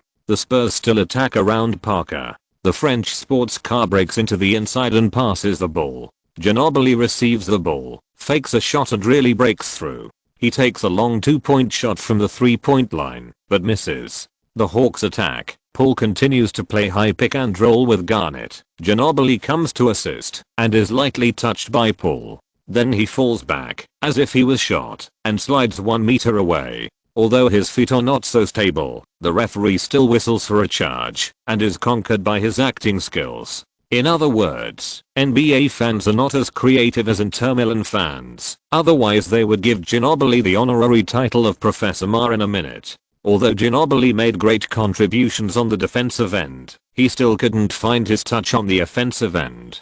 The Hawks double-teamed Duncan, leaving Ginobili with an open shot, but he failed to seize the opportunity and his shot missed. Not only Ginobili, Parker's mid-range and long-range shots today were also unreliable, and the Hawks gradually established a leading advantage. Immediately, Popovich replaced Finley and Brent Berry after the official timeout to enhance the team's outside shooting, but the effect was not very good.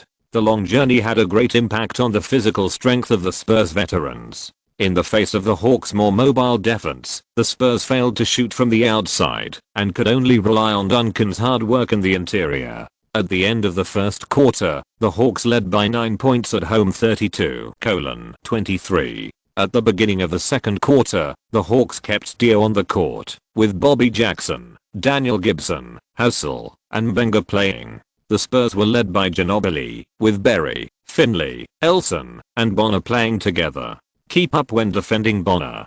Keep close to the defense, don't be careless. Seeing that the Spurs activated the nuclear weapon, Kellyan gave Dio a few words. The Frenchman is not good at slacking off when defending inside, but many times, when he is pulled to the perimeter, he will take as few steps as possible. This bad habit of Bonner is easy to be targeted, so Kellyan emphasized it in advance to be on the safe side. However, using nuclear weapon to describe Bonner is more of a joke. The real focus of the Spurs bench lineup is Ginobili.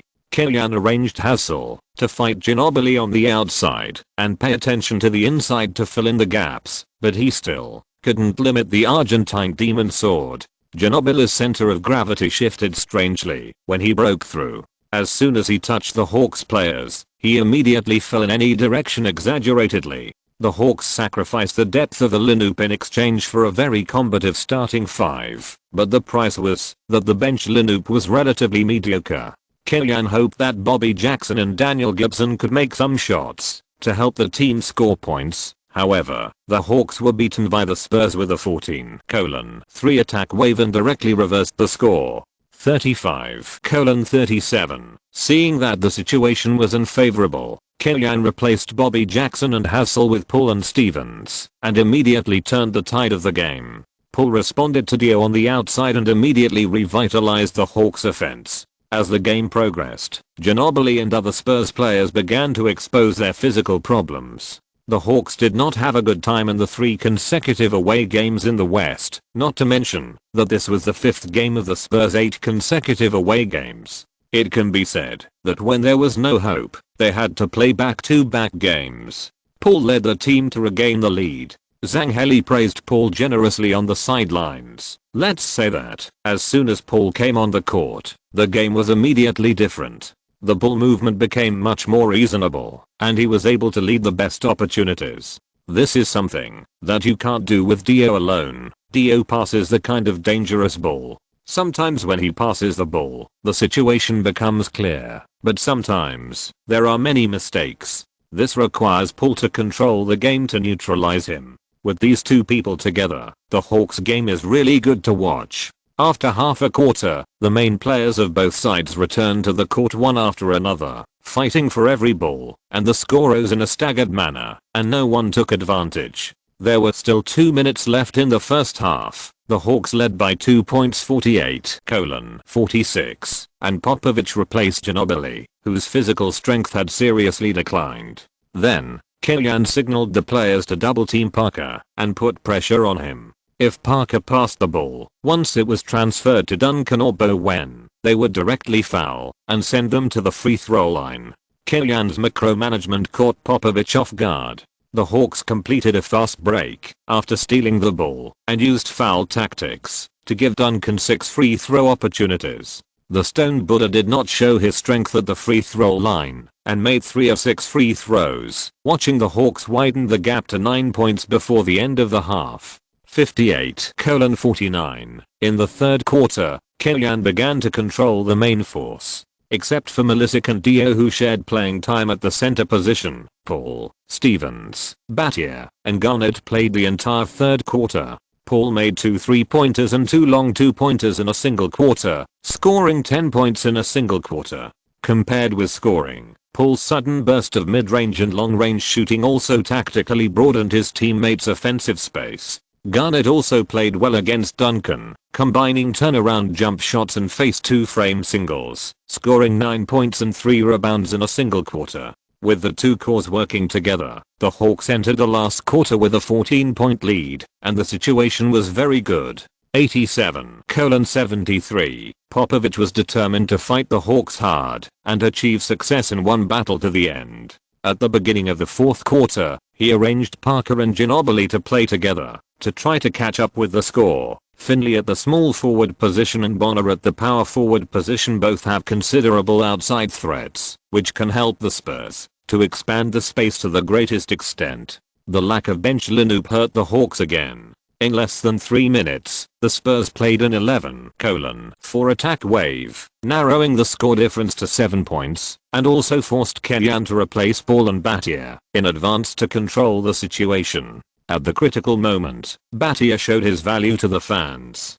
He first competed with Ginobili on the defensive end, fell to the ground exaggeratedly, causing the latter's offensive foul, and then received Milicic's pass and hit a 3-pointer, widening the score difference to double digits again.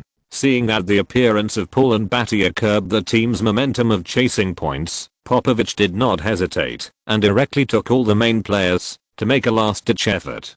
Kellyanne also followed suit and continued to use the main players to the end. The two sides were deadlocked until the last minute. The Hawks still had an 8-point lead. Kellyanne was ready for a penalty shootout, but Popovich was not interested in it and took the initiative to withdraw the main players and admit defeat 114-106. The Hawks won at home. When the final whistle sounded, Kellyanne shook hands with Popovich politely, said a few polite words to each other, and then went on the court with the players to cheer. There is no doubt that this is a victory worth celebrating. As usual, the visiting team was interviewed first. Popovich praised Paul highly. In the second quarter, when we were close to the score, it was Paul who came on the court to stabilize the situation. In the third quarter, it was Paul who made consecutive hits and changed our defensive position. He is not only the best freshman since Tim, but also the best sophomore. The reporter also asked Popovich to comment on Kellyanne. Popovich looked helpless. You have labeled him the Spurs nemesis, so how can I comment on him? This game was not the best for both of us. I hope the game in March will be more valuable as a reference. Reference value? Does it mean finals preview? The reporters wanted to ask more questions, but they didn't know that Popovich just wanted to set a trap for Kellyanne. Kellyanne was interviewed and attributed the victory to the whole team when summarizing the game. I don't like to say things like victory belongs to everyone, but in this game, many players played at a very high level. Stevens showed the progress he had made with the Hawks. Battier proved why he was worth all the chips we had to trade for him. Paul and Kilograms have always performed at a very high level. We all worked together to fill the gap left by Joe Johnson. This game should be the first time that you chose to put Darko Milicic in the starting lineup while Dio was healthy. Is this a temporary adjustment or a routine operation in the future? This is an adjustment made for Duncan. To this day, I always think back to the game against the Spurs in the 2005 playoffs. I did the best I could, but was still beaten by Duncan. I don't know what to do to limit Duncan, but I still have to do my best. But you've won 3 games in a row against the Spurs, the reporter reminded. He is still the opponent I least want to face. Never didn't come to watch the game today. Is it because she was almost hit by a basketball before? A reporter suddenly asked about gossip, which made all the reporters smile. But it must be said that this is a question that many netizens are concerned about. Never is not my briefcase. She has her own studies and her own busy schedule. Kellyanne explained. You can follow her Facebook. I will ask her to post her ticket on Facebook next time she comes to watch the game. After the game, the media focused on reporting this game and followed Popovich's meaning, using words such as finals preview to attract readers' attention. There is no doubt that Popovich's words put both teams on a high level.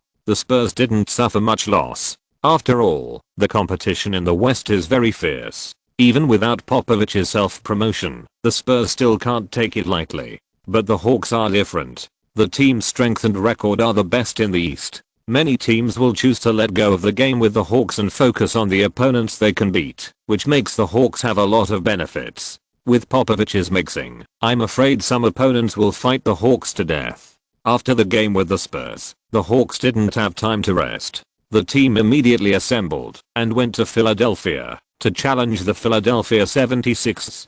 This is the third time the two teams have played against each other this season, but it is also the first time the Hawks have faced this brand new 76ers. The 76ers suffered a huge change in the middle of the season. The team traded away the soul of the team, Iverson, in exchange for Felton, Gerald Wallace and a first-round pick, and obtained rich reconstruction assets. After Iverson left, head coach Cheeks was finally able to build a lineup with peace of mind. Felton, Korver, Iguodala, Gerald Wallace, and D'Alembert. This team composed entirely of young people. Although the results were not good, each of them showed good potential. Considering that 2007 is a big year for the draft, if a cornerstone of the team can be selected, the high-level reconstruction 76ers may be able to return to the playoffs soon. The 76ers are a group of young people with resilience on the defensive end and a fast offensive rhythm. Iguodala and Gerald Wallace can fly and dunk.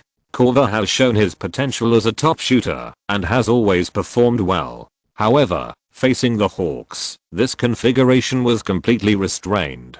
Although the frontline combination of Iguodala and Gerald Wallace is full of vitality, their shooting ability is poor, their control skills are not proficient, and they mainly rely on impact to play. Garnett is playing with such a kid. On the offensive end, the Hawks mainly used Garnett to suppress the 76ers in sideline. Gerald Wallace could play 3 or 4, and he could keep up with Garnett in terms of pace, but he couldn't handle it in terms of strength. If D'Alembert switched defense, Garnett could easily pull up to the high position, or make a pull-up jump shot, or face the basket and force a strong attack, and the Haitian was helpless. With the advantage on both offense and defense, the Hawks led the 76ers by about 15 points and firmly grasped the initiative of the game. The 76ers only tried their best to launch a counter-attack in the first half of the fourth quarter. Head coach Cheeks imitated Kellyanne's iconic blitzkrieg strategy, sent the lineup to the court in advance, and let it go. Facing the Hawks' substitute lineup, the score difference was narrowed to within 10 points. But that was all.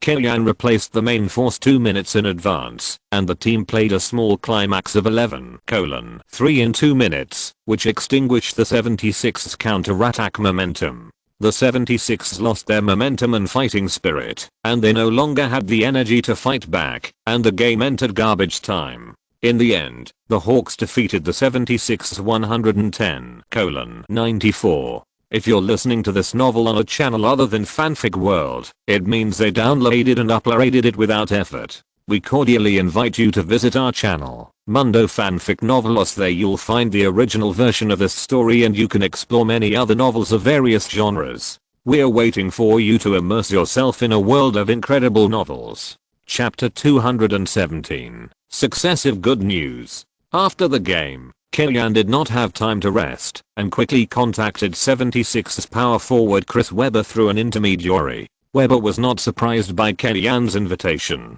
After all, the Hawks were short of players in the interior and urgently needed to add manpower. After trading depth for strength in succession, the Hawks no longer had bargaining chips to operate in the trading market. The few opportunities were the buyout market. But at the same time, Webber was also a little curious and wanted to hear how Kellyanne planned to use him. Or to put it another way, Webber wanted to hear how Kellyanne, a top coach, viewed himself now. First of all, Chris, you and I have to admit one thing. In your current situation, it is difficult for you to continue to be the main player in a championship team. The Hawks have slowed down a lot compared to last season, but they are still one of the fastest teams in the league. With your current running ability, it is difficult to meet our tactical needs. But you are 208 centimeters tall and 112 kilograms in weight, which can provide us with top defense in the interior. You and Dio take turns to play, which can bring us 48 minutes of high pick and roll, support and empty cut opportunities. Your slow pace can be compensated by KG's outstanding positional defense and help defense awareness. In the second half of the season, we will also increase some opportunities for Est, including kilograms, and Boris will do some load management to prepare for the playoffs. You know, everything is for the championship. Hearing the last sentence, Webber's heart beat violently. Nothing is more attractive to him than this. The total salary of his career has exceeded 100 million. At this stage, what Webber values is a championship ring. There is no doubt that this season's Hawks is definitely the team that looks the most likely to win the championship. Their starting five is well balanced, with both offensive and defensive capabilities. The team has great control on the court, and 50% of the games can be won within 40 minutes.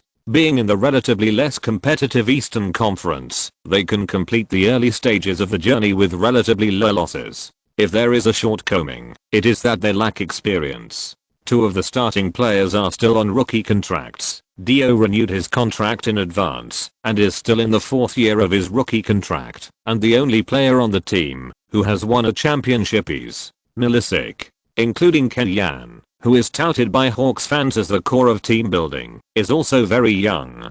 He is praised as the baby coach, lightning Earl, and basketball scientist, but his main achievement is to lead the unpopular Lakers and Hawks into the top 4 in the Eastern Conference, and also brought out Paul, the best rookie since Duncan. For young players at the bottom of the league, Kenyan is an extremely attractive option, but for Webber, who is determined to compete for the championship, whether Kenyan can digest the pressure of the divisional finals or even the finals has not been verified. After thinking for a long time, Webber decided to wait for the price and then make a decision after comparing the conditions offered by other teams.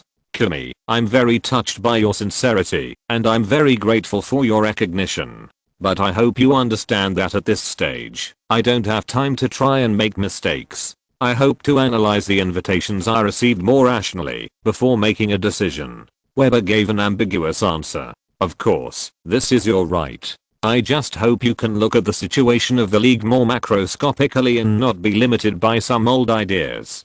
Kenyan reminded him at the end. If Webber holds on to old-fashioned ideas such as defense wins the championship and you can't win anything by relying on a group of children, then on the surface, the Hawks are really not as good as the Spurs. After hanging up the phone, Kenyan took a few deep breaths. He didn't like the situation in front of him the most. If Webber agreed to join, then everything would be fine. But if he said clearly that he didn't want to come, Kenyan would start working on Wang's return to the NBA in advance, or pay attention to other candidates. This ambiguous attitude is the most annoying.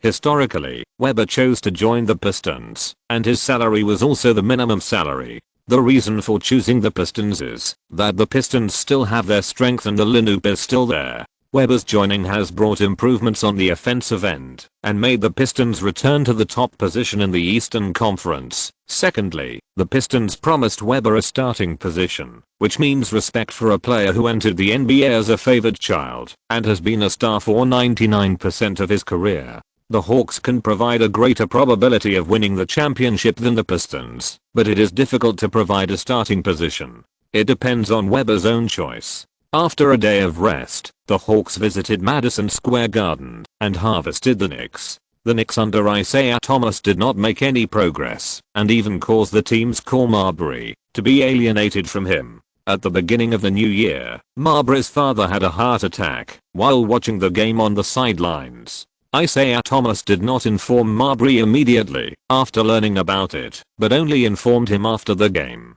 After the game, when Marbury rushed to the hospital, the old Marbury had passed away. In other words, because of Thomas' decision, Marbury did not see his father for the last time. Although Dolan tried his best to suppress this matter and did not let the impact of this matter spread on a large scale, affecting the image of Isaiah Thomas and even the Knicks, the damage to Marbury is irreparable. If the previous Marbury was a player who played very selfishly and had a very arrogant personality, but at least he was still trying to win, then the current Marbury is completely confused on the court and has no idea why he plays. The offense is full of all kinds of singles, and there is no system on the defense. Such a team does not pose much threat to the Hawks. The defensive system built by the Hawks is least afraid of players with low singles ability playing singles without thinking. In the whole game, Marbury made 7 of 19 shots, 6 of 10 free throws, and scored 21 points, with very low efficiency. Crawford was slightly stronger, shooting 8 of 17, 2 of 4 3-pointers, and 3 of 4 free throws, scoring 21 points, 3 rebounds and 2 assists, but his efficiency was very average, and his output was not high enough, which did not help the overall situation. The backcourt double guns took more than half of the shots. Eddie Curry and Channing Frye in the interior ran back and forth throughout the game, but they barely touched the ball, let alone any statistics. The pressure on the defensive end was not great. Garnett exerted his strength on the offensive end, suppressing Channing Frye point to point. He made 14 of 24 shots in the game, scored a large double-double of 35 points and 12 rebounds, and led the Hawks to a 120-94 victory over their opponents. While winning 5 consecutive games, he also took a step towards the Player of the Month and MVP. 33-7. The Hawks' performance fluctuated slightly in December, but improved again in January, increasing Garnett's chances of competing for honors, based on the team's performance. In addition, Joe Johnson's injury also gave Garnett extra points to a certain extent, which is easy to understand. After all, Nash defended his MVP title in the last game, because Stoudemire was out for the season and the team's performance did not decline much. A funny scene that happened during the game was when Spike Lee, a die-hard fan of the Knicks, shouted to the camera during a timeout, "We need Mr. Earl," recruiting Kellyanne on behalf of the Knicks. However, Kellyanne was not interested in such face-to-face NTR. Even though Isaiah Thomas did not mind it, and even gestured in Kellyanne's direction with a smile, Kellyanne remained unmoved and looked serious. In the post-match interview, Kellyanne gave a positive response to the questions raised by the reporter. "Compared with the prosperity of New York, I prefer a livable environment. My hometown, Suzhou, is close to Shanghai, but the industry is not as developed as Shanghai, and the pace of life is not as tight as Shanghai. On weekends, my parents can also take me to the gardens. That kind of life is my ideal state. If I want to spend money, it is also convenient to go to Shanghai at any time. I enjoy living in Atlanta and working with the management of the Hawks and this group of players. As long as I'm in the Hawks, I will focus on winning the championship for the Hawks, not other things." Kellyanne even compared his hometown with Atlanta in this passage, which can be regarded as a very powerful rejection. However, big cities and wealthy teams will not give up so easily on the people they want. They just think Kellyanne is reserved and showing off. Atlanta's ceiling is limited after all, and no one can refuse New York. On January 2nd, the Hawks came to Indiana to challenge the Pacers away. Since last season, the Pacers have not been the powerful team that can stir up the league. This season, they are even more declining. At present, they are ranked 11th in the East with a record of 12 wins and 28 losses, which is the worst stage in recent years. It is foreseeable that this is likely to be the position of the Pacers at the end of the season. Facing such a Pacers team, the Hawks naturally did not spend much effort and won a victory without bloodshed. After experiencing the most glorious period of the team, now independently jumping up the beam of the team, but losing battles in succession.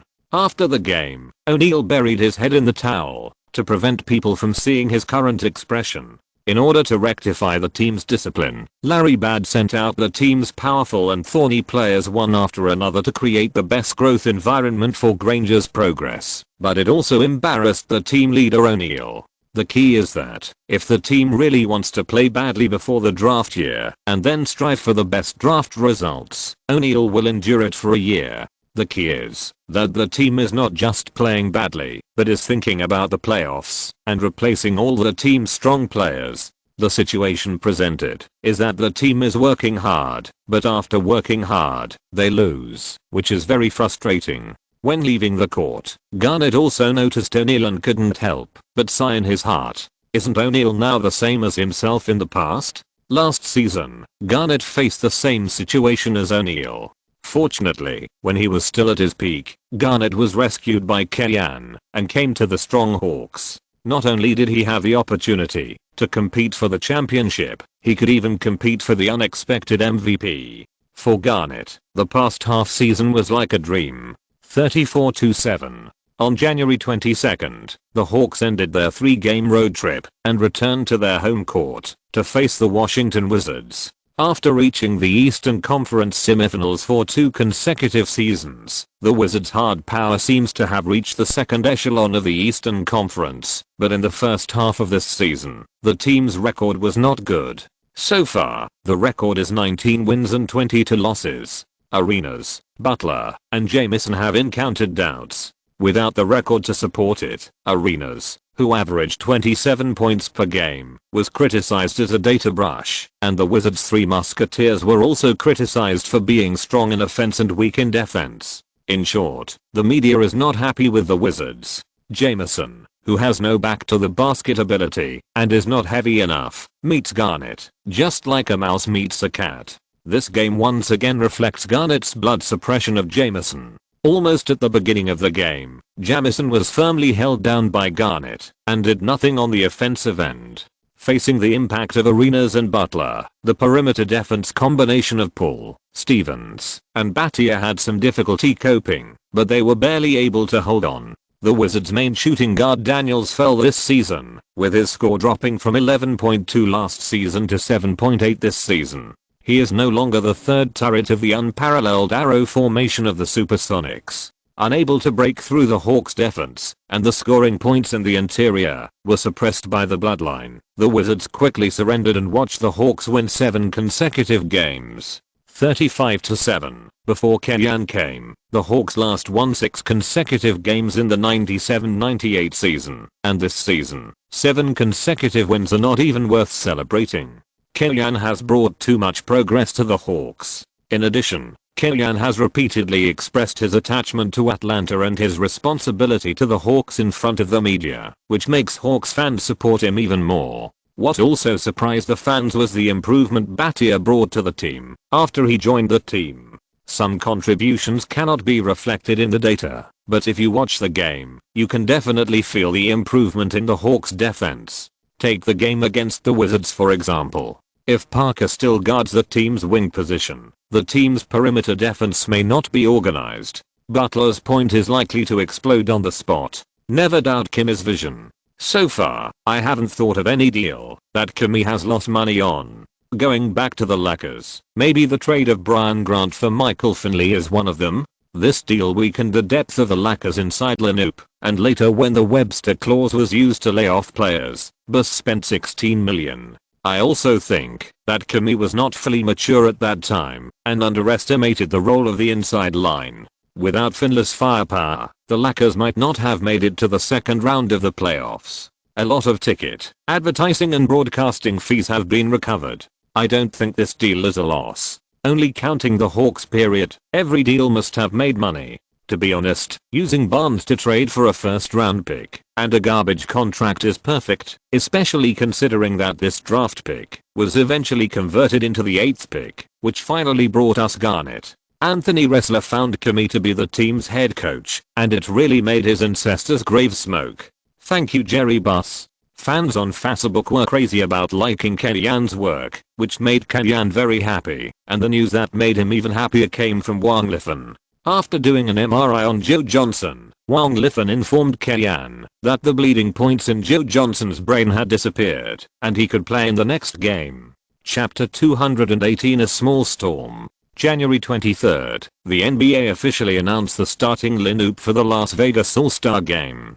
Garnett successfully beat James with 2,516,049 votes and became the vote king. This is also the first time he has won this honor in his career. There are no big surprises in the other 3 positions of the Eastern All-Star team. Paul, Wade, and O'Neal were selected. In theory, this is also the strongest lineup in the East. The Western All-Star team is led by Yao Ming, Voting, and Kobe, McGrady, Duncan, and now Itsuki occupy several other positions. At the same time, the head coaches of the Eastern and Western All-Star teams were also announced. On the Eastern side, there was no controversy.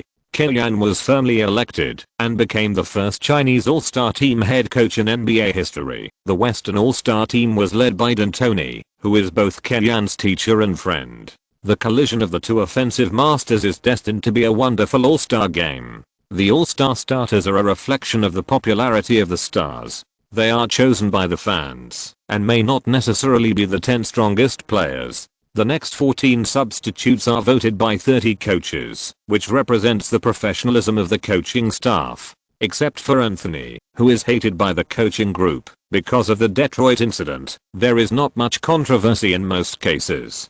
For the sake of fairness, the head coach cannot choose players from his own team. Soon, Kellyan gave his own 14-man roster, based on the performance of each star this season. Eastern Conference, Arenas, Billups, Vince Carter, Chris Bosh, Dwight Howard, Iverson, O'Neal. Western Conference, Nash, Darren Williams, Anthony, Boozer, Stoudemire, Ginobili, Josh Howard. It cannot be said that there is no personal preference, but Kellyan tried to be objective. In order to celebrate Kellyan's election as the head coach of the All-Star team, Huo Kingshu organized another party for him.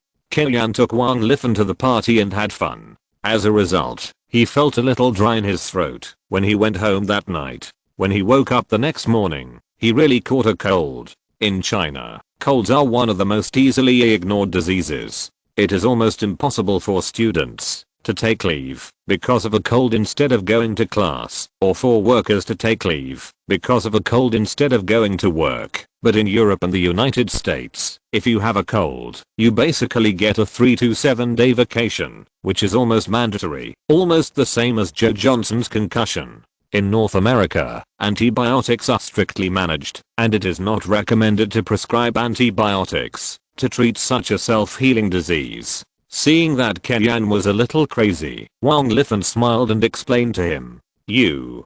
Kellyan looked at Wang Liffen eagerly, opened his mouth, and finally gave up the idea of taking medicine. You don't want to leave a stain in my file because of such a small matter, right? Wang Liffen turned around and morally kidnapped him. Seeing that Kellyan didn't speak, Wang Liffen moved closer to his arms and comforted him softly. I asked my mother to make brown sugar ginger tea and bring it back to you in the evening. It should be helpful to you. You should be good at home, take a bath, and eat some fruit, which will accelerate the healing process. Reaching out and rubbing Kellyan's head, Wang Liffen gave him a kiss goodbye before leaving Kellyan's house.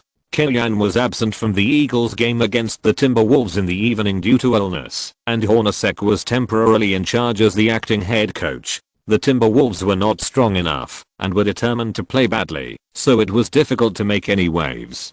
Kellyan didn't need to make any pre-war arrangements or even live broadcast on the phone. He just needed to rest at home. It was around 5 o'clock in the evening. Kellyan, who had slept for most of the day, still felt exhausted. Although he was engaged in the sports industry and had a good physical fitness, in the face of illness, no matter how strong you were, you had to act as you should. Kellyan got up and went to the kitchen to prepare dinner for himself. Just as he opened the refrigerator, he heard Oscar calling him, and then there was a knock on the door. When he opened the door, Huo Kingshu was standing outside, holding a lot of things. Kellyan felt warm in his heart. Someone visited him when he was sick. This kind of thing is more common in China. Since he went abroad to study, it has rarely happened. You were fine yesterday, how come you caught a cold today? Huo Kingshu didn't even know that Kellyan caught a cold on the way back from the party yesterday. My body is tired, my resistance is down, and then I caught a cold again. Kellyan said, I'm like this, you have to keep warm, and don't do these activities. Uncle, I'm not like you, I'm still young. Huo Kingshu waved his hand and then reached into his pocket. Guess what I brought you? Guess and win a prize. How should I know? You know, and you will definitely thank me. Huo Kingshu was confident, and seeing that Kellyan still didn't react, he gave a hint. Must have for international students. Medicine. Kellyan said in surprise. Dang correct. Huo Kingshu took out the granules from his pocket like a treasure. I brought them from China. Seeing that it was granules, Kellyanne was not as happy as he thought. He preferred pills or capsules and could not accept the taste of granules. This one absorbs better. Huo Kingshu said nothing and made a bag for Kellyanne, then watched Kellyanne swallow it.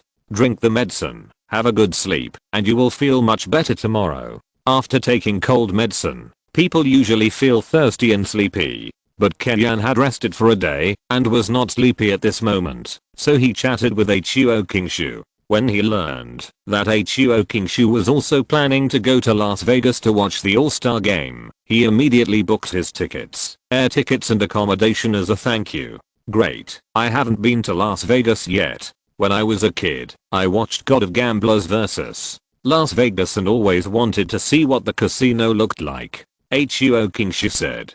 Let's go in and play a few games together with Kellyanne watching. I believe Huo Kingshu will not be so easily addicted. Just play 2 rounds, not more. I don't have money. Huo Kingshu has a clear understanding of this. We are used to talking about pornography, gambling and drugs together, but when it comes to harm, gambling. This game against the Timberwolves was Hornacek's first coaching debut. However, as the second in command of the team's coaching staff, Hornacek still did a great job in controlling the team. The tactical arrangement was Zio's rules and KO's rules, and Kellyanne's tactics were used, which was enough to deal with opponents of the Timberwolves level. At the beginning of the game, the Hawks took the initiative. Facing his old team, Garnett was a little soft-handed and basically did not attack the inside. Instead, he stayed in the mid-range jump shot or created scoring opportunities for his teammates. The Hawks' offense was more dominated by Paul and Joe Johnson. On the defensive end, Kilograms maintained his usual toughness.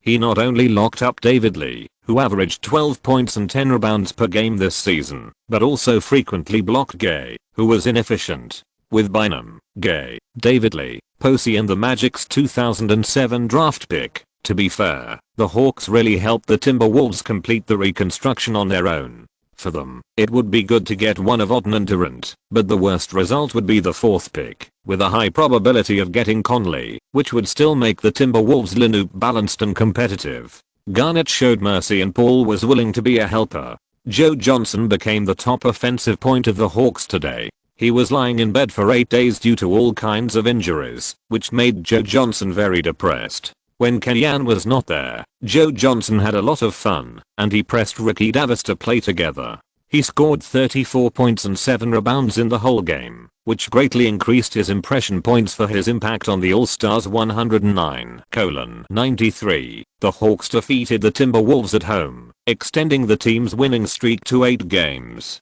36-7. At the press conference after the game, Kellyanne's absence due to illness was the hottest topic, even surpassing Garnett's match against his old team. In response to reporters' questions, Hornacek told them everything he knew. It's not a serious illness, just a cold. Never is a doctor. I believe she will take good care of Kimmy. Will Kimmy return to the next game against the Raptors? There is no definite news yet, but I hope he will return as soon as possible. The Hawks can't do without him. This question is quite serious, and Hornacek did not joke, which shows the importance of Kellyanne. Hornacek will be a head coach in the future, but through coaching in this game, he can also find his shortcomings and inexperience, and know that he still needs to absorb enough nutrients from Kellyanne before he can stand on his own. After drinking 3 packets of granules in 2 days, Kellyanne's body basically recovered before the game against the Raptors on the 26th. But after all, it was a minor illness, and the Raptors were not a particularly strong opponent. In this game, Kellyanne chose to watch from the sidelines and let Hornacek coach. He wore casual clothes and sat in the audience to watch the game. Despite this, Kellyanne is still the most handsome guy in the Phillips Center. The director frequently cuts the camera to him. The commentator on the scene also sighed after observing for a long time that Kellyanne's physical fitness is really good. He almost recovered from a cold in 2 or 3 days. After sending Carter away, the Raptors went through a long period of reconstruction. During this period, the team focused on training Bosch and trained him into an all-star level inside player. If they couldn't sign anyone in the free market, they would fill the gaps in the lineup through trades. If American players were unwilling to come, they would go to Europe to dig players. It was not until this year's draft that the number 1 pick Langdoriani was selected and TJ Ford was traded from the Bucks that the team's lineup became complete. Under the leadership of Sam Mitchell, the Raptors dominated the Atlantic Division and ranked 4th in the Eastern Conference. However, this team has an obvious shortcoming, which is bullying the weak and fearing the strong. Most of the international players in the team have a soft style of play. Bosh can suppress the opponent's inside line. These guys can switch to the form of downwind head dog and bloom in multiple places, and once Bosh is controlled by the opponent, you can't rely on them to help. This is also true for number 1 draft pick Baliani, because Nowitzki has proven himself in the past 2 years, and this type of player has been elevated. Baliani, who comes from Europe and has comprehensive technical abilities, got the benefit and was selected by the Raptors as the number 1 pick. But the facts prove that Baliani is much weaker than the number 2 pick Aldridge. Although his shooting is indeed good, and he has the top level control ability among big players, his confrontation is not at the NBA level at all. His weak confrontation ability leads to weak positioning, weak assist defense, weak backcourt rebounds, and weak near basket attacks. Anyway, everything is weak. The personal offense of Dragon King Bosh is the lifeline of the Raptors offense. However, facing Garnett, Bosh was directly frozen by Garnett and pulled to a high position. Whether it was a strong face 2-frame breakthrough or a dry pull-up jump shot, Garnett could form the greatest interference to Bosh, and when he fell to the low position and wanted to use his footwork to eat Garnett, Bosh continued to be defeated. The Wolf King holds the Dragon King, and the Hawks will have no big problem winning. At the end of the first half, the Hawks led the Raptors by 22 points with a score of 69-47, and the victory was decided. During the halftime break, the reporter invited Kenyan and Wanglifan to the sidelines and conducted a brief interview with them. "Hi Kimmy, I'm very happy to see you so soon. Have you fully recovered?" "Yes, in the game against the Suns in 2 days, it should be me standing in front of the coaching seat. I will try my best to bring the Hawks fans the second 10-game winning streak of the season." Kenyan gave the Hawks fans a reassurance. It was okay against the Timberwolves and the Raptors. The Hawks lineup could hold up, but if Hornacek was still in charge against the Suns, the fans would be unsure. Fortunately, Kenyan's recovery ability is amazing, and he was able to recover so quickly. The Suns have won 11 games in a row and are now as popular as the Hawks. Do you have the confidence to win the game? Mike D'Antoni is never an easy guy to deal with. The game will be difficult, but I'm looking forward to the team's victory. Never. This is also your first time to watch the game after the game against the Magic. Have you overcome your psychological burden? The reporter turned around and threw the question to Wanglifan. "Actually, I'm not afraid of this. The reason why I didn't come to watch the game recently is just because I have a lot of courses to study after school starts, not because I have any psychological shadow." Wanglifan personally clarified this matter. "The fans are very grateful that you took good care of Kimmy. Because of you, Kimmy can recover so quickly." Halfway through the reporter's words, Kenyan and Wanglifan looked at each other and laughed. Although Kenyan took the medicine sent by Huo Kingshu, the fans still attributed it to reserve Dr. Wanglifan. "It's mainly because he is in good health, not particularly related to me." The girlfriend personally confirmed that Kenyan is in good health. Chapter 219. It's Kermit, not Kermit. Read after 10 minutes. The 2006-2007 season is the season in which the gap between the strengths of the league teams is more obvious than in recent seasons. This can be seen from the fact that several strong teams can easily win 10 plus games in a row. Only half of the season has passed, and the Hawks, Mavericks, and Suns have each completed a 12 plus winning streak. Now, the Hawks and Mavericks are striving for their next 10 plus winning streak, while the Suns are still trying to continue their winning streak. If it weren't for this direct dialogue, perhaps the Hawks could have continued their winning streak more easily, and the Suns could have created a more brilliant result. But unfortunately, fate arranged for the two teams to meet at this time.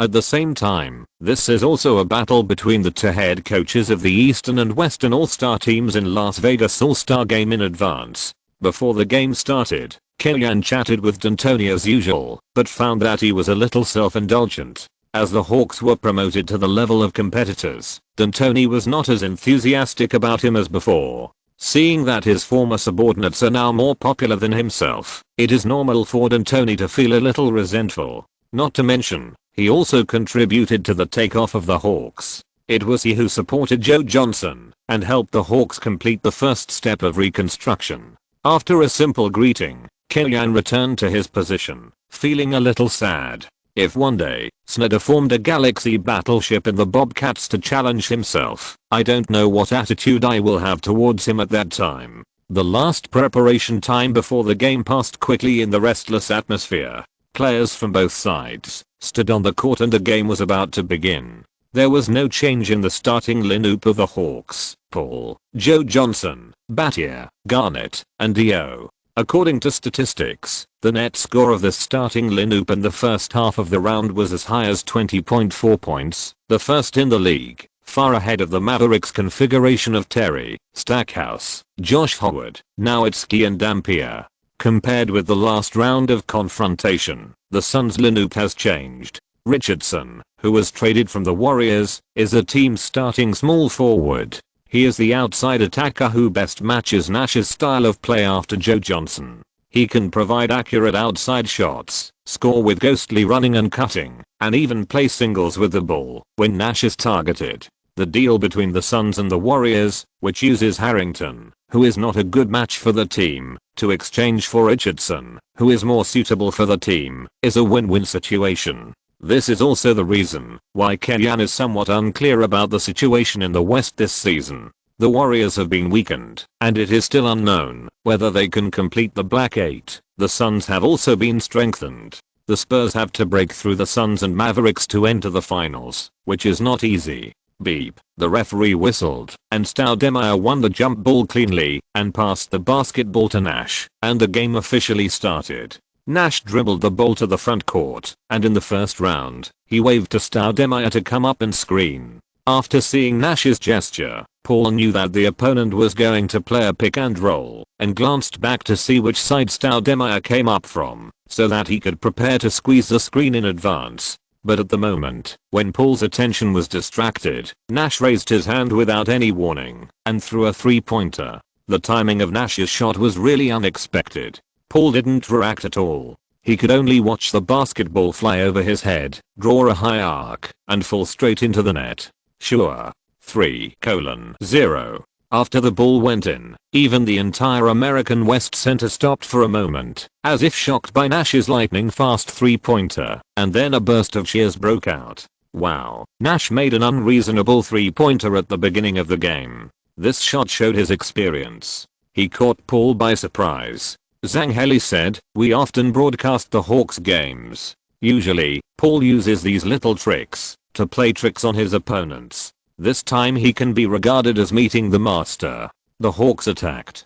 Joe Johnson crossed the half court with the ball and handed it to Dio, who was outside the three-point line. Then he accelerated and took away Marion, who was guarding him. Other players of the Hawks also opened up space. Dio created an opportunity to single out Richardson.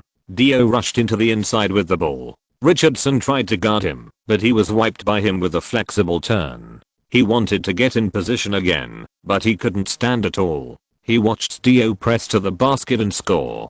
Dio is considered short in stature and soft, lazy among the inside players, but he is an inside player after all. He has to make a living in the inside every day. He opened up his posture and pushed inside. Richardson would definitely not be able to defend. The Suns attacked in the second round. Nash still held the ball. This time Paul stepped forward to defend. Although he did not make the all-defensive team last season, Paul's defensive ability is quite outstanding among point guards. He firmly entangled Nash and did not give the opponent a chance to break through. Marion moved up to the top of the arc. His wide body blocked Paul firmly behind him. Nash got rid of the defense with the help of his screen. After completing the block, Marion immediately went down.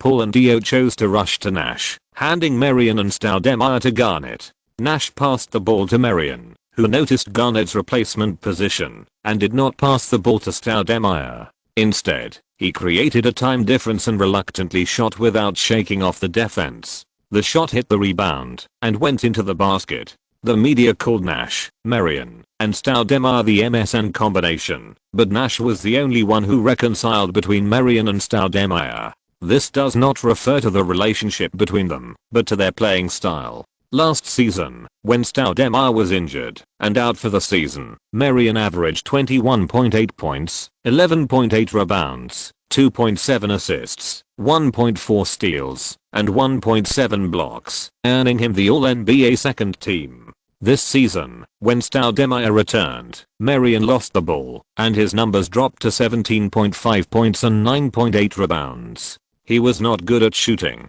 but he had to make way for Stoudemire and stand further out to open up space. On the other hand, Marion had to do the dirty work on the defensive end, and Nowitzki and Boozer had to be defended by Marion. Scorers like Joe Johnson on the perimeter were usually defended by Marion. It felt like Marion was assisting Stoudemire, doing all the dirty work, but more offensive resources were allocated to Stoudemire. The Hawks attacked. Garnett received the ball at the corner, played against Stoudemire with his back to the basket, squeezed into the inside twice, then turned flexibly, hit Stoudemire twice, induced the opponent to jump, and then played a time difference and sent the ball into the basket. The two consecutive offensive rounds at the beginning were singles, which was very UN Hawks. In the next few rounds, the Hawks resolutely double-teamed Nash on the defensive end, exerting higher confrontation while trying to block Nash's passing line. The disadvantage of this is that it is easy to form a 1-defense-2 situation in the interior, but the intention is also obvious, which is to consume Nash. On the offensive end, the Hawks increased individual singles. Nash and Stoudemire are both obvious defensive loopholes, and they happen to face the Hawks' offensive strengths, Paul and Garnett. If the Hawks do not increase superstar singles, it will be a pity. At the 6th minute of the first quarter, the Hawks attacked. Kellyanne made a gesture to Paul, indicating that he should attack. Paul nodded, indicating that he understood. He called for a screen as usual, but this time the target of the screen was not someone else, but Joe Johnson. While Joe was holding Nash in the one-on-one situation, Paul immediately accelerated to break through to the inside. Marion followed without saying a word, leaving Nash to Joe Johnson. Paul's breakthrough was blocked, so he slowed down and walked to the wing, passing the ball to Joe Johnson outside the three-point line. The latter received the ball and forced Nash to face the basket, easily pushing the opponent away and making a mid-range shot. 15-15. Looking back, the Suns' offense failed, and the rebound was grabbed by Garnett. Paul dribbled to the front court and still completed the breakthrough with the help of Joe Johnson's screen. Then he passed the ball to Joe Johnson to force Nash to attack. Richardson missed Dio with a fake, moved to Leo Bell to make a backup defense, but at the moment, when the opponent rushed over, he passed the ball to Battier in the bottom corner, who made an accurate three-pointer. 18-15. The Suns started to exert their strength. They used the pick and roll of Joe Johnson and Paul, the two backcourt guns, to launch the offense. It happened that the Suns were playing mismatched defense. Such a pick and roll could create Paul's small too big game against Marion, and Joe Johnson's size advantage over Nash was obvious. As for the Suns, if the other players did not fill in, Joe Johnson could play whatever he wanted. But if you fill in, then there will naturally be gaps. The key is that the Hawks passing ball can seize these gaps. Zhang Heli said with emotion, Kellyanne is really amazing, and his thinking is really broad. In Kellyanne's previous life, Zhang Heli often spoke for the Lakers and Kobe, and intentionally or unintentionally blackened other stars. Therefore, many people say that Zhang Heli's real name is Weeping Bryant, but he himself disagrees with this statement, saying that the reason he supports the Lakers is Phil Jackson, who is Zen Me. In 2011, Zhang Heli posted a post on his Weibo. Many people say that I'm a Lakers fan and a Kobe fan, but that is not true. I'm a fan of the Zen Master, and a very old fan. From the former Bulls to the current Lakers, I support the team he coaches. As someone who has witnessed him from assistant coach to head coach, and then to legendary coach, I'm indeed impressed by him. But it is useless to say these words. The Zen Master was fired from the Lakers and became the general manager of the Knicks. Zhang Heli did not turn to support the Knicks, but continued, Kobe shot. Good shot. Alas, it didn't go in. What a pity. Although it didn't go in, the tactic worked out, and this shot was very reasonable. His attributes are clearly exposed. He is a Kobe fan. In this life, although Kobe has also contributed some famous games, the Lakers broadcast share in China is not enough, and Zhang Heli has not had time to follow him. His current attribute is Kobe fan. Killian's KO. The Hawks played pick and roll again. Joe Johnson rushed into the inside against Nash. Marion retreated to the restricted area and missed Paul, who received the ball and hit a three-pointer accurately. The Hawks completed an 8:0 attack wave and entered the official timeout with a 6-point advantage. 15-21. After the timeout, the Hawks continued to target Nash, and the defensive end resolutely double-teamed him to increase his consumption. On the offensive end, Joe Johnson frequently looked for opportunities to attack him in a mismatched manner, which not only disrupted the Suns' defensive formation, but also continuously consumed Nash's physical energy. 25:34. After the first quarter, the Suns fell behind by 9 points. This is not like a team with 12 consecutive wins. In the second quarter, in response to the relatively weak substitutes of the Hawks, D'Antoni put Stoudemire on the court to cooperate with the Brazilian Lightning Barbosa to chase points. Nash's defense and physical fitness are his Achilles heel, and the Hawks also have the Hawks' weaknesses. That is, the substitute lineup is not strong enough. There is no way the Hawks chose to trade depth for strength. But compared to D'Antoni, who could never cover up Nash's problem, Killian had many ways to solve the team's weak bench lineup. He could open up the score as early as possible and let the main players clock in for the third quarter. He could selectively give up some games. Anyway, he was in the East, and his advantage was obvious. When facing strong opponents, he could even increase the playing time of the main players. Damn the main players. 3 minutes into the second quarter, the Suns narrowed the score to 2 points. Killian replaced the big three at 9:05 and matched Gibson and Milicic with the Suns' rotation lineup. As soon as the main players came on the court, Paul and Garnett immediately controlled Barbosa and Stoudemire. Stoudemire was a bit bullying the good and fearing the evil, or he was really restrained by Garnett. By controlling Stoudemire, the Hawks immediately gained the advantage on the field. In this situation, it was a dilemma for D'Antoni. Immediately, Nash will be more exhausted if he is replaced with the main lineup. It is uncertain whether this veteran can hold on. But if the Hawks use the Shinji horse racing to abuse the Suns' urgency, once the score difference is widened, the main players will be carrying the burden to score points, which is also very troublesome. This game is interesting. Zhang Heli said excitedly. Killian is now playing this game as a playoff.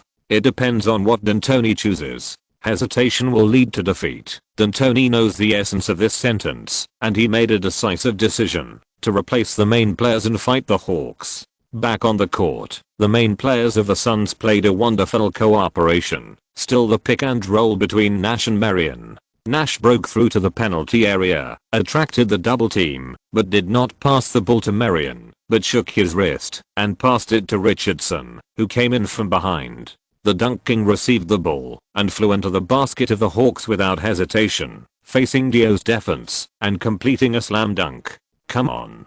Stoudemire pushed Richardson to vent his frustration. The fans at the scene also applauded Nash's exquisite pass and Richardson's domineering dunk. On the sidelines, Killian also smiled. He liked the defensive Dio now. Chapter 220. The first time an old man came to hug her. The main lineups of both teams continued to stalemate, but the situation was moving in a direction that was favorable to the Hawks. Any two of the Hawks' big three could complete the pick and roll cooperation, especially after Paul and Joe Johnson's pick and roll. Joe Johnson named Nash as the most lethal. From the scene, the Hawks scored more stably. On the other hand, the Suns seemed to have a strong lineup and many firepower points, but with Stoudemire firmly clamped by Garnett, the team relied too much on Nash's pass, which caused Nash's excessive consumption. If Killian stayed in the Suns at that time and had a certain voice, he would definitely promote Joe Johnson's contract renewal.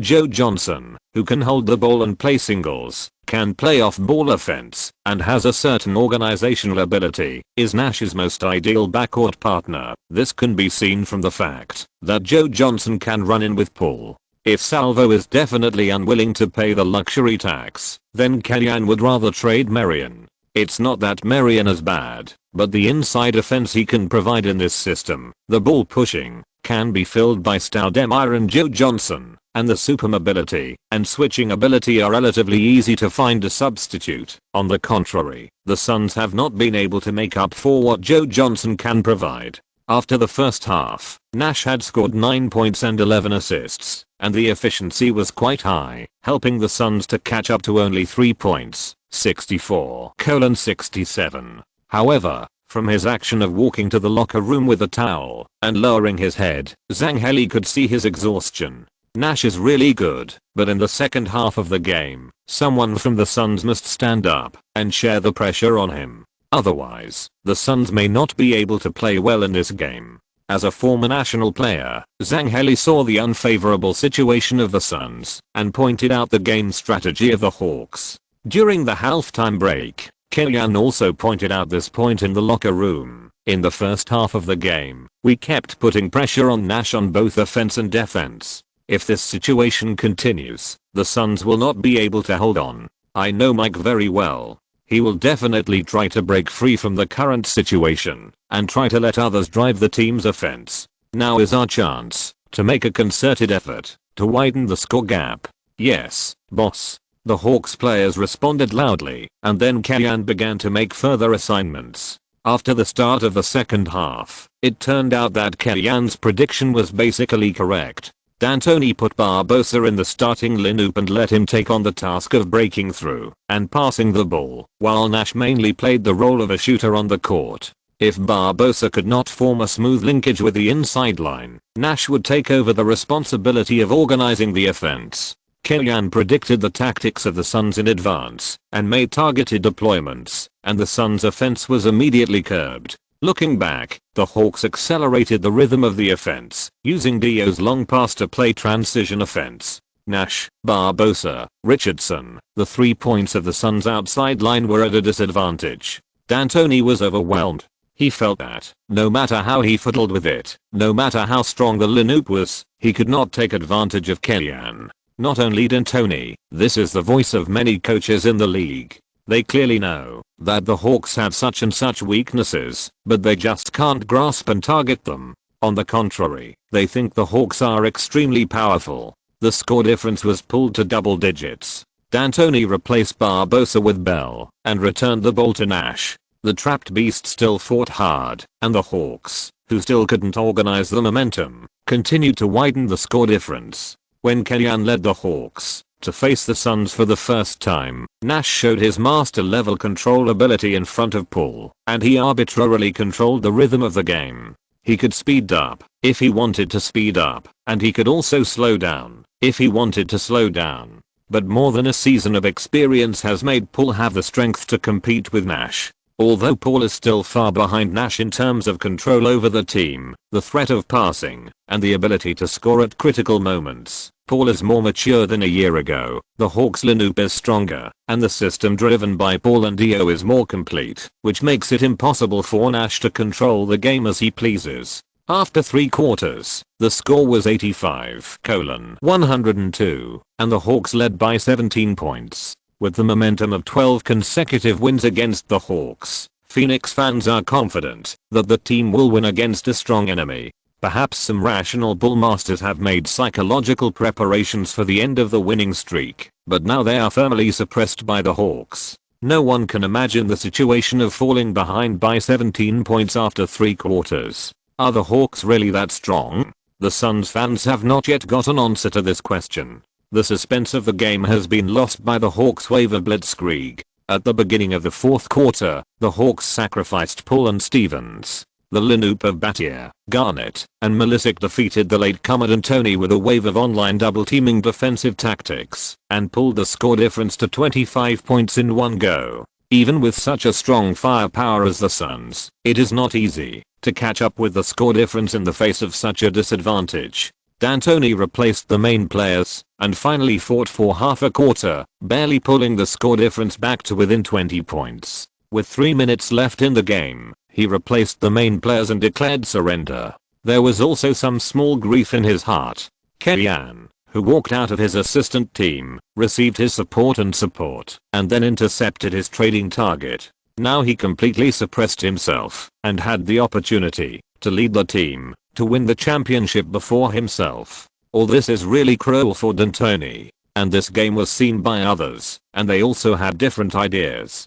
Jim Buss found the felony of Jeannie Buss and Phil Jackson. They actually forced Kellyanne away and almost caused Kobe to leave the Lakers. Chris Webber urged his agent to reach a buyout agreement with the 76ers as soon as possible. In his heart, the Hawks have come to the second pick, second only to the Spurs. Popovich laughed at D'Antoni for not being able to control his assistant, and at the same time, he was also deducing how the Spurs should deal with this Hawks team. In the first round of the two teams, although the Spurs did not fight with the intensity of the playoffs, don't forget that the Hawks are also missing Joe Johnson. Aren't they also in a state of residual blood? Mavericks fans, while they were lamenting the strength of the Hawks, they were also complacent about Kellyanne being a Mavericks fan. If Avery Johnson still couldn't bring the championship to the team, then Kellyanne would come on. 117:131. The Hawks defeated the Suns away, double killing their opponents this season.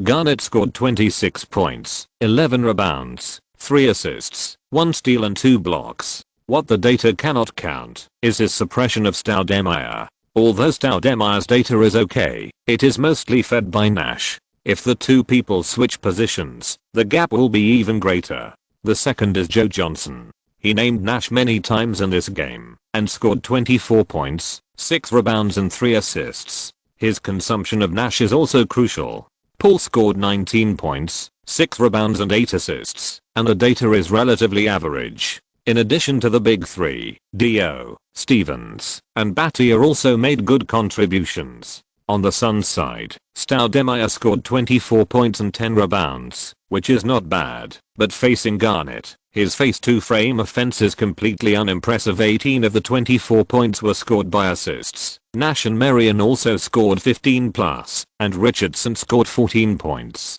At the press conference after the game, D'Antoni lamented that the team's winning streak had come to an end. Losing is never a happy thing. We need to adjust as soon as possible and get back on track to win. I know my players can do this. The reporter asked, will the fact that the Suns were double killed by the Hawks this season shake your confidence? Losing a game in the regular season is not the end of the world. The key is to gain enough experience in defeating the enemy from the game. D'Antoni replied. In fact, after this game, D'Antoni was already unsure. At least when both sides were full of blood, the Suns could not beat the Hawks. Stoudemire was restrained by Garnett, which was a fatal blow to the Suns. Last season, the Suns had an incomplete lineup, and it was some luck that they were able to make it to the Western Conference Finals. But this season, the team ushered in the return of Stoudemire. The lineup is complete, and it is time to impact the championship. If they still can't win the championship, it is not ruled out that the management will take some actions to deprive them of their rights. D'Antoni now, Alexander. Similarly, the Hawks now have a big three lineup.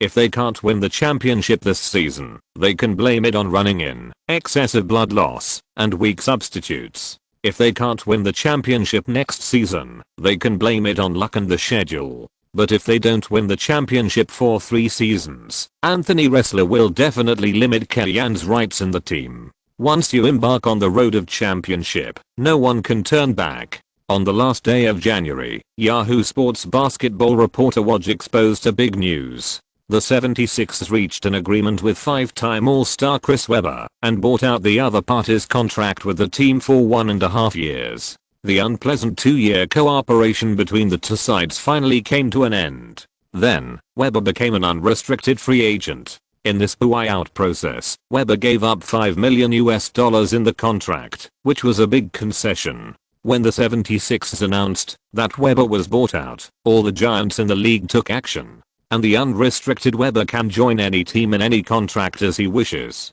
Although Webber is in worse shape due to injuries, it is hard for the strong teams in the championship group not to be tempted by this 5-time All-Star. Many people have previously speculated that after Webber was bought out, he would not consider the issue of money when choosing re-employment, but whether he could win the championship. Mavericks owner Mark Cuban is the most generous and is willing to offer Webber a contract with an annual salary of $5 million, which is exactly the amount Webber gave up in the buyout contract. As Webber's hometown, the Detroit Pistons also expressed their friendliness to Webber at the first time. The Pistons are not as rich as the Mavericks, but they have another advantage. They can promise Webber a starting position. But except for Webber and his own agency team, no one else knew that Webber was stimulated by the Hawks' victory over the Suns and pushed for the buyout contract. He came for the Hawks. So much so that only 3 hours after the news of the buyout contract was announced, Webber had already appeared in Atlanta. "No, I just came to Atlanta at Kim's invitation. I haven't decided on my future yet. If I have made a decision, I think I will tell you as soon as possible." Chris Webber responded with a smile to the reporter's question. At 4 o'clock in the afternoon, Larry Sander, Kellyanne Garnett and Chris Webber appeared in a coffee shop in Atlanta, which undoubtedly directly showed the Hawks' need for Webber. This also made many Hawks fans look forward to it. After all, the team's inside line is really vacant. If Webber joins, fans will not have to watch Mbenga's eye-catching operation. The previous contact was a telephone call. This time, Kellyanne explained in person the role that Webber could play in his tactical system and explained in detail how suitable the complementarity between Webber and Garnett was, which finally moved Webber. "I need to think about it seriously, and I will give you an answer tomorrow." Hearing Webber's words, Larry Sander, Kellyanne and Garnett couldn't help laughing. As soon as this was said, they knew that it was only a matter of time before Webber signed with the Hawks. Back at the hotel, Webber made a phone call to his agent, then confirmed the news of his joining the Hawks, and entrusted his agent to reject the management of the Pistons and Mavericks. "Fuck." Joe Dumars was upset and swore after hanging up the phone. Sanders also knew that the matter of winning over Webber should have reached a deadlock. Is Webber sure to go to the Hawks? Yes. Joe Dumars was depressed and felt that there was really no hope this season. In other words, unless there is a particularly good opportunity to pick up a bargain, the Pistons' window to win the championship is slowly closing. Cuban was as angry as Dumars. He didn't expect that his $5 million contract plus the excellent record of the Mavericks team could not impress Chris Webber, and the other party was determined to join the Hawks. TMD, when the Mavericks win the championship, you want to come and hug your thighs, but there is no way. Kellyanne didn't bother to care about other people's mentality. Kellyanne was very proud of the fact that the team had acquired the veteran Webber. After Webber signed his name on the contract, Kellyanne couldn't wait to shake his hand. "Chris, I believe that in June, you will be glad for your decision today. I also believe that the Hawks can win the championship." The Pistons lacked the opportunity to strengthen their inside line, and it was unclear whether they could recover in the regular season. The Suns had just been beaten, and the Hawks were not afraid of them at all. The remaining strong opponents were the Mavericks and the Spurs. Webber felt that his joining could help the Hawks strengthen their inside line. Whether it was against Duncan or Nowitzki, he could contribute. Chapter 221 New players join and create history. After the Allen Houston clause was promulgated last season, each team immediately cleared out a wave of their most high-paid and low-skilled players, and there were fewer junk contracts. In the short term, it is difficult for players with good strength such as Finley and Webber to be bought out.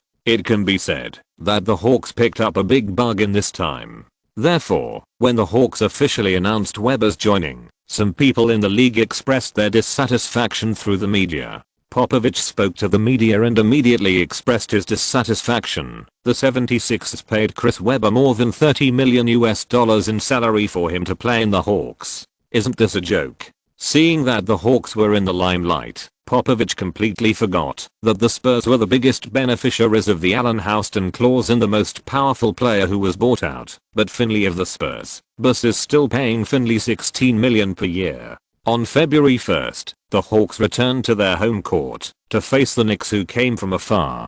Killian's time travel has produced many butterfly effects, changing the original historical process of the league. But the only thing that cannot be changed is that the Knicks are as bad as ever, so bad that there is no hope of recovery. Although it was only February 2007, James, Wade, and Anthony were still in the last year of their rookie contracts, but the top management of the Knicks had already considered 2010. All of them had renewed their contracts in advance, and their most ideal helmsman was Killian. After the opening, the Knicks fought desperately against the Hawks, just like Cheng Yeojin hoped to kill Yang Lin, the king of the mountain, with 3 axes from the heavenly 36 axes, which surprised the Hawks a little. Unfortunately, the Hawks did not even give them the opportunity to show their 3 axes. The excellent defensive system firmly held down the Knicks' superstar singles. After Dio protected the backcourt rebounds, he frequently carried the ball forward, helping the team to make transition attacks again and again. The Knicks collapsed in front of the Hawks' complete offensive and defensive system. After only half a game, they fell behind by as many as 29 points, making the game lose suspense. With a big lead, Killian replaced Garnett to let the Wolf King rest more, which was not very good for Garnett's data, but Garnett himself did not have much objection. When recruiting Webber, Killian said that in the second half of the season, Killian would control Garnett's playing time and even rest Garnett as appropriate to make the best preparations for the playoffs in advance. Garnett did not have much objection to this. He chose to leave the Timberwolves, where he had played for 11 years, and join the Hawks, with the goal of winning the championship. Before the start of the season, he had not thought about the MVP, and even said something like the Hawks are Paul's team. It's just that the Hawks' record is amazing, and the improvement brought by Garnett is obvious. In addition, Garnett's reputation is far beyond Paul's reach, so he was promoted to the position of All-Star Vote King plus MVP competitor. But in the face of the temptation of a championship, Garnett chose to restrain himself. This season is the best opportunity of his career, and he doesn't want to be a loser again. Thanks to the huge advantage of the starting lineup, Webber, who just joined the team, also got 23 minutes of playing time. In the whole game, Webber scored 7 points, 4 rebounds and 3 assists. The data can only be said to be mediocre, which is enough for him to serve as a substitute. But if you look at his performance on the court, you may see that he is still holding the ball at the free throw line, mid-range jump shots and 45-degree passes to both sides, and he is more down to earth on the defensive end. Keep it up. This will be a successful signing. 118:93. The Hawks defeated the Knicks at home, extending their winning streak to 11 games. 39-7. After the game, Killian praised Webber's performance in an interview with the media. Now, the Hawks have 4 big men whose passing skills can be put on highlights. I think our ability to pass the ball is the best in history. Sometimes, we can pass the ball into the opponent's basket. There is nothing wrong with this. Dio is the most special big man in the history of the NBA. Other big men such as Sabonis, McHale, and Webber, even if they are praised for their strong wing abilities, at least they have other abilities. Dio is different. His selling point is passing, the first pass, after grabbing the rebound, the pass on the counter-attack, and various cool operations in positional warfare, etc. Needless to say, Webber is the core of the Princeton system, and has full support capabilities. Garnett always scores 20 plus 10 plus 5, and is definitely the type of player who passes the ball back in the interior, but in the interior of the Hawks, he is a relatively simple passer. Milicic's performance in the NBA alone is not good enough. Even if he joins the Hawks, he performs more on the defensive end, but if you count the national team's games, he is also a very comprehensive guy. After winning the Knicks, the Hawks continue to encounter a wave of welfare schedules, winning consecutively. The Warriors, Hornets, Nets, and Wizards fell in front of them one after another. Killian successfully fulfilled his promise and raised the Hawks' longest winning streak in team history to 15 games. 43-7. No one knows where the Hawks' winning streak ends, so much so that there are voices on the internet helping them to hit the second record of 70 wins in history. On February 10th, the Hawks traveled to the away game to challenge the Timberwolves. Before the game, Joe Johnson got good news. Billups withdrew from the All-Star game due to injury, and the league appointed him to fill in the All-Star team. In other words, the Hawks' big three were all selected for the All-Stars. Joe Johnson has always been a relatively low-key presence in the Hawks. He is introverted, not very temperamental, and rarely loses his temper. But after receiving the news of being selected for the All-Stars, he still grinned. No matter how low-key he is, he had the dream of being selected for the All-Stars when he was young. Now that his dream has come true, how can he not be happy? Returning to the Target Center, where he had fought for 11 seasons, Garnett's appearance was greeted with a standing ovation from the fans. A short video was specially produced on the spot to pay tribute to Garnett and thank him for his great contribution to the team. The little fans on the sidelines held up the slogan "You can geo kilograms" to show their support for Garnett. And Garnett himself, with his head down, kept lightly hammering his chest in response. Just like Iverson to the 76ers, Garnett has always had a bond with the Timberwolves. Strictly speaking, for the Timberwolves, whose history is even thinner, Garnett is more important than other stars to their own parent teams. He is the one who swept the top of the Timberwolves' history. After the game started, every time Garnett scored, he would be cheered by the fans, as if he was still wearing the Timberwolves jersey. Even when Gay broke through Batier's defense and dunked against Garnett, there was even booing at the Target Center, which made the new generation of the head wolf Gay a little stunned. The strategy of the fans at the Target Center to play the emotional card finally worked. Facing his old club, Garnett was a little soft-handed. His previous accurate mid-range shots were frequently missed, making a game that could have been easily won become anxious. But the Timberwolves still didn't win the game, because the Hawks were not them. They not only had Garnett, they also had Paul and Joe Johnson. One of the big three played poorly, but the other two were able to stand up. Paul played for 39 minutes, using pick and rolls to target David Lee and Bynum, making 13 of 20 shots, 7 of 7 free throws, 39 points, 8 assists and 3 steals, making great contributions. 105:96. The Hawks won 16 consecutive victories and continued to make history. The last game before the All-Star game, the theme is still going home. According to some Kellyan haters, Quinn Snyder, the real core of the Hawks coaching staff, came to Atlanta with his Bobcats. After the chicken blood period of the coaching change, the Bobcats' recent performance is average, with 2 wins and 5 losses in the last 7 games, and they are getting further and further away from the top 8 in the East. Snyder's burden is getting heavier and heavier. If it is the end of the season and there is nothing particularly important, Kellyan might be willing to rotate the lineup and help Snyder. But now the Hawks are in a record-breaking stage, and the team is only 3 wins ahead of the Mavericks, who are second in the league.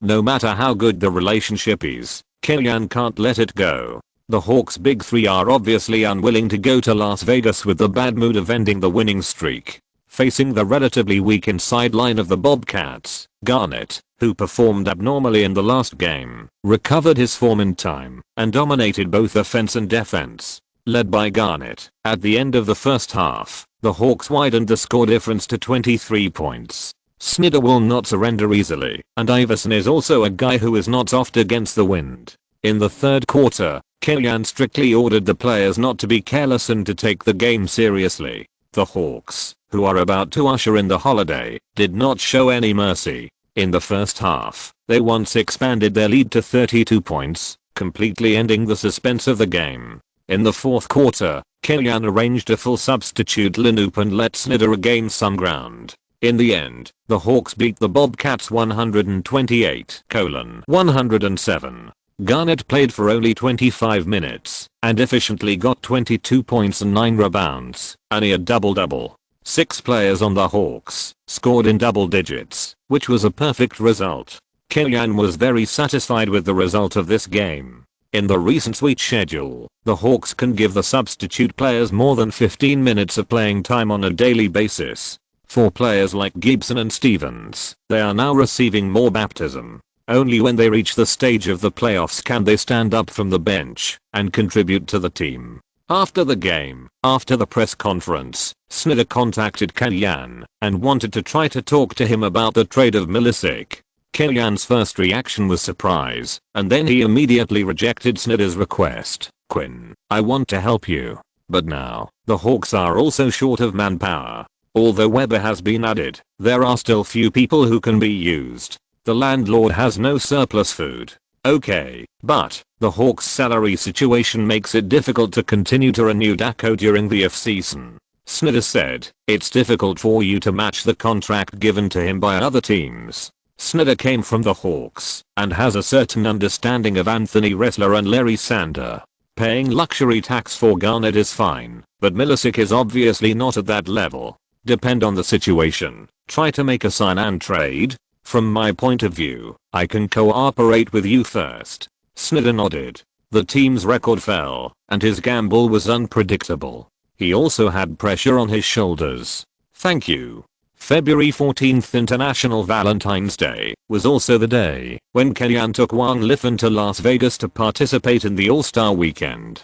Huo Kingshu was also traveling with them, and the three of them would spend the spring festival together in Las Vegas. I suddenly regretted coming out with you guys. I hope I didn't disturb you guys. Sitting opposite Kellyanne and Wang Liffen, Huo Kingshu felt a little uncomfortable. No, Wang Liffen said politely. In addition to Valentine's Day, we also need to spend the spring festival in Las Vegas. Of course, the more people there are, the more lively it is. In addition, Wang Liffen always had a best friend by her side before, and Kellyanne was used to having a light bulb when they were dating. That's true. Speaking of the spring festival, Huo Kingshu puffed up her lips and her eyes were a little dim. This is the second consecutive year that she has not spent the spring festival in China. The first year was relatively fresh, and the New Year atmosphere in Chinatown was not bad.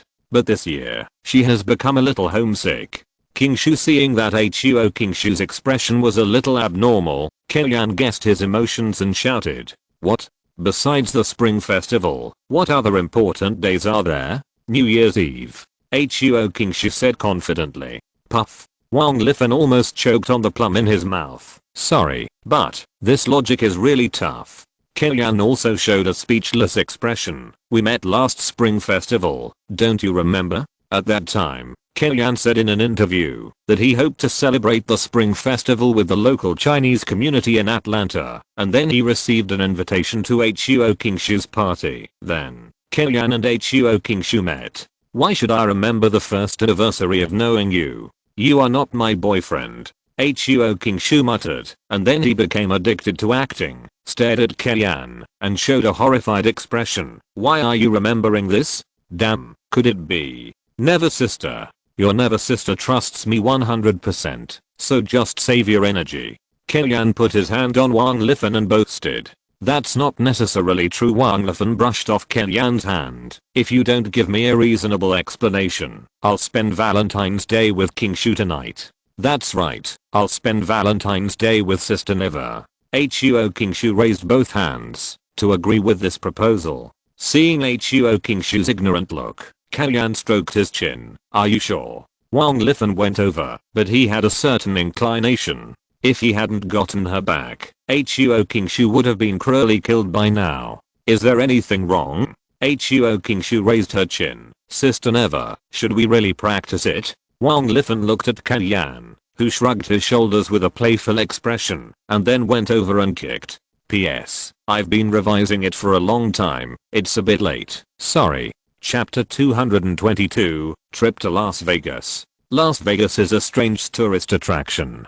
People who come to the United States for the first time may not know big cities such as Boston and Philadelphia, except Los Angeles and New York, but they definitely know and yearn for Las Vegas. In addition to the title of the world's first gambling city, the pervasive American culture has long rendered this place into a bizarre, colorful, and restless city that never sleeps. Huge and unimaginable casinos decorate the facade of Las Vegas. Sightseeing helicopters are always cruising in the sky, and the huge light boxes that never go out make the main street full of casinos full of temptation. When Kellyanne and his party arrived in Las Vegas, it was already evening. After putting away their luggage at the hotel and taking a rest, the night world of feasting and revelry has just begun. The neon lights of the entire city are all lit up, and the neon lights are ever changing, which can be said to be colorful and gorgeous. When you are indoors, you may not feel anything special. At most, you feel that the lights are bright, which makes the gorgeous decorations more magnificent. But when they went out to the street and looked around, they found that all the tall buildings were emitting colorful lights. The night seemed to turn into day, and the rainbow lights were like countless stars in the sky, sometimes red, sometimes green, sometimes half purple and half yellow, like rainbows, and like flowers, with endless changes in shape, ups and downs, dazzling people and losing themselves in this prosperous night. Activities similar to garden parties are held once or twice a week in Los Angeles, but in Las Vegas, there are all kinds of things every day. After watching all kinds of shows and casino buildings in various styles, Wang Lifan and Kellyanne thought of their first meeting, which was also in this environment. It has been more than 2 years, and the relationship between the two has also made rapid progress. The only thing that has not changed is that no matter then or now, there is a big light bulb next to each other. After seeing the magic of the gambling city, Huo Qingshu was so excited that he completely forgot that he was still sad about leaving his hometown for the spring festival on the plane. But after playing for a while, Huo Qingshu felt a little sorry for the money. You really have to be careful with your wallet here. The slot machines everywhere are waiting to swallow your green bills. You know, this is just for play, and you haven't entered the casino yet. Finally, the three of them walked to the famous music fountain and stopped to watch the Bohemian performance. This is the largest music fountain in the world. The beautiful scenery and wonderful performance made the three people who were late all night stop and watch for a long time. The three people stood under the vent, and water mist sprayed on their bodies from time to time. Huo Qingshu shivered and felt a little cold. Seeing this, Kellyanne immediately took off his coat and asked Wang Lifan to put it on for her. After putting on the coat, Huo Qingshu was a little embarrassed. He glanced at Kellyanne and smiled. "Thank you, Kellyanne, I'm so happy today." Kellyanne smiled and said, "Are you all tired?" "A little. Should we go back?" Wang Lifan looked at Huo Qingshu and replied after confirming with his eyes, "Yeah." After Valentine's Day, starting from February 15th, Kellyanne's time is no longer completely his own. Various photo shooting activities and interview activities are arranged very tightly. The league holds the All-Star Weekend mainly to expand its influence and promote the NBA, not really to let the stars enjoy their holidays. As the most popular and talked about coach in the league, and catching up with the traditional Chinese New Year, Kellyanne is even busier than those All-Star players. Kellyanne accepted an exclusive interview with a Chinese reporter. One is to promote the NBA All-Star Game, and the other is to wish the people of the country a happy new year. "This is my first opportunity to participate in the All-Star Game. This kind of game is very special. I don't need to arrange complex tactics. I just need to enjoy a visual feast up close. This should be a rare experience opportunity in my coaching career," Kellyanne said. "Do you care about the outcome of the game?"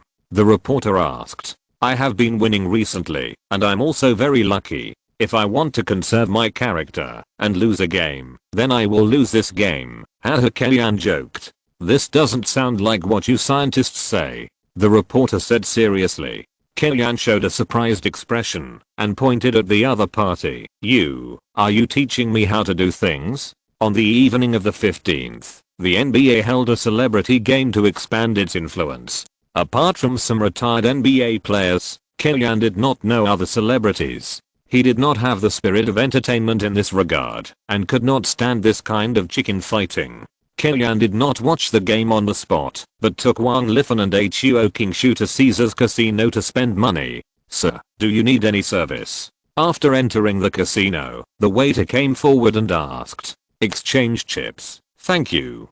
Kellyanne signed a check for $100,000 and said, "Please wait." Wang Lifan was amazed. "We are just playing. Why do you exchange so much?" Kellyanne smiled, held her little face and kissed her, saying, "It's not certain to lose." Huo Qingshu also persuaded on the side. "Everyone has this idea before entering the casino, so they will fall into it." "Okay, so you have to supervise me." Kellyanne took the chips handed over by the waiter and gave Huo Qingshu a dozen. However, Huo Qingshu was nervous and refused to take it and only took 2 small chips. "Let's not go to the VIP room. Let's play the slot machines in the lobby." Kellyanne once again showed goodwill to Wang Lifan. Wang Lifan sighed and emphasized, "This is just the first time, and it won't happen again." Speaking of it, Kellyanne can be considered young and successful. He is a capable coach with a wide reputation. He has a good eye for investment and has made hundreds of millions of wealth at a young age.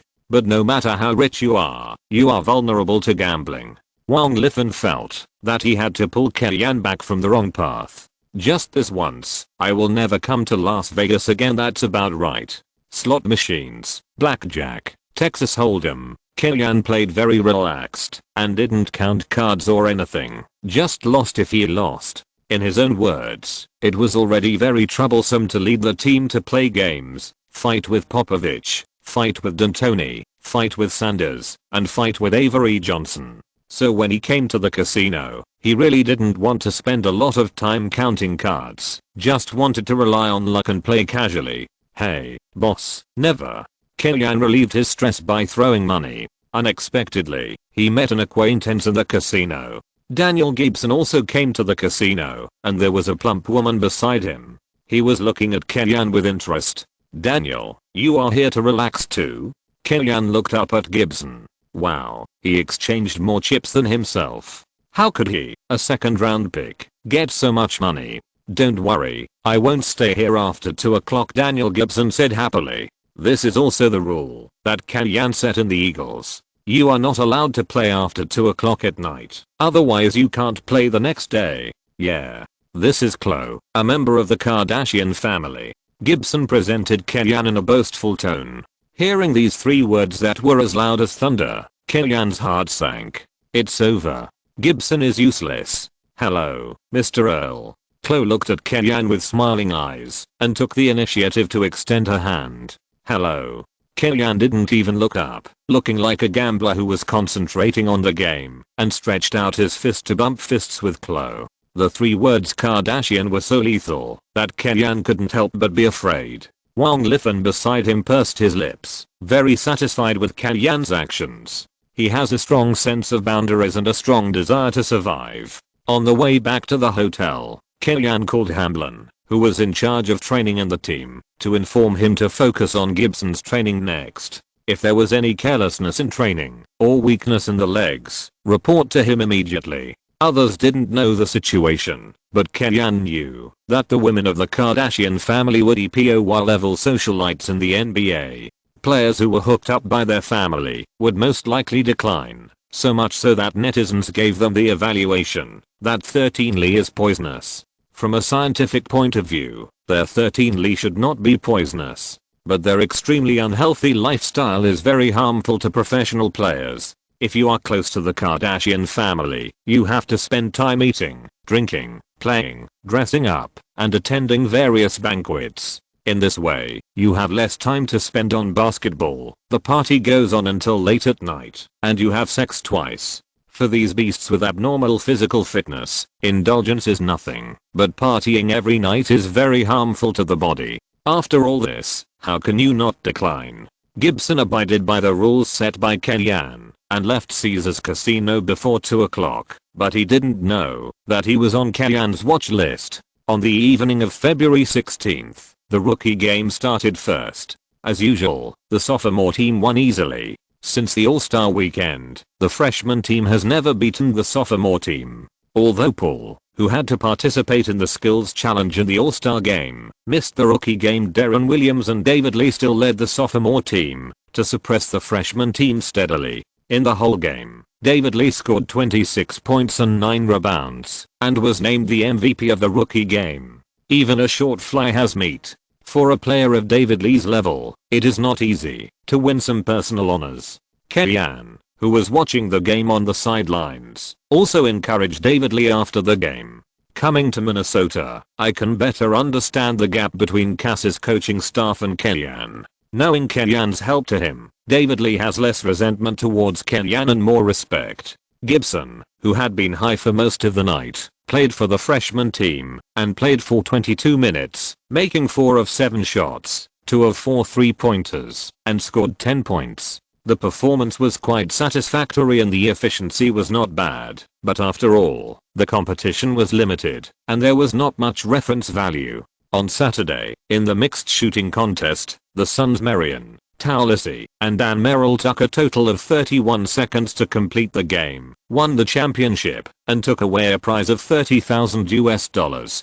The second event, the Skills Challenge, may be the single event with the highest level of superstars in history. 4 future 75 members Kobe, James, Paul, and Wade participated in the competition. In terms of player type, except for Paul, the other 3 are more suitable for the dunk contest.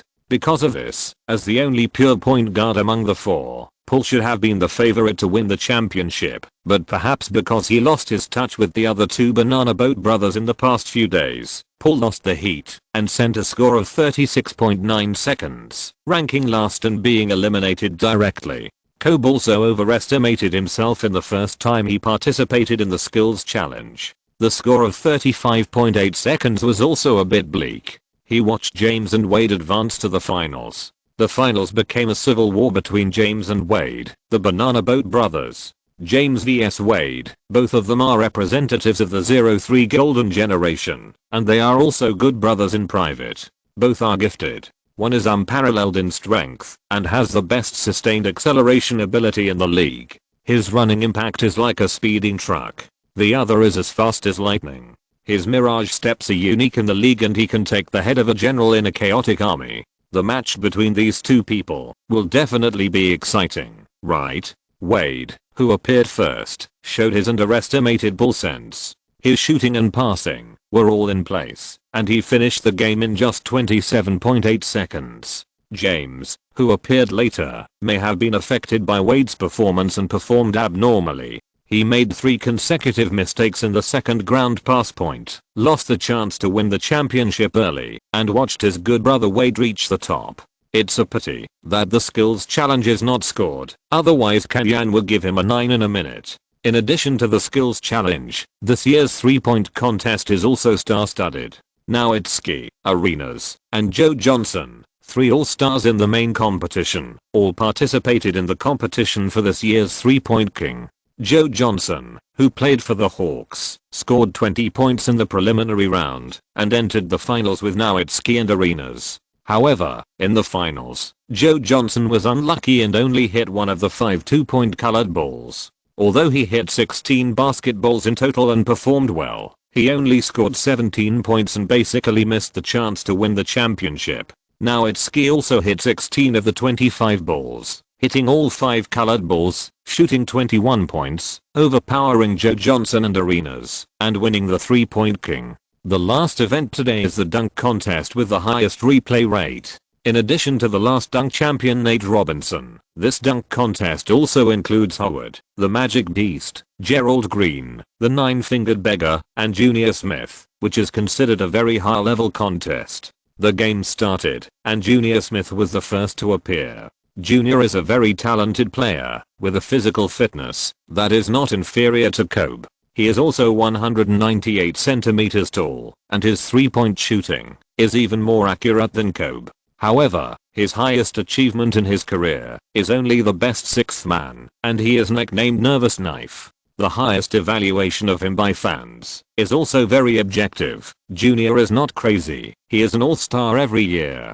He himself is also a practical dunker, and he often delivers a flash of inspiration in actual combat to shock everyone, but performing on the stage of the dunk contest is not his forte. A dunk with a change of hands behind his back. This move is not new now. The judges' tastes have been spoiled by Carter and Josh Smith, who gave them 9 points and 8 points respectively, with a total score of 43 points. Even the audience's reaction is relatively average. Howard, who appeared second, chose a simple move, a mediocre and powerful dunk, which confused the fans at the scene for a moment. That's it? That's it. It was not until the light director focused the camera on the top of the backboard that the fans at the scene saw the mystery of Howard's move. He posted a photo of himself on the top of the backboard. Let's not talk about the difficulty first. This creative idea is a plus. And Howard's laughing face made him more popular. 2 of the 5 judges gave him 10 points, 1 gave him 9 points, and 2 gave him 8 points, with a total score of 45 points, which shows that the judges are quite satisfied with this dunk.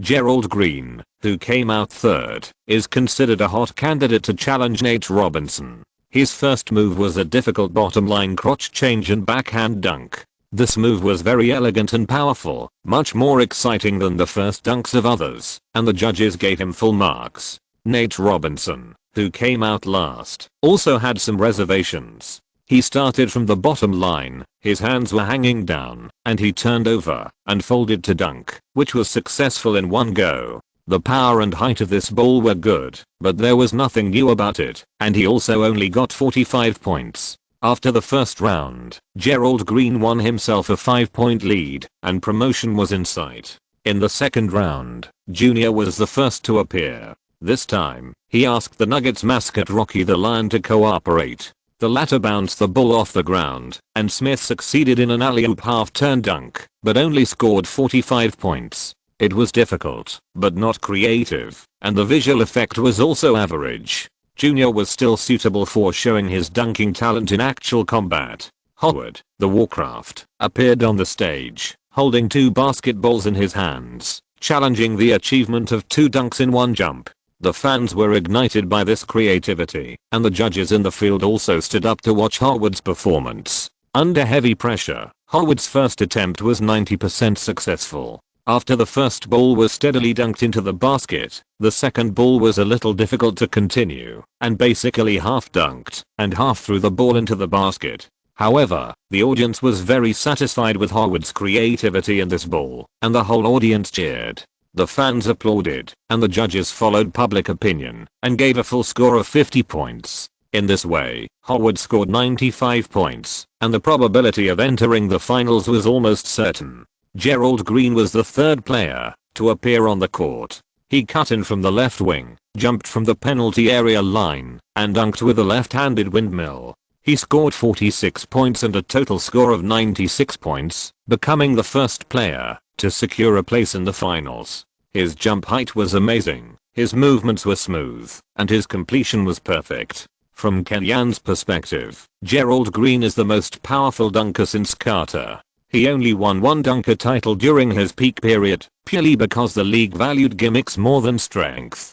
Nate Robinson took advantage of the dwarf, and Howard put on a Superman suit to attract a lot of attention. Later, when it came to Griffin's flying car head, there was no need to compare. Everyone should just show up and then give the award to Griffin. Nate Robinson was a little too arrogant in the first round, which put him in a passive position. In the second round, he made a brainless and difficult move, running towards the basket from the baseline, changing hands under his crotch, and dunking with both hands. The difficulty of the move was beyond words, but he took 4 times to complete the move. No matter how much the audience supported him, the judges only gave him 45 points. At the end of the preliminaries, Howard and Gerald Green advanced to the finals. In the final, Howard was the first to appear. He dribbled from the baseline, rushed to the basket, and completed a reverse folding dunk. This ball was of high difficulty, but the visual effect was average. The 3 judges gave it 9 points, and the final score was 47 points.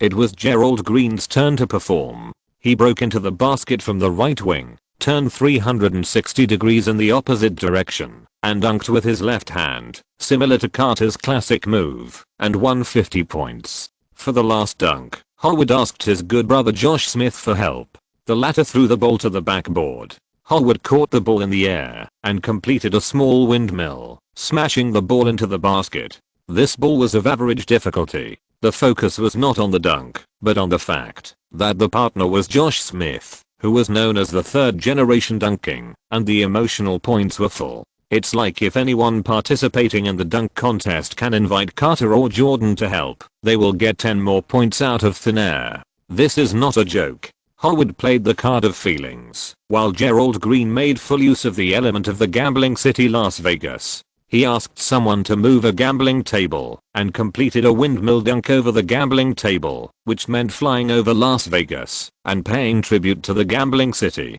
Compared with Howard's clumsy, Gerald Green's tribute was obviously more advanced. This creativity closely linked to the venue was unanimously recognized by the audience, and he finally won the second 50 points. With 50 points of outstanding performance, he won the Dunk King. The NBA has always hoped to add an NBA team in the gambling city. This all-star game was held in the gambling city, which in a sense also took on the responsibility of opening up new territory for the NBA. Therefore, this individual event is the most prestigious one in history. Many big-name players are happy to participate, making the game exciting and interesting. On the morning of the 18th, the Eastern All-Star team trained. Looking at James, Howard, Wade and others standing in a row in front of him, Killian felt a sense of accomplishment. I have never fought such a rich battle in my life. No secondary attackers, all main attackers. Fire. For just one training session, it is impossible to design any complicated tactics.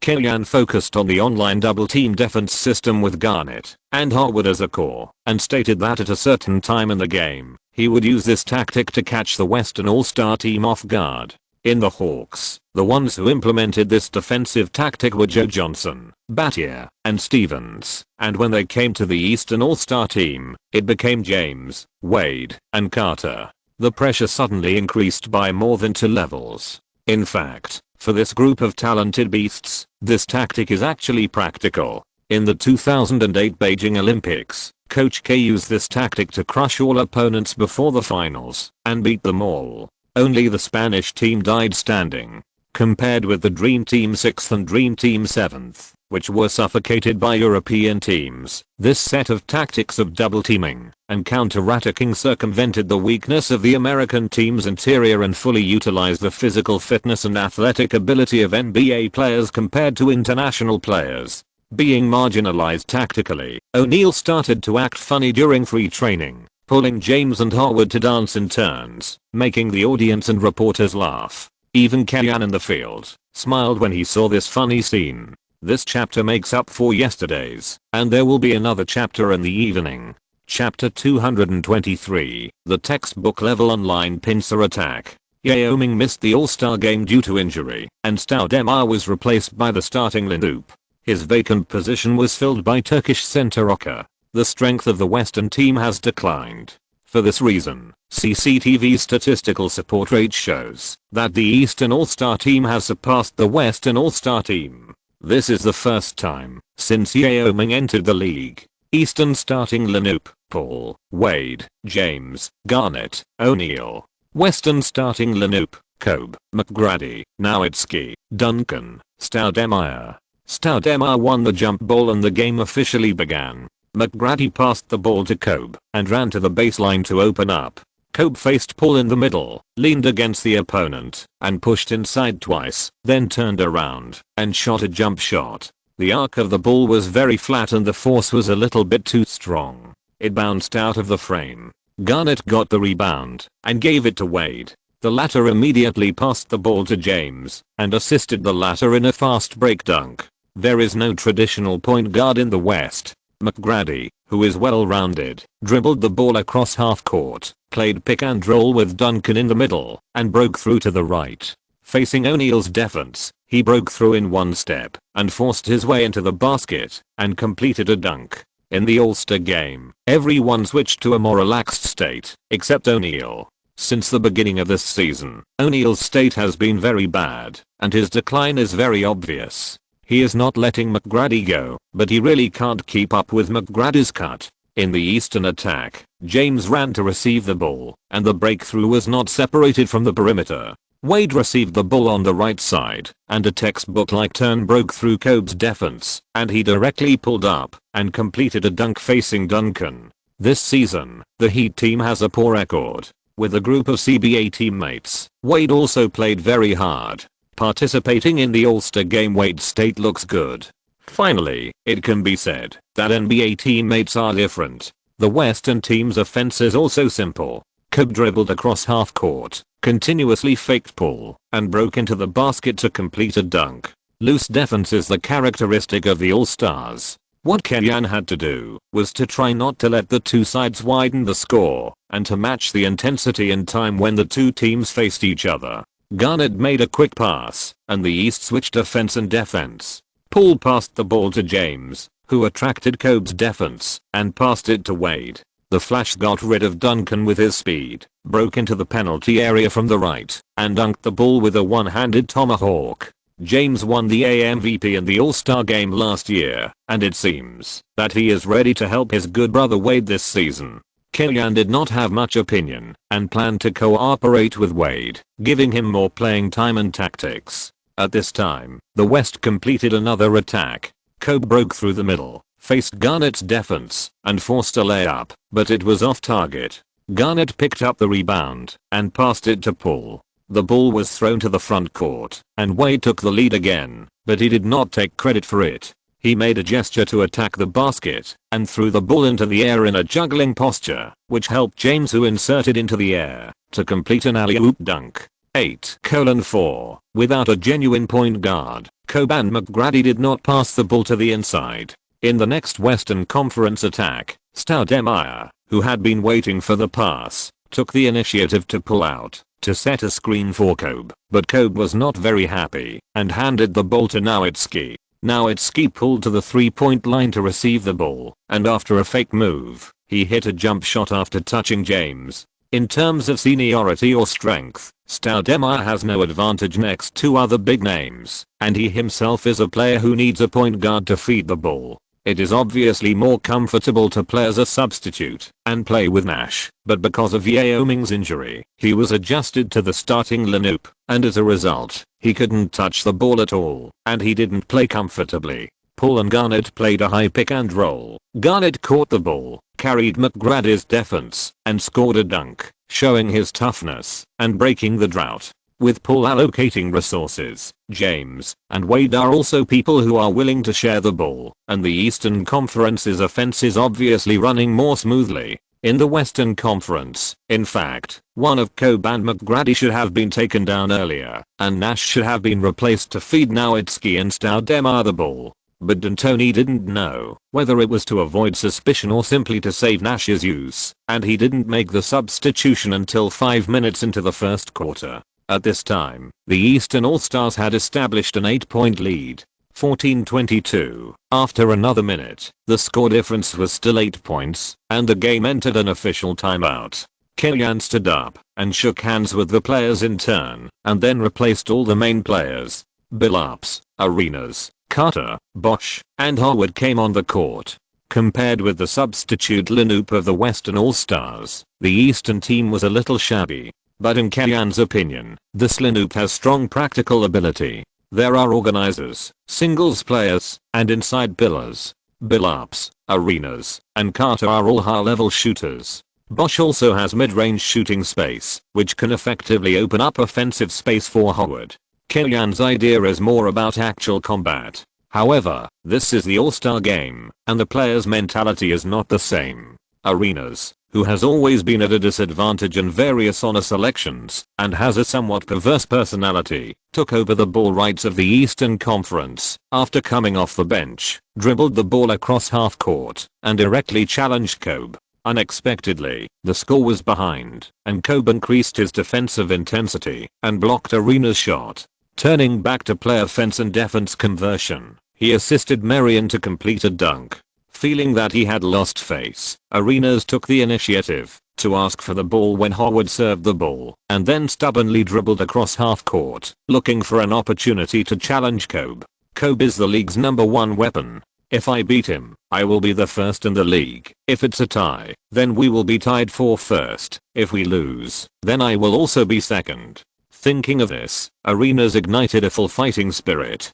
Arenas roamed the outside with the ball, and Kobe tightly covered him from a distance at the 3-point line. Howard went forward and set 2 screens for Arenas, but they didn't work. Seeing that the 24-second offensive time was about to expire, Arenas gritted his teeth. After a shake, he accelerated and changed direction to the right, then suddenly jumped up and shot. The ball hit the basket and exploded.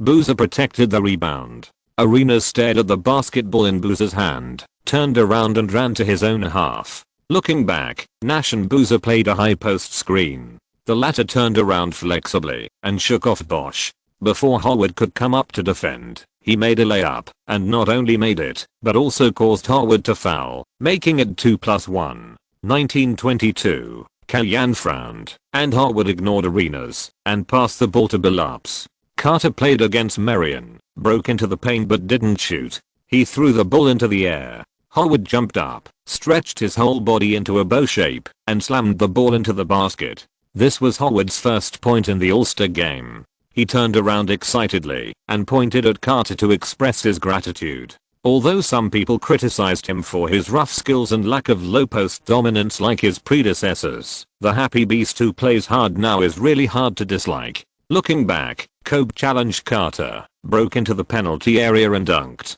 21-24. After Kobe's jersey change incident, the Lakers are slightly better this season than last season, but they are likely to rank 6 to 8 in the West. For Kobe, whose reputation has turned around in recent years, and who has been lifted to the top of the league by fans, this result is not good enough. Therefore, Kobe is full of desire to harvest this MVP. D'Antoni may have seen Kobe's fighting spirit, so he let him play for 10 minutes in the first quarter, helping Kobe become the most handsome boy in the All-Star game. Kobe lived up to expectations and scored 16 points in a single quarter, helping the team to overtake the score before the end of the first quarter.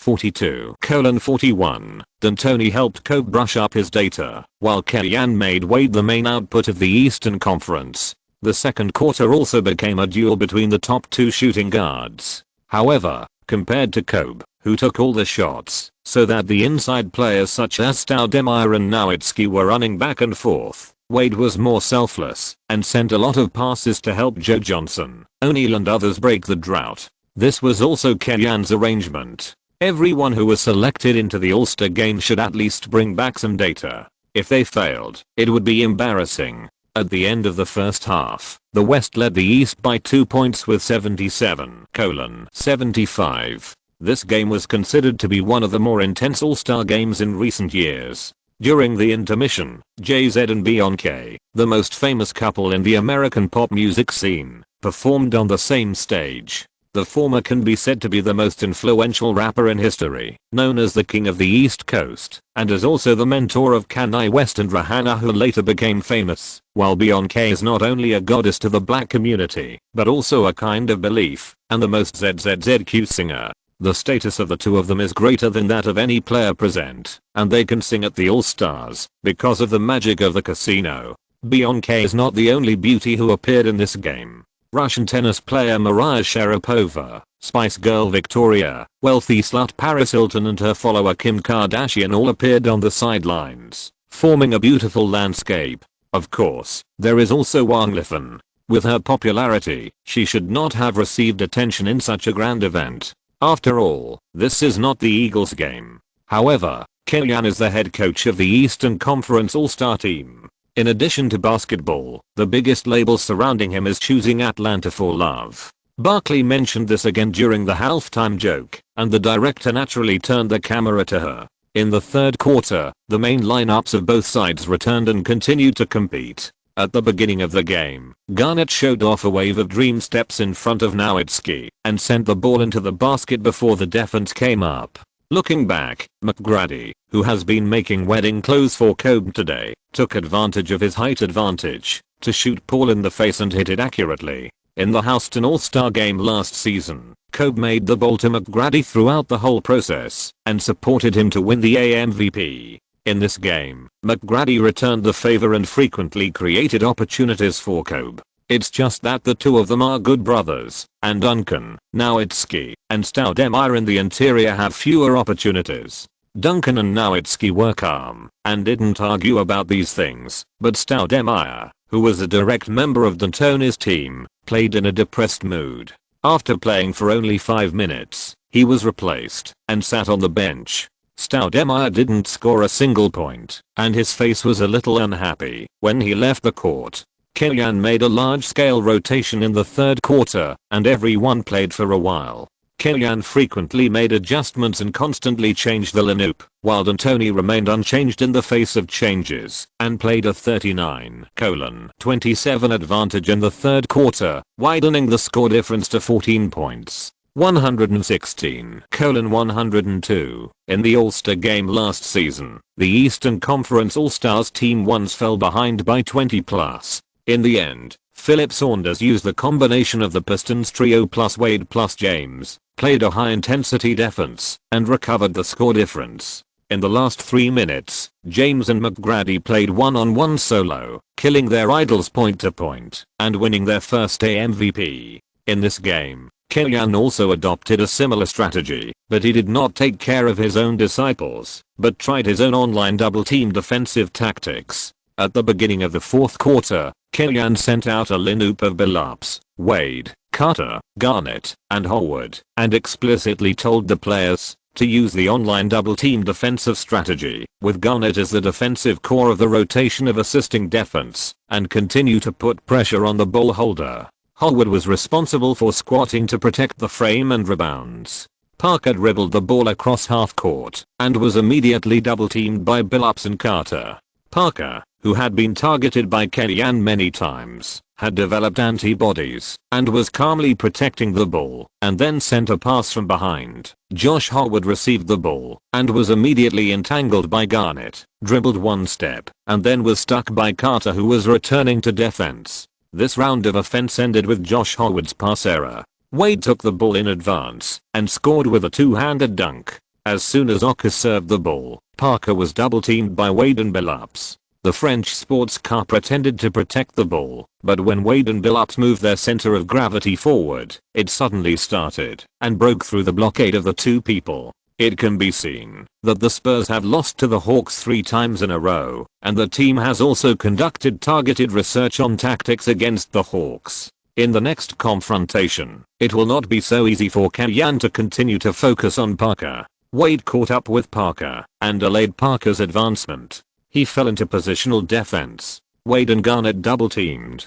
Parker's sprint space became smaller, and it was difficult for him to break through the double-team by his personal ability. He was forced to pass the ball. Marion received the ball, and passed it to Josh Howard before the next double-team came. The latter passed the ball to O'Neal in the interior, but was first destroyed by the Warcraft, and went out of the baseline. Howard's defense did not stick to the rules, but actively referred to Kellyanne's defensive concept of high pressure and strong attack in this defense system, made his own judgment, and also made Kellyanne think in a new way. Back to the game, the West still had no way to deal with Kellyanne's tactics, and made frequent mistakes. The audience was not satisfied with Kellyanne's defensive tactics in the All-Star game at first, but with the continuous mistakes, steals, dunks, they also experienced the fun of it, and felt that it was more exciting than the low-end you hammer, I stick back and forth, and the cheers became louder and louder. The same tactics, used by the Hawks, had a good defensive effect, but the impact on the counter-attack was really average. But the All-Star team was different.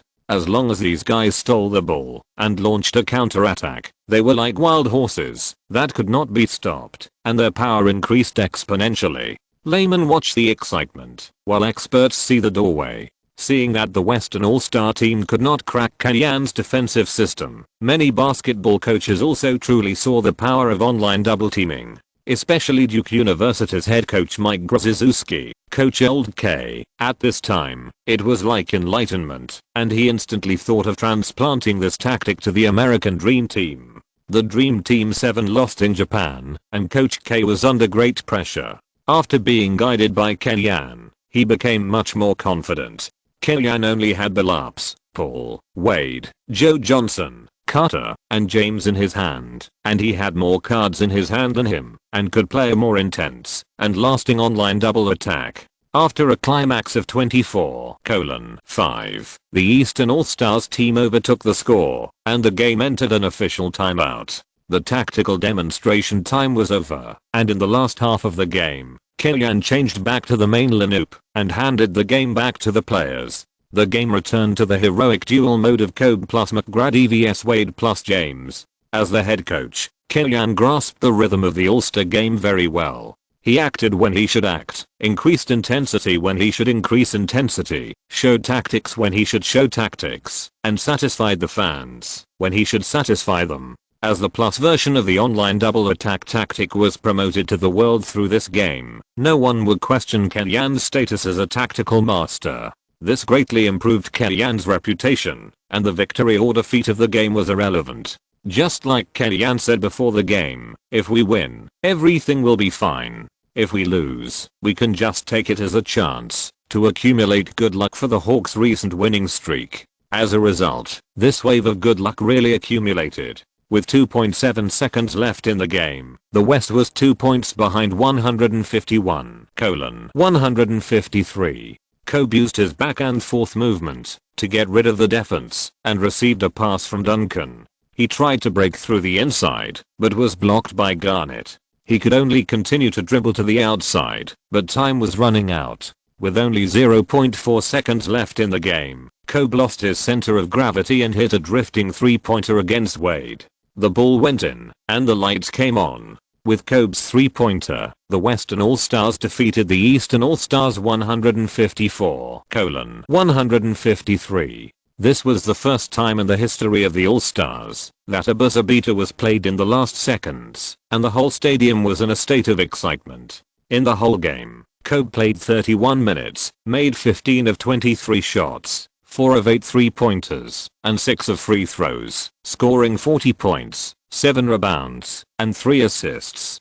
With such performance, Kobe was elected MVP without any suspense, and became the star among stars. From individual events to the All-Star game, this All-Star weekend was wonderful. Even if it is put in history, it is expected to compete for the most successful one. Commissioner Stern is very satisfied. And Kobe, the current #1 player in the league, won the MVP, which is in line with Stern's idea. If you're listening to this novel on a channel other than Fanfic World, it means they downloaded and uploaded it without effort. We cordially invite you to visit our channel, Mundo Fanfic Novelos. There you'll find the original version of this story and you can explore many other novels of various genres. We're waiting for you to immerse yourself in a world of incredible novels. Chapter 224, Reserve Grandmaster. If it weren't for Kobe's buzzer beater, Kellyanne should have been the focus of this All-Star game. In the first half of the fourth quarter, he directed the Eastern All-Stars to play basketball that was beyond the times, and the Western All-Stars were breathless. But because Kobe completed the buzzer beater and grabbed most of the traffic, this performance led by Kellyanne was ignored by some fans. But in the industry, Kellyanne has been regarded as a reserve master. The evaluation of master is very special. Some coaches, no matter how good their results are, or how many championships they win, are at most regarded as decisive hands, and are not worthy of the title of master. On the other hand, coaches like Nelson and Edelman may never have the opportunity to win a championship as a coach in their lifetime, but they are all well-deserved masters. In addition to results, you can either establish a school of thought or promote the development of basketball. Obviously, Kellyanne definitely belongs to the latter.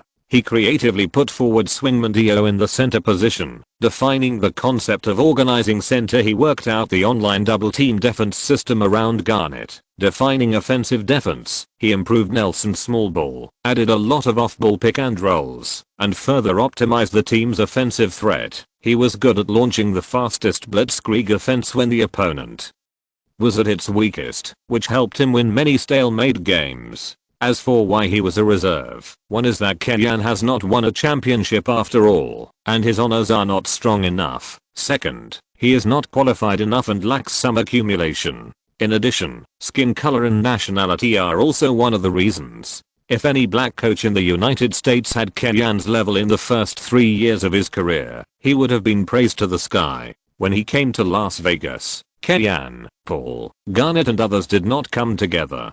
But on the night of the game, everyone returned to Atlanta together. Because the next day, the Hawks had a game against the Memphis Grizzlies, who were rebuilding and playing badly. If the Hawks can win the championship this season, they must thank the Grizzlies. The trade of Millsap plus draft pick for Battier has significantly improved the Hawks. The team's winning rate has not improved significantly, but with this wave of winning streak, they often clock in for 3 quarters and win by less than 20 points, and the pressure on the main players has been reduced a lot. In this game, Kellyanne rested Garnett and arranged Weber to start, which also became a breakthrough for the team.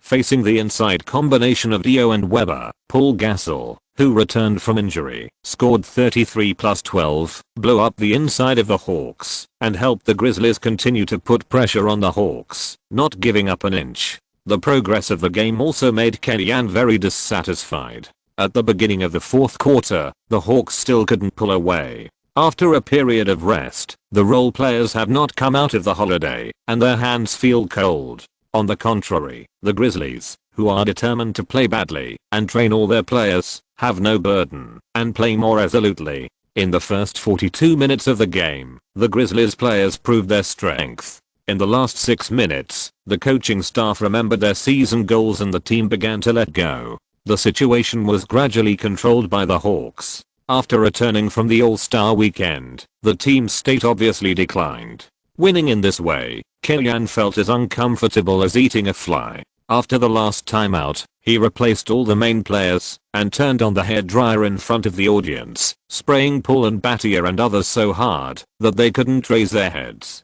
108:99. The Hawks won at home, won the longest 18 consecutive victories of the season, and the record came to 46 wins and 7 losses. Although they won, Killian still expressed his dissatisfaction with the players' state at the press conference after the game. Our victory today was completely a piece of shit luck. Except for winning, our performance is useless. Regardless of winning or losing, we must all be in a better state to deal with the game. Every team, every player, and every season will have a period of low tide. There is no special reaction, but they just can't find the state inexplicably. For the Hawks, the embarrassing thing is that the team was in good shape and had a wave of winning streak, but the good momentum was interrupted by the All-Star weekend. It was a loss. On the second day of rest, Killian arranged 2 training sessions a day for the players to stimulate them to get back to their form. Especially Gibson, who has been very happy with Khloe Kardashian recently,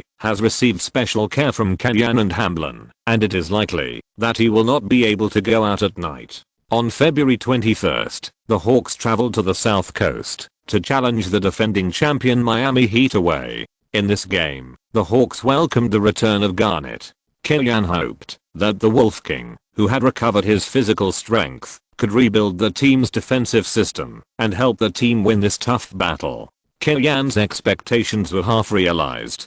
Garnett's return improved the team's defensive quality, but when the team was in poor overall condition, Garnett failed to support the team's offense. When Wade and O'Neal could rely on their personal abilities to score points, Garnett, as the main attack point of the Hawks, was not strong enough. This is also the weakest point of Garnett compared with Duncan and Nowitzki. In many people's impressions, Duncan is known for his stability of 20+10, but when he needs to score, Duncan is never vague. No matter how tough the defense is, he will let you break through, which Killian deeply understands. As for Nowitzki, although he needs his teammates to hide him on the defensive end, you can always trust Nowitzki in terms of offensive scoring. 107:98. The Hawks were not inferior to the Heat on the road, and the longest 18-game winning streak in team history was ended. 46-8. In the season opener, the Hawks hit the Heat hard with a record 42-point difference, which made Pat Riley lose face. Looking back, the Heat not only ended the Hawks' winning streak, but also became the first team to double kill the Hawks this season. After the game, Pat Riley was very proud. It turns out that when we get serious, we are not afraid of any opponent, even if you are the regular season champion. The Heat's record this season is not good, with a record of 30 wins and 24 losses, ranking 5th in the East. The aging lineup, lack of outside firepower, and O'Neal's obvious decline have always plagued the team, and the outside world is full of doubts about the Heat. But as they double killed the Hawks, more and more fans believe that they really have the strength and can fight hard battles. The regular season did not play well, just because they did not pay enough attention. Are the Hawks really afraid of the Heat? It's completely nonsense. Looking back at the analysis of these 2 games, you will know that the main reason why the Heat can beat the Hawks is that they picked up heads. In both games, they caught up with the Hawks' weak period. But the media and fans don't look at these. They only see that the Hawks lost the game. These days, only those who win are qualified to speak. On the Basketball Forum of China, there are also some voices that feel sorry for the Hawks. Huo Qingshu took Killian's words and organized his words to thank him for a wave of analysis posts, which attracted a wave of fans again. With the end of the All-Star weekend, the trade deadline is approaching. The general managers of each team are preparing for the final trade. The teams in the championship group are seeking to strengthen their lineups and increase the team's chances of hitting the championship. The midstream teams have their own plans and are looking for the most favorable trading plan for themselves. The goals of the bad teams are draft picks, high quality contracts and young players. Kellyanne doesn't know what the other teams in the championship group are doing. On the Hawks side, the only player on the shelf is Hassel. His remaining contract is as high as $17 million for 4 years, and he is not in the team's regular rotation. For cost-cutting considerations, even if it is exchanged for a garbage contract with a shorter contract period, it is worth it for the Hawks. After all, it is not ruled out that the garbage contract can be exchanged, and both sides can be revived. Larry Sanders' idea was very beautiful, but when Hassel was really put on the trading list, few people came to the table. Only the Rockets came up to ask for the price and proposed to trade Hassel with Swift. Swift's contract still had 3 years and $15 million, and Hassel's contract still had 4 years and $17 million. If the deal went through, the Hawks would have greater salary pressure, but the contract was 1 year shorter, so they could get out of the trap earlier. Moreover, from a long-term perspective, after this season, Swift's contract still had 2 years, which was relatively easy to get rid of, while Hassel's contract was 1 year longer, which would be more difficult to deal with. Considering that Dio's new contract would take effect next season, the Hawks would have very great salary pressure at that time. If they could get rid of Hassel's contract, the team might be able to avoid taxes. Larry Sanders chose to state the interests to Kellyanne, hoping to promote the deal. But after repeated consideration, Kellyanne still rejected the proposal. Hassel's contract is a bit overpriced and does not meet Kellyanne's tactical needs, especially his outside shooting ability is not up to standard, but if something happens on the wing position of the team, he can still be used. As for Swift, except for his running and jumping ability, he is completely unqualified in other aspects, and his level may not be a qualified foreign player in the CBA. If it was last season, I might agree. But this season, our goal is to compete for the championship. We can't pay too much attention to the cost performance. Every signing and transaction should be aimed at improving strength as the first purpose. Kellyanne said seriously. The representative of this aspect is the Warriors vs. Rockets years. In order to compete for the championship, the Warriors can pay $1,600 a year to support Iguodala, who played a bunch of shit in the regular season and overturned the coffin in the playoffs to grab the MVP, while the Rockets are always watching 20th signed with a minimum salary to play well next to the light bulb combination. The two ideas also laid the foundation for the two teams' completely different destinies. One has achieved the great legend of 4 championships in 8 years, while the other can only become a pioneer against the Warriors in the mouths of fans. The Hawks chose to stay put, and several other strong teams did not make subsequent adjustments. Everyone passed the trade deadline without wind or rain. Next, if they are lucky, they can pick up bargains in the buyout market. Otherwise they can impact the championship with the current lineup. From Kellyanne's perspective, he is quite confident in the team. After 2 days of high-intensity training, the Hawks ushered in the challenge of the Detroit Pistons at home. After Webber was bought out, the Pistons also played the hometown card to strive for the joining of this all-star power forward and promised Webber a starting position. However, Webber's first choice was the Spurs. He gave up $5 million to promote the buyout because the Hawks defeated the Suns, so he didn't consider the Pistons much. This made the Pistons miss an opportunity to strengthen. The team's inside line is still led by Rasheed Wallace and McDyess, and Muhammadan Mimar sitting on the bench. Compared with the past, the decline is very obvious. Before this season, the Pistons were still a nemesis of Kellyanne. Kellyanne led the team to play against the Pistons 10 times and only won 1 game. This season, the Hawks got Garnett and the Pistons lost Ben Wallace. As a result, the strength positioning of the two sides reversed and the Hawks have gained the upper hand. However, in the first 2 encounters of the season, both sides won away games respectively, and the Hawks did not get any advantage. At the beginning of the game, the Pistons used a rough team defense and a rigid position offense to compete with the Hawks. Facing Chris Paul, Billups showed his strength as a first-class point guard in the league, using his big, but to back up Paul, with obvious advantages. Using the emergency stop jump shot after the pick and roll can also give full play to his physical advantages. It can be said that Billups plays with his brain. After Ben Wallace left the team, he also became the real boss of the Pistons. In just halftime, Billups scored 14 points, 7 assists and 3 rebounds, leading the Pistons to not fall behind in the game at all, and entered the second half with a score of 45-48, only 3 points behind the Hawks. In addition to the data, Billups' greater contribution is that he suppressed the rhythm of the game, allowing the Hawks to slowly grind out positional battles with them, and did not let the Hawks frequently play offense and defense conversions, limiting the Hawks' offensive edge. In the second half of the game, Kellyan began to make adjustments from the defensive end. The three-man team on the outside switched defenses, and the more flexible, agile and active Paul followed Hamilton to ensure that the off-ball defense did not lose position. Joe Johnson mainly played against Prince, limiting the opponent's weak side singles and turnaround jump shots, while saving energy for the offensive end. Battier mismatched defense against Billups, using his more accurate positioning and good wingspan to limit Billups' cold arrows, with Garnett filling in behind him. He was not afraid of the opponent's breakthrough. This defensive layout is not without loopholes. Even if Billups is not known for his speed, he certainly has an advantage in singles against Battier.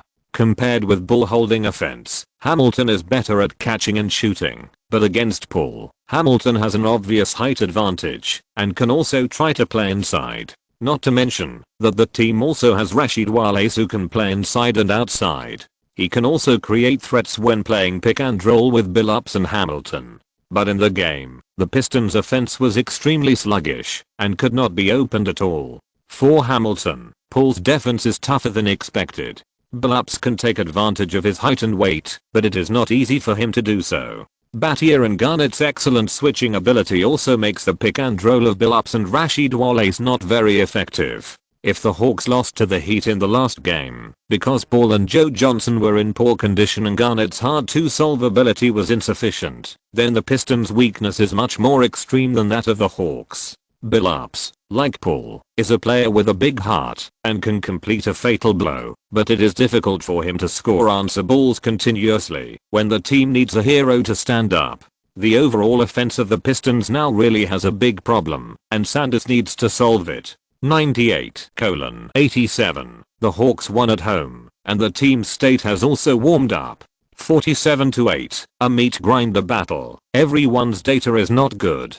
Garnett scored a large double-double of 19 points and 14 rebounds, and won the honor of the best player of the game. Joe Johnson scored 18 points, stable but not outstanding. Paul was suppressed by Billups for half a game, but fortunately, he performed well against Hamilton in the second half of the game, with 14 points and 8 assists, which is lower than the season average. The best performer on the Pistons side was Billups, with a full-time data of 24 points and 9 assists. It is obvious that the performance in the second half of the game was not as good as the first half. Hamilton and Rasheed Wallace scored 15 points and 14 points respectively, but only 3 people on the team scored in double digits. It can be seen that the Pistons' failure to get Weber may be worse than in history. With the current 4th place in the Eastern Conference, it is very likely that they will face the Hawks in the second round. This is not good news for them. It is not ruled out that the record of entering the Eastern Conference Finals for 4 consecutive years will come to an abrupt end this year. Considering that the Warriors have been weakened, the Mavericks have been greatly relieved of pressure, and the Suns have been strengthened, the battle between the top 3 teams in the Western Conference may be more intense. In short, the butterfly effect brought by Kellyan has had an increasingly greater impact on this league. Chapter 225, Building Momentum for Yi Jianlian. February 25th. The Eagles did not play because the extra training some time ago was a bit harsh.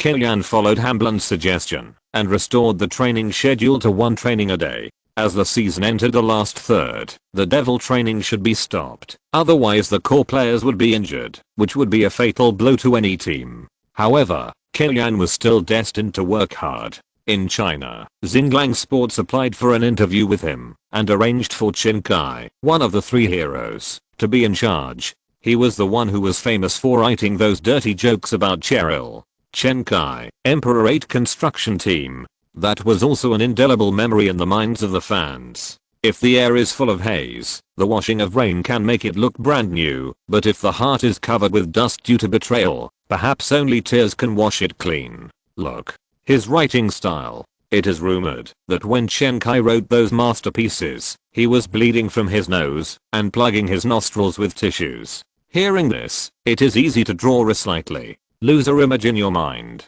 When Kellyan met Chen Kai in person, he also felt that it basically fits the image. Hello, Coach Kai. When he met Kellyan in the reception room of the Hawks, Chen Kai hurriedly stood up. Of course, he knew Kellyan's current identity and status. Hello, just call me Kellyan. My name is for others to call me. In China, the sports circle is full of Coach X and the entertainment circle is full of Teacher X. In the United States, players call Kellyan boss in the locker room, and they are more casual in private, and many people call him Kobe by name. After sitting down, Chen Kai first communicated some questions about the interview with Kellyan. One part of the content was to discuss the situation of the Hawks, the goals of this season, the chances of winning, and some of Kellyan's ideas about coaching the All-Star team. The other part was to comment on Yi Jianlian and look forward to his draft prospects. To put it bluntly, it was to build momentum for Yi Jianlian. As early as around 2003, Yao Ming himself said that he was optimistic about Yi Jianlian being the next Chinese player to enter the NBA. 4 years later, Yi Jianlian finally announced his participation in the draft and was ranked in the top 10 in the rookie rankings given by an authoritative media magazine in the United States, which also made Chinese fans very excited. As a media, if you want to get this traffic, you have to build momentum for Yi Jianlian and create various news to attract readers' clicks. As for which pick Yi Jianlian was selected, whether he can get a suitable team, and how he plays in the NBA, it is secondary to the media. What they care about is traffic and click-through rate. Based on my personal experience, I think Yi Jianlian should focus more on adapting to the NBA than his draft pick. Because the NBA and CBA and FIBA are two different systems, playing well in the CBA does not mean you can quickly adapt to the NBA. First of all, you have to overcome this gap psychologically. Secondly, try to find a suitable team. But this actually depends on luck, because rookies do not have the right to choose on their own. Coaches like Larry Brown may pay more attention to the player's immediate combat effectiveness, and many talented players cannot perform well under his guidance. Finally, there is adaptation to American culture, which Yao Ming has done very well. Maybe Yi Jianlian also needs to be more proactive and bold. When talking about Yi Jianlian's problems, Kellyan did not blindly flatter him as Chen Kai expected, but pointed out Yi Jianlian's problems. If the Hawks have this opportunity, will you choose Yi Jianlian? Chen Kai asked a particularly stupid question. It's only February now, and we're about to enter the March Madness. But no matter how crazy the NCAA finals are, I don't think that Yi Jianlian will fall out of the lottery zone. So I can't choose Yi Jianlian. What if there is such a chance? Kellyan frowned. The Hawks have Garnett. He is not yet 31 years old, and he still has at least 3 to 4 years of peak period. If the Hawks choose Yi Jianlian, it will be very irresponsible to him. Kellyan didn't even say a polite word, insisting on replying with professional opinions, which also made Chen Kai's side very worried. When writing the manuscript, he had to find a way to help Kellyan polish and modify the meaning of the sentence by adjusting the context while keeping the words original. Don't be arrogant. I'll write a dirty joke about you and Wang Lefan later.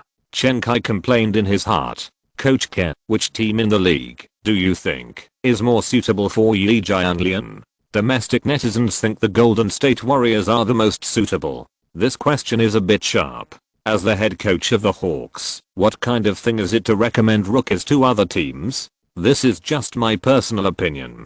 The team that is best at training international rookies in the league is the Spurs. The Rockets can also train Yi Jianlian because of Yao Ming, and they are lacking in the power forward position. The last is the Supersonics, whose inside line is relatively weak, which is a relatively suitable opportunity for Yi Jianlian. Kylian quickly summarized it in his mind and gave his own answer. First of all, the advantages summarized by Kylian are facts, which is beyond doubt. Secondly, it is difficult for the Spurs and Rockets to obtain lottery picks, or even top 8 picks. The general manager of the Supersonics, Presti, is known as the Golden Eye, and is very opinionated, and there is no possibility of being misled by Kylian. On the other hand, if Yi Jianlian really replaces Jeff Green, and goes to the Supersonics, to play brother basketball with Durant, it may not be a bad thing.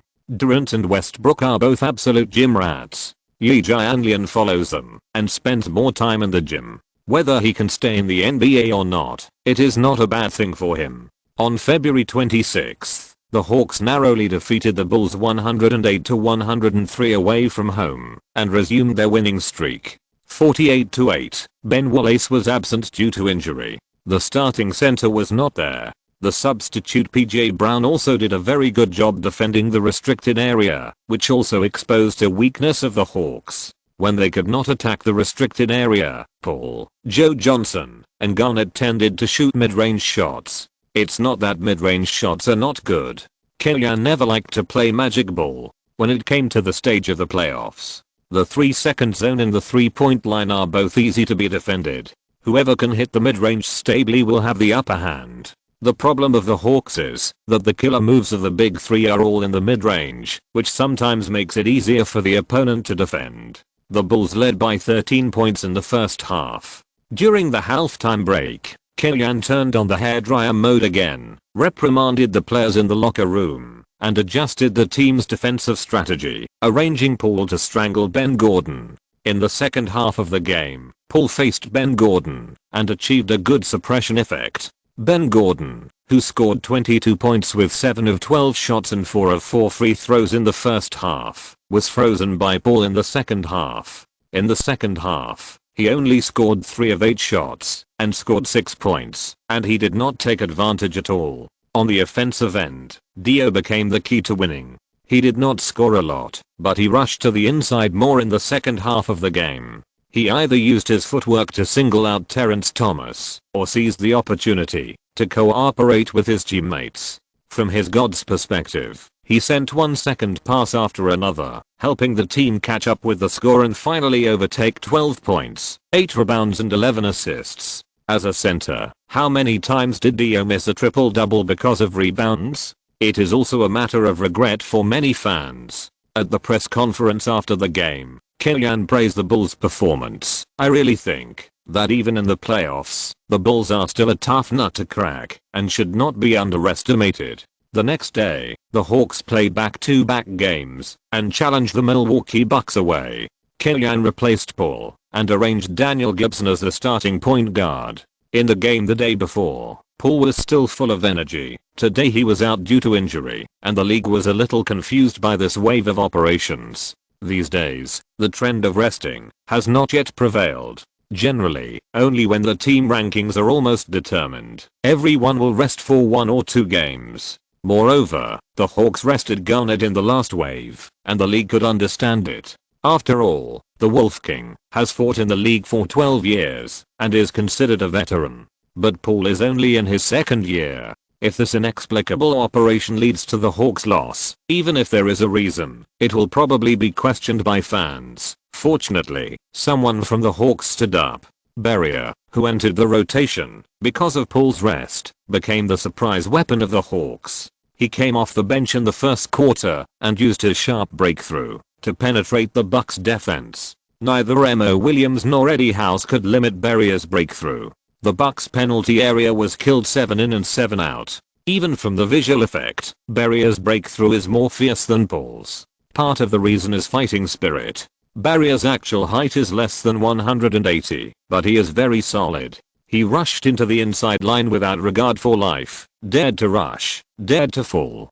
Paul, who has already achieved success, needs to protect himself more and make greater contributions to the team, so he handles the ball more wisely. The wonderful performance in the first quarter allowed Berrier to get more playing time in the subsequent games, even more than Gibson, who started the game, and Berrier did not live up to Kellyan's trust.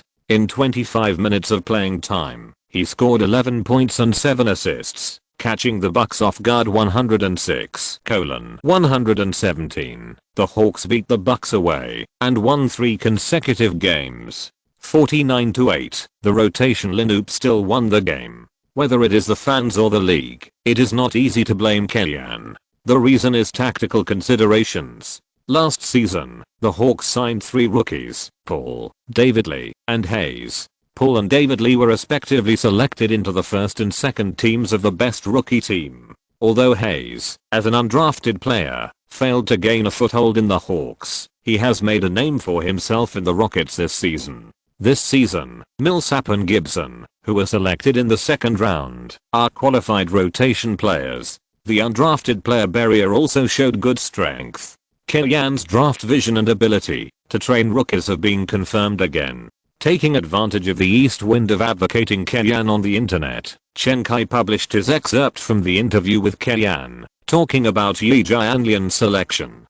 Kellyan, Yi Jianlian has no problem conquering the NBA. The only difficulty lies in the psychological barrier. This is the integrity of the media. It is obvious that Kellyan is not optimistic about Yi Jianlian's NBA prospects, and he is giving him some precautions for playing in the United States. In the media's writing, it becomes a huge affirmation of Yi Jianlian. Damn. On March 1st, the Hawks returned to their home court to challenge the Boston Celtics. The Celtics started the bad mode this season and now have suffered 15 consecutive losses. The star player Pierce was injured and recovered and basically gave up this season. Ainge has already pulled the trigger for reconstruction, focusing on training Rondo, Tony Allen, Al Jefferson, Perkins and other newcomers. Garnett has been snatched by the Hawks. It is not easy for the Celtics to form a big 3 lineup of Garnett, Pierce, and Ray Allen as in history, but if they still cannot get one of Durant and Odden, Ainge will most likely go all in on the superstars. I just don't know who their target will be. Facing this team that aims to train troops, the Hawks must win at the lowest cost, because they need to go to Dallas the next day to challenge the Dallas Mavericks. This is also the peak showdown between the two teams with the best regular season results this season. However, the progress of the game was not as smooth as Kellyan imagined. The Hawks, who played with all their main players, restricted the Celtics' offense at the beginning. Rondo and Tony Allen had poor shooting ability. The Hawks stationed troops in the interior and strangled Al Jefferson and Zerbiak's offense. At the end of the first quarter, the Hawks led by 11 points 29-18. In order to save his strength for tomorrow's back-to-back game, Kellyan saved some strength in the second quarter, allowing Weber and Milicic to play almost the entire second quarter. It was also in the second quarter that Celtics' Al Jefferson exploded on the offensive end, forcing Milicic and Weber in the low post. He scored 20 points in a single quarter, making 8 of 11 shots and 4 of 4 free throws. Led by Aj, the Celtics scored 35-25 in the second quarter, narrowing the gap to only 1 point before halftime. In the future, when Yao Ming retired due to injury and Duncan was getting older, Al Jefferson became the best player in the NBA in terms of low post offensive skills. If it weren't for his poor defensive skills, especially in assist defense, he would definitely be more than just the strongest non-all-star player. Kellyan underestimated him a little. He didn't expect that he was only in the 3rd grade and already had such a strong offensive power. No wonder he would have become the main bargaining chip for the Celtics to trade Garnett in history. In the second half of the game, the Hawks arranged targeted help defense for his low post singles, reducing Al Jefferson's offensive efficiency. Although Aj's scoring ability is strong, his ball distribution awareness and passing ability are very average. The Celtics have no reliable shooters on the outside except Zerbiak, and they can't grasp the open opportunities. On the defensive end, Facing Paul and Garnett's high post pick and roll, Al Jefferson, who has extremely poor switching defense ability, is no different from an ATM in front of Paul, and the future bad guy Perkins has not been educated by Garnett, and is still just a rough guy, and dare not fight hard with Garnett. Killian's side is slightly targeted, and the opposite Rivers can't come up with a solution. The second half of the game basically became a one-sided performance of the Hawks. In the end, the Hawks defeated the Celtics 112-89 and became the first team to win 50 games this season. 52-8. Judging from the current situation, it is still unknown whether the Eagles can hit the second record of 70 wins in history, but it is only a matter of time before they break the Eagles team record of 58 wins. Happy National Day to everyone, and happy birthday to myself. End of this chapter. Thank you very much for reaching the end. Don't forget to like. Looking for more exclusive content and immediate access? Subscribe to our Patreon. Remember, every like, subscription, or donation encourages us to continue. Thanks to everyone. See you in the next video.